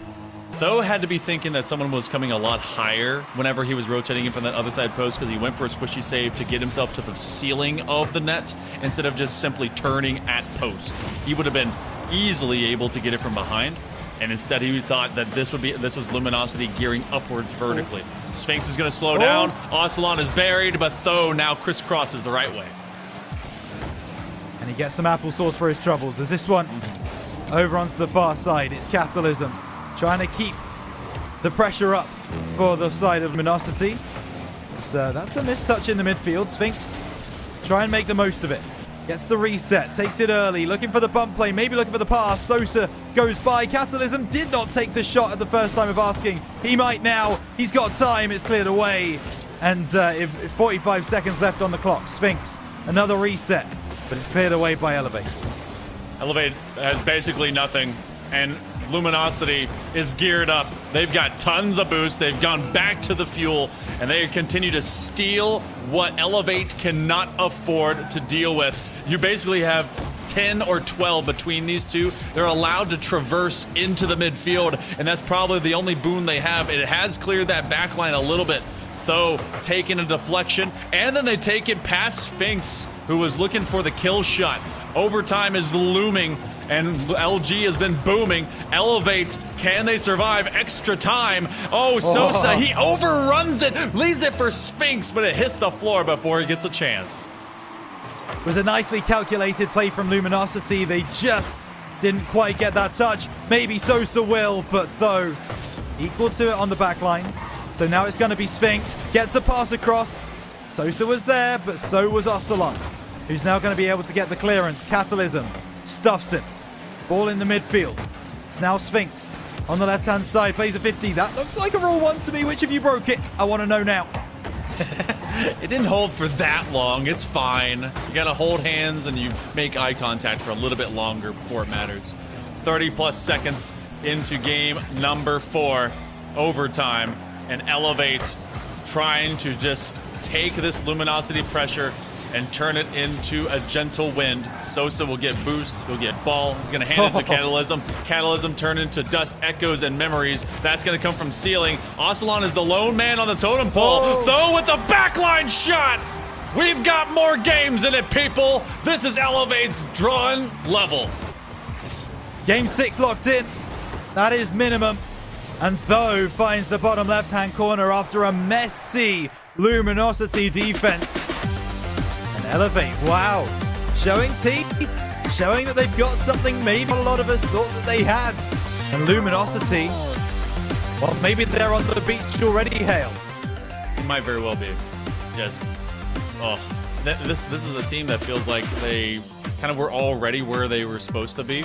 And into that major talk, and I actually don't think that this is anything about Luminosity not living in the present, but they have lived with so much of their defense being in trust mode, winning challenges, winning from that midfield, and that hasn't been consistent in this series because Elevate has finally worked their way out from their own back third, and when they meet them, it makes it much less of that 90% fortitude, and they're able to find these big chances. Yeah, I'm going to tell you right now, this reminds me a lot of Open 1 Grand Final where Elevate and LG met. It was very, very back and forth for the first 4 games. If I remember rightly, the same thing happened there. LG won Game 1, Elevate won Game 2, LG won Game 3, Elevate won Game 4, and then suddenly Luminosity flicked a switch. They found their form, they found what they were looking for, and they were able to take the next 2 games. Is that going to happen again? Is history going to repeat itself? We will find out soon, but Elevate are in the best position they have been for a very, very long time to make sure that does not happen. No, I cheated a little bit, and I went back to Open 1, results, and it was the same but different. It was actually Elevate scoring first or getting the first game. And Luminosity, they're scoring first this time around. Definitely the game that needs to pick up for either team to be confident about game number 6. So I was right, but I was wrong. I'm okay with that. Yeah, you're like, it's same but different, you know? Same but different. Yeah, I'll take that. Gex is still going to take this victory over us, even if Elevate do end up winning this game, because, he predicted the 4-1, so he was the closer to being right out of a lot of it. All right, well, either way. You guys can tell us whether or not that's true or otherwise. Make sure to get involved, because Elevate and Luminosity, they're going head-to-head right now in Rhino. They're actually giving us quite the show for the end of the split. Absolutely, yeah. Putting on quite the performance, both sides, that is, and maybe there's an equalizer in the offing. Sphinx did not have a lot of boost to make that play, but he still made that play. Catalysm down the right has a huge pitch long. Maxi off the backboard. He might have set it up for Sosa, who has the reset, but he does not have much more than that, and it will be pushed into the corner. Dangerous way to navigate through this. We're going to see a massive counterplay, and Sosa's going to let it chill out, especially with the amount of pace that was on that. But they have decidedly gone once in for what has been telegraphed and at least extra played by LG. What a find. Maxu is able to support after Sosa sweeps the backboard. Catalysm trying to pancake it again. And again, that's Sosa coming through. Sphinx. So you're getting a lot of LG all the time. Sphinx uses the rest of his tank. Can he get up there in time? Oh, it's all of a decoy! What a smart play out of LG. Is it smart? Sphinx pushed through as the third man onto a 50. No one in the world is going to tell you that's a smart play, but it results in something so beautiful. Off the backboard, he does not go for the shot because he knows there's a defender there. He knows there's a player that he needs to beat. So instead, he drops it down for a teammate to finish. That is so intelligent from Sphinx.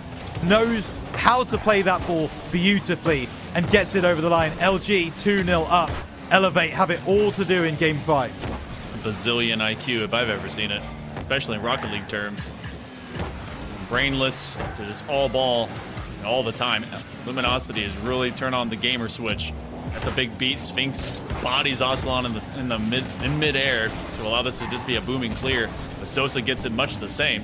Aslan has a chance with Tho. They're going to waterfall this down. Aslan there a step too soon. Maybe just to get Maxu involved. They actually start working this. It's just slow ball, chance ball, loose one. Tho with Aslan. Do they have Maxu out? They don't need him as Aslan just straight up bodies the backboard.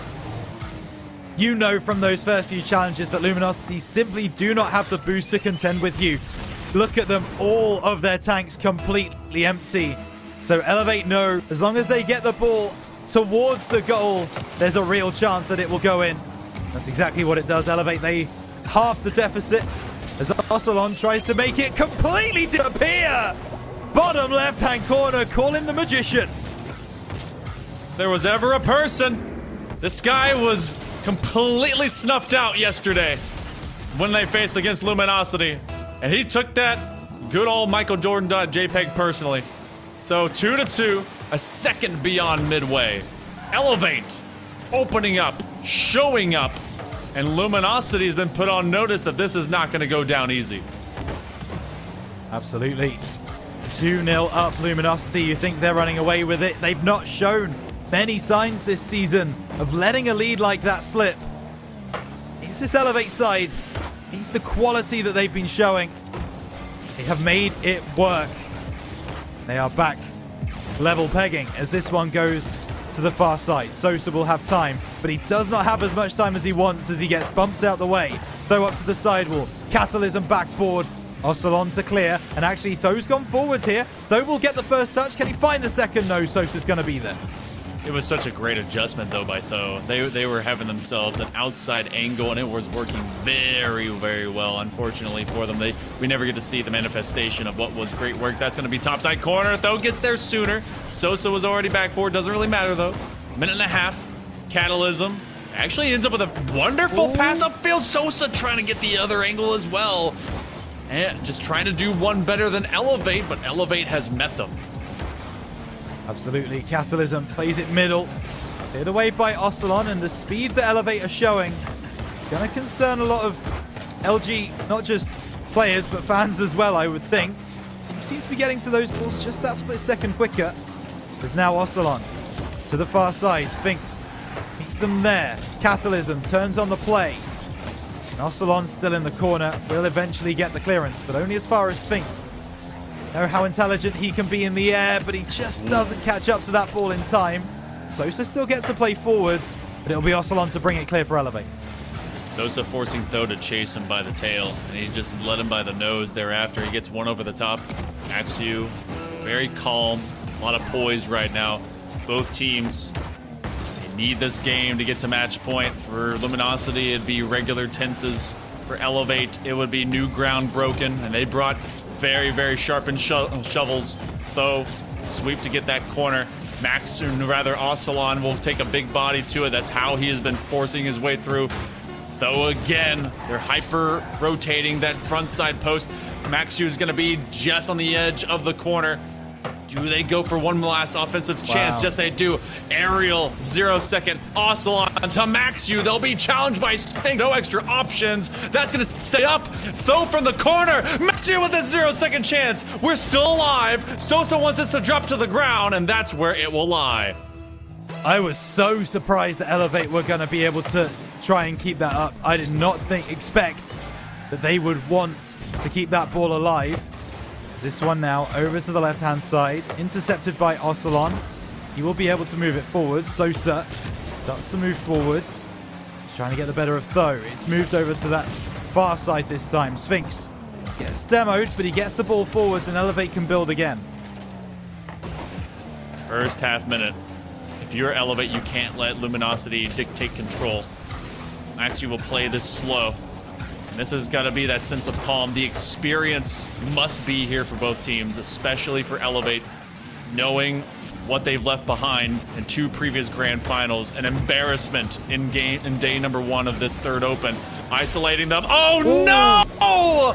Catalysm! It's a disaster class from behind as Ocelon pushed this the rest of the way through. Sosa just causing problems though. Tho was probably going to be the one to try and challenge that, but he is put off that play by Sosa driving forwards. And Luminosity take game number 5, but not only that, they take series point.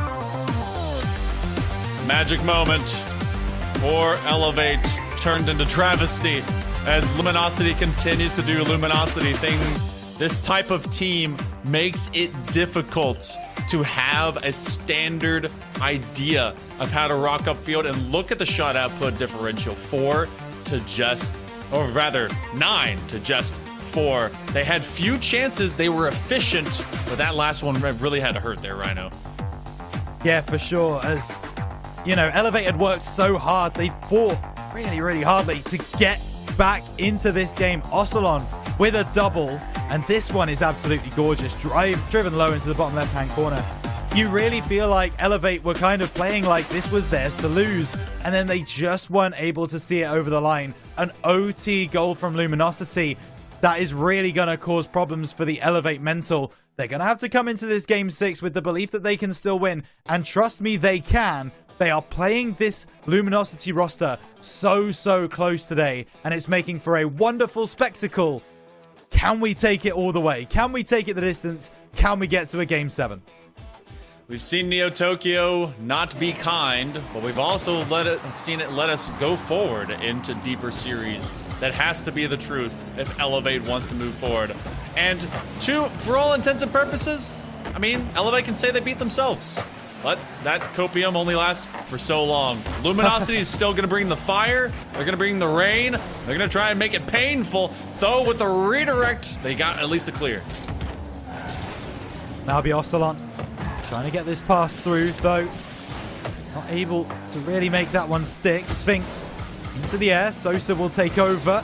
Just can't get past that first man of Ocelon, so Catalysm is next up to bat. Has Maxu coming at him from the corner. Maxu able to get 2 big 50s there. Ocelon, the sniper, he's left it down for Max, but cleared away by Sphinx. Sphinx will get a second save as well. That was delectable. That was an appetizer on a platter for the main course of this next offensive run, but unfortunately it was stolen right off the platter by the waiter themselves.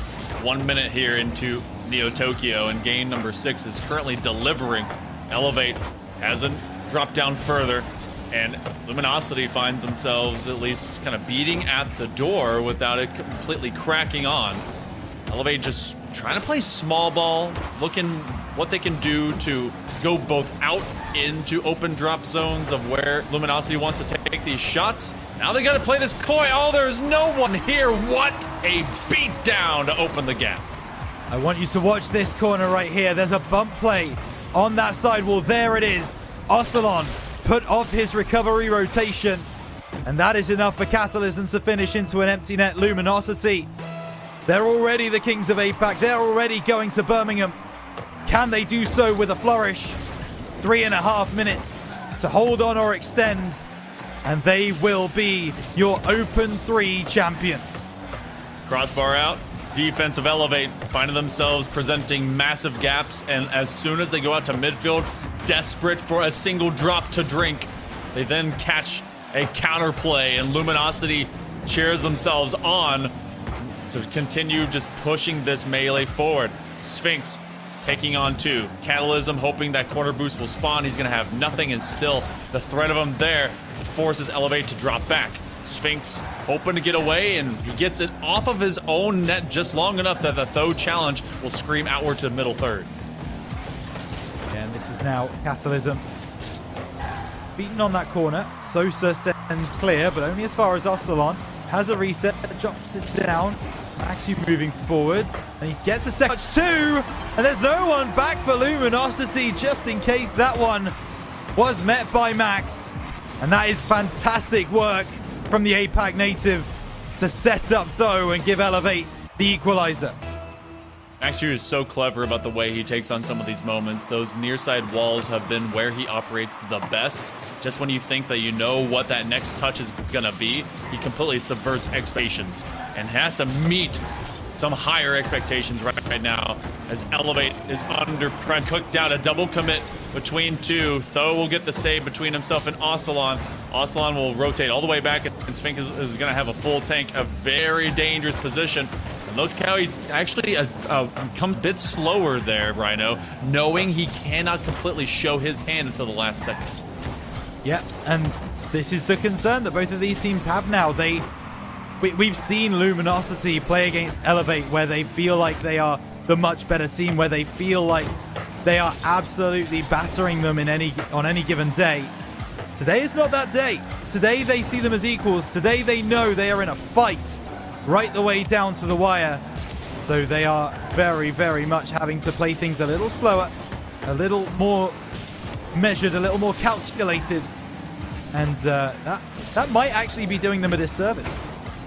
Yeah, I mean, because they've been playing such an uptick tempo, that is where they're the most voracious. And you got to think that some of this play style, maybe they're measuring out what they have to do going into the major, changing things. But their identity and the way that they have been so spooky, haunting teams with the way that no one can read them, really might be their greatest strength. Sosa challenging Maxu in the face. He's going to be there for an extra option as Ocelon intends to go from over this corner. And we're 1-1, sub 1 to go. Elevate needs this 6th game to get themselves just down to a BO1, possibly contending for this 3rd open. Here we go then. Ocelot has the offense, looking for the shot. Catalysm calmly pushes to the side. And now that drop down again. This is Maxu now. What can he cook up for us? It's again cleared away. Chance at the angle. Catalysm with the save, and now Luminosity spark the counter. Sphinx drops this one low, gets a second touch, but Maxu has tracked him the whole way. Now it's going to be Arsalan looking for Max, not finding him, though! Goes so far wide, it might have gone out for a throw-in. That one was definitely intercepted with some pressure. I believe he was connecting with a separate car. Arsalan could be last gasp effort. Tho comes up. Maxu will be the first man back. He actually booms it high. Sphinx with a chance. This will come out wide. Arsalan underneath. Tho will be behind him. Flip reset. A chance from the last line of defense. Elevate must score now. Game 7. Or we close it out on Neo Tokyo. Those are the options. And it's the orange side who are chasing the victory, and maybe they find it off the crossbar. Though so close to sending us to champions. And now there's a chance for Luminos, but Maxu intercepts. Sphinx gets him back. Now moving middle, gets the reset. Will be cleared away by Tho. They're chasing demons right now, fully haunted by the ghosts of one and past. They have this pinned to the post. This one going off wall. Catalysm and Chase. Look how they're priming up Sphinx. He's going to have a double. Watch out! Catalysm comes back to it. Thrice the victor. The triple crown for Luminosity. Complete as the kings of APAC. Heavy is the head that wears the crown, but their neck is thick. They are mighty and they are strong. Open 1, Open 2, and Open 3 champions. That is as good as it gets from Luminosity Gaming, who will be the APAC representatives going through to Birmingham. They put the exclamation point on this split. They make everybody aware that there is no one better than LG. LG bringing the fight. Elevate, you got to give them some credit. We had a couple of great overtimes and moments that seemed so promising, but this one eventually folded much the way that it had several times. A heck of a double tap connection to get that one centered up. Sphinx is just a monster. Continues to really be that, and it cannot be just understated the level of presence and precedent that this young player is really bringing to this region as well as to this team. Rhino, this is a good looking squad, and they really took on a heck of a challenge in Elevate this time. They met them head on. This is what we've been waiting to see for Elevate for a very long time. We have been waiting to see them push Luminosity right to the brink, and that's exactly what they did. Luminosity had to pull through, I think it was 3 OT victories, something like that, 2 or 3 across the series. Like, that shows you how close this game was. That shows you how close this series was. Elevate, they are at the level, but they just need that extra little something, that extra little spark, which luckily they've got maybe a month and a half, 2 months to go away and work on, because they're going to be coming back into Split 2 wanting that crown. You can definitely tell that this one was starting to weigh a little heavier, and this is actually going to be the weight level that this team is going to have to deal with when they get to the major. But someone that maybe knows that even more from their perspective, we're going to bring Gex back to us as we fill back the three-headed Hydra here for our desk. Gex, tell me about it, your optic, your perspective. Things were starting to get a little bit juicy out there, right?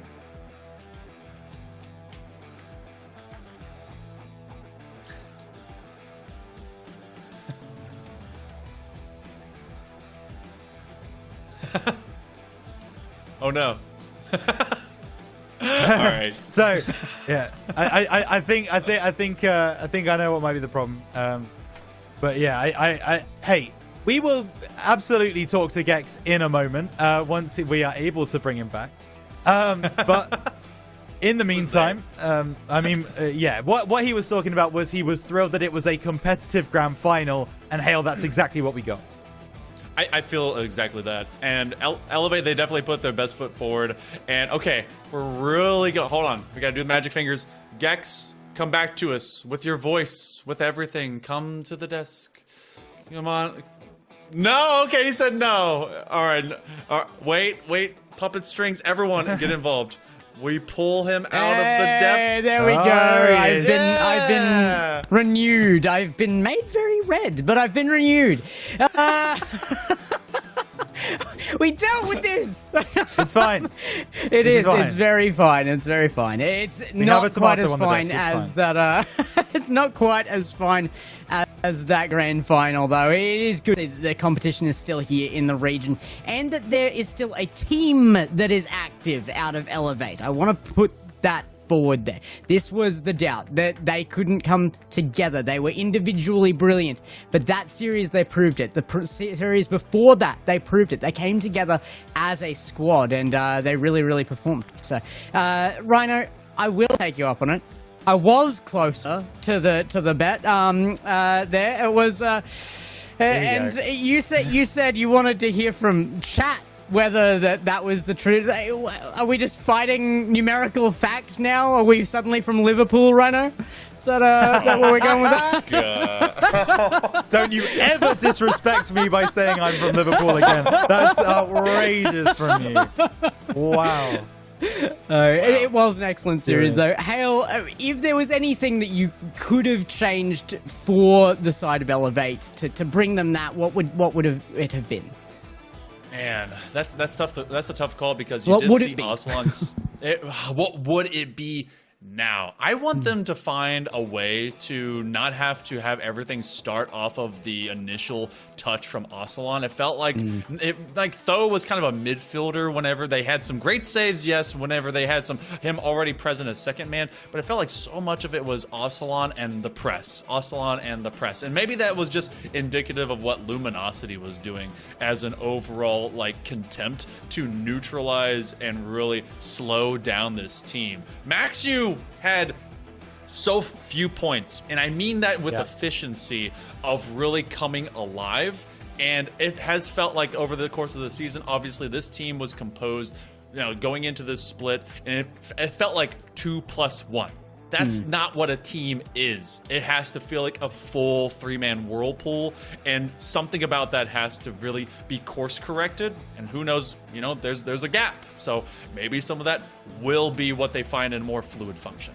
Yeah, I was thinking the same thing. There were multiple times where I saw that Tho in particular was actually overreaching on stuff that Max had already gone up for a few moments like that where he was cut out of the plays. But generally speaking, much, much better from them. I think all three members really included each other way, way better there. And it's good hope into the next one. There are your highlights, though, as they did come through with a good series. I did still see, realistically, the dominance that I wanted to see out of Luminosity as our LAN-appearing team, though. They secured it earlier in this weekend, but they really, in our hearts and minds, they got through here in a big way, and hopefully that reassures us of maybe even some wins at LAN. And this is what I was thinking of when I was going through this series. Like, before the grand final, in my head, I actually thought I kind of wanted to see a Luminosity easy sweep. Yeah. I wanted to see them have all of the momentum going into the LAN. But what we actually got was a proof that Luminosity have incredible mental ability. They are able to maintain themselves in series that look like they are so much more difficult than, they kind of think they are. So they're able to win OTs. They're able to get difficult games over the line. They're able to play against a team that is giving them a really, really tough game. This is everything that we want from a representative going through into LAN. And as you say, I genuinely believe they are going to be able to pick up a couple of wins here. No, I would love to see it. That's for sure. Hale, where's the prediction? You giving them 2-3 series?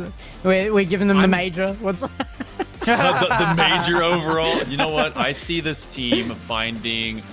It depends on if are they keeping the same concept? We're doing what, like full Swiss into GSL? Is that what's happening? Do you think they're going to come up as strong as they did in the APAC regionals? The Opens are just a prequel of them dominating every LAN this season.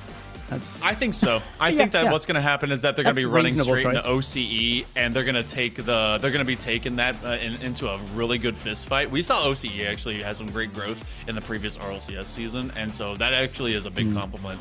And I feel like that they have really, you have a full United Nations going on with North America, EU, and of course the Malaysian representative of Sphinx. And I think that composition has really found a vibe that matches. Also, someone give me like a Queen piece. I want Sphinx to autograph because he is all over and has every move. Yeah, it's not wrong. But what I love is that there were teams to stand up. This event, Open number 3, it took a little while for everybody to step up to the level, but Luminosity was challenged by Elevate in the long run. Elevate was challenged by Kinotrope. We have teams in this region that really can stand up to it. I believe Locomotive has that in them as well. I think that came down to their first top 4 appearance here. They had the pressure on them and they crumbled under that. But next time they make a top 4, that's not going to be the case. They will be back in with expectation that they can get to a grand final, sure, but they'll actually know what that expectation means and be able to handle it next time. The region is stepping up. I feel like there was also a great point made in chat, and I kind of looked over at the setup. Their first matchup into Swiss is going to be against NA2, and if that's a kind of complexity look, depending on if that's complexity or if that's the ultimates, I mean that's all right. That's a tough hill to climb regardless. But actually, if they go against complexity, I kind of like that matchup to a degree because Sphinx is used to the way that kind of chaos just hits the right way. Yeah, he is, and I don't actually think that anyone from around the world who will actually believe that the APAC representation is going to be much of a threat. If Complexity come into that game thinking that they've already won it, they are going to be in for a huge, huge shock from this Luminosity roster. I guarantee it. Yeah, you can't go in with the expectation that it's free from APAC.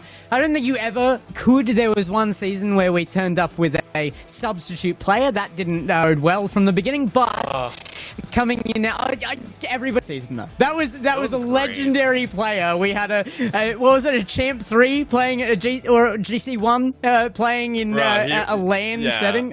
Everybody scored 1 goal and it's gone down in history.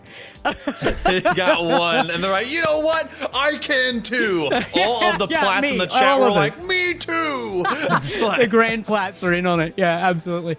But yeah, I do think this is the best chance, and I like our chances against probably a bigger team than you might be expecting from home as well. But we've got somebody to ask about that. Ask about their potential chances, and it's for somebody you guys at home are going to be very excited that we get to talk to. Sphinx, come on board, man. We've got to get this interview underway. And Sphinx, what a season so far. It's just been, it has been unstoppable from you guys. And there was a couple of games, a couple series really early here. There was question between you guys and Elevate, but it's been dominant ever since.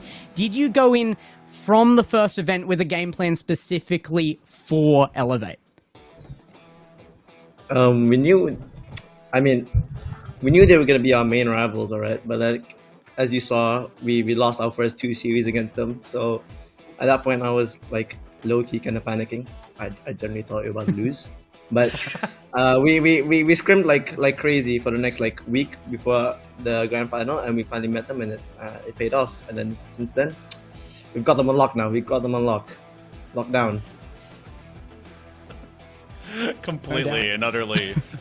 Sphinx, I need to know, for this entirety, we got to see you guys adjust. Obviously, you talked about those first 2 losses, and now you really have them under lock. How much of that has been up to kind of the general feel between yourself, Sosa, and Catalysm, as well as your coach Mektos, because you guys look like you're actually enjoying the game, having fun. How much of that has actually played into your overall concept as a team?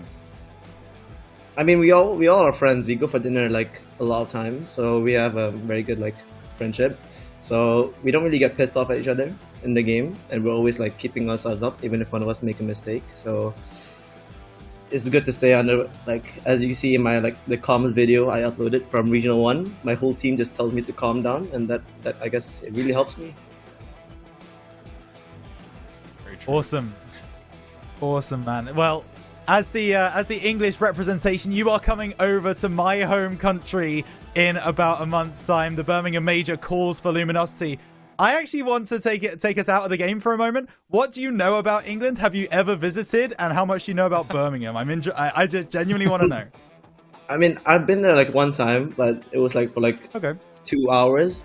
But I always go to London to visit my sister, so I'm quite familiar with the place. But the flight there is pretty cruel. The 13-hour flight. It's gonna be bad for me.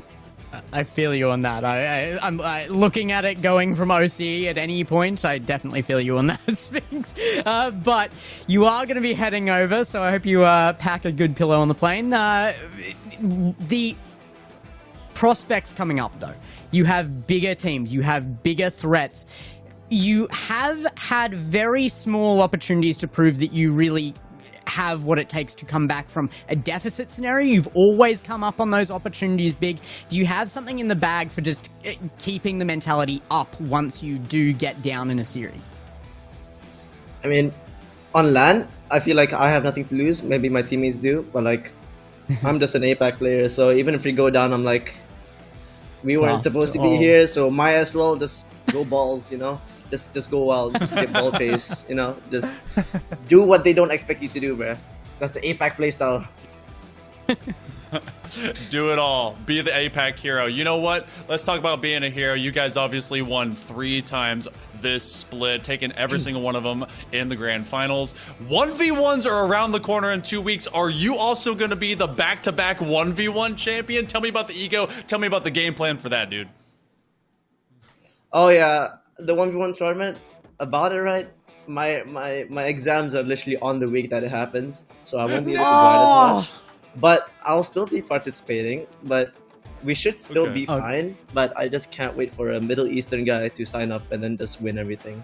I can't wait for that. You really, like, for a sec, that was a roller coaster of emotions, man. I thought you were saying you weren't playing. I was crushed. Sad. Yeah, because the Middle Easterns, like, whenever I play ranked, I always lose to the Middle Eastern. So if any of them decide to sign up, it might be bad for me. It might be bad for me.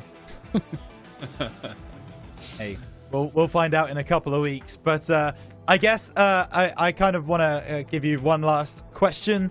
And I guess it's about the team formation, because of course yourself, Sosa, Castleism, you look like you play so well together on the field. Obviously, you've told me that you're good friends off the field as well. But how much of a factor does your coach Mektos play in the way that you guys take to the field? Mektos, he's a coach, all right. He's a coach.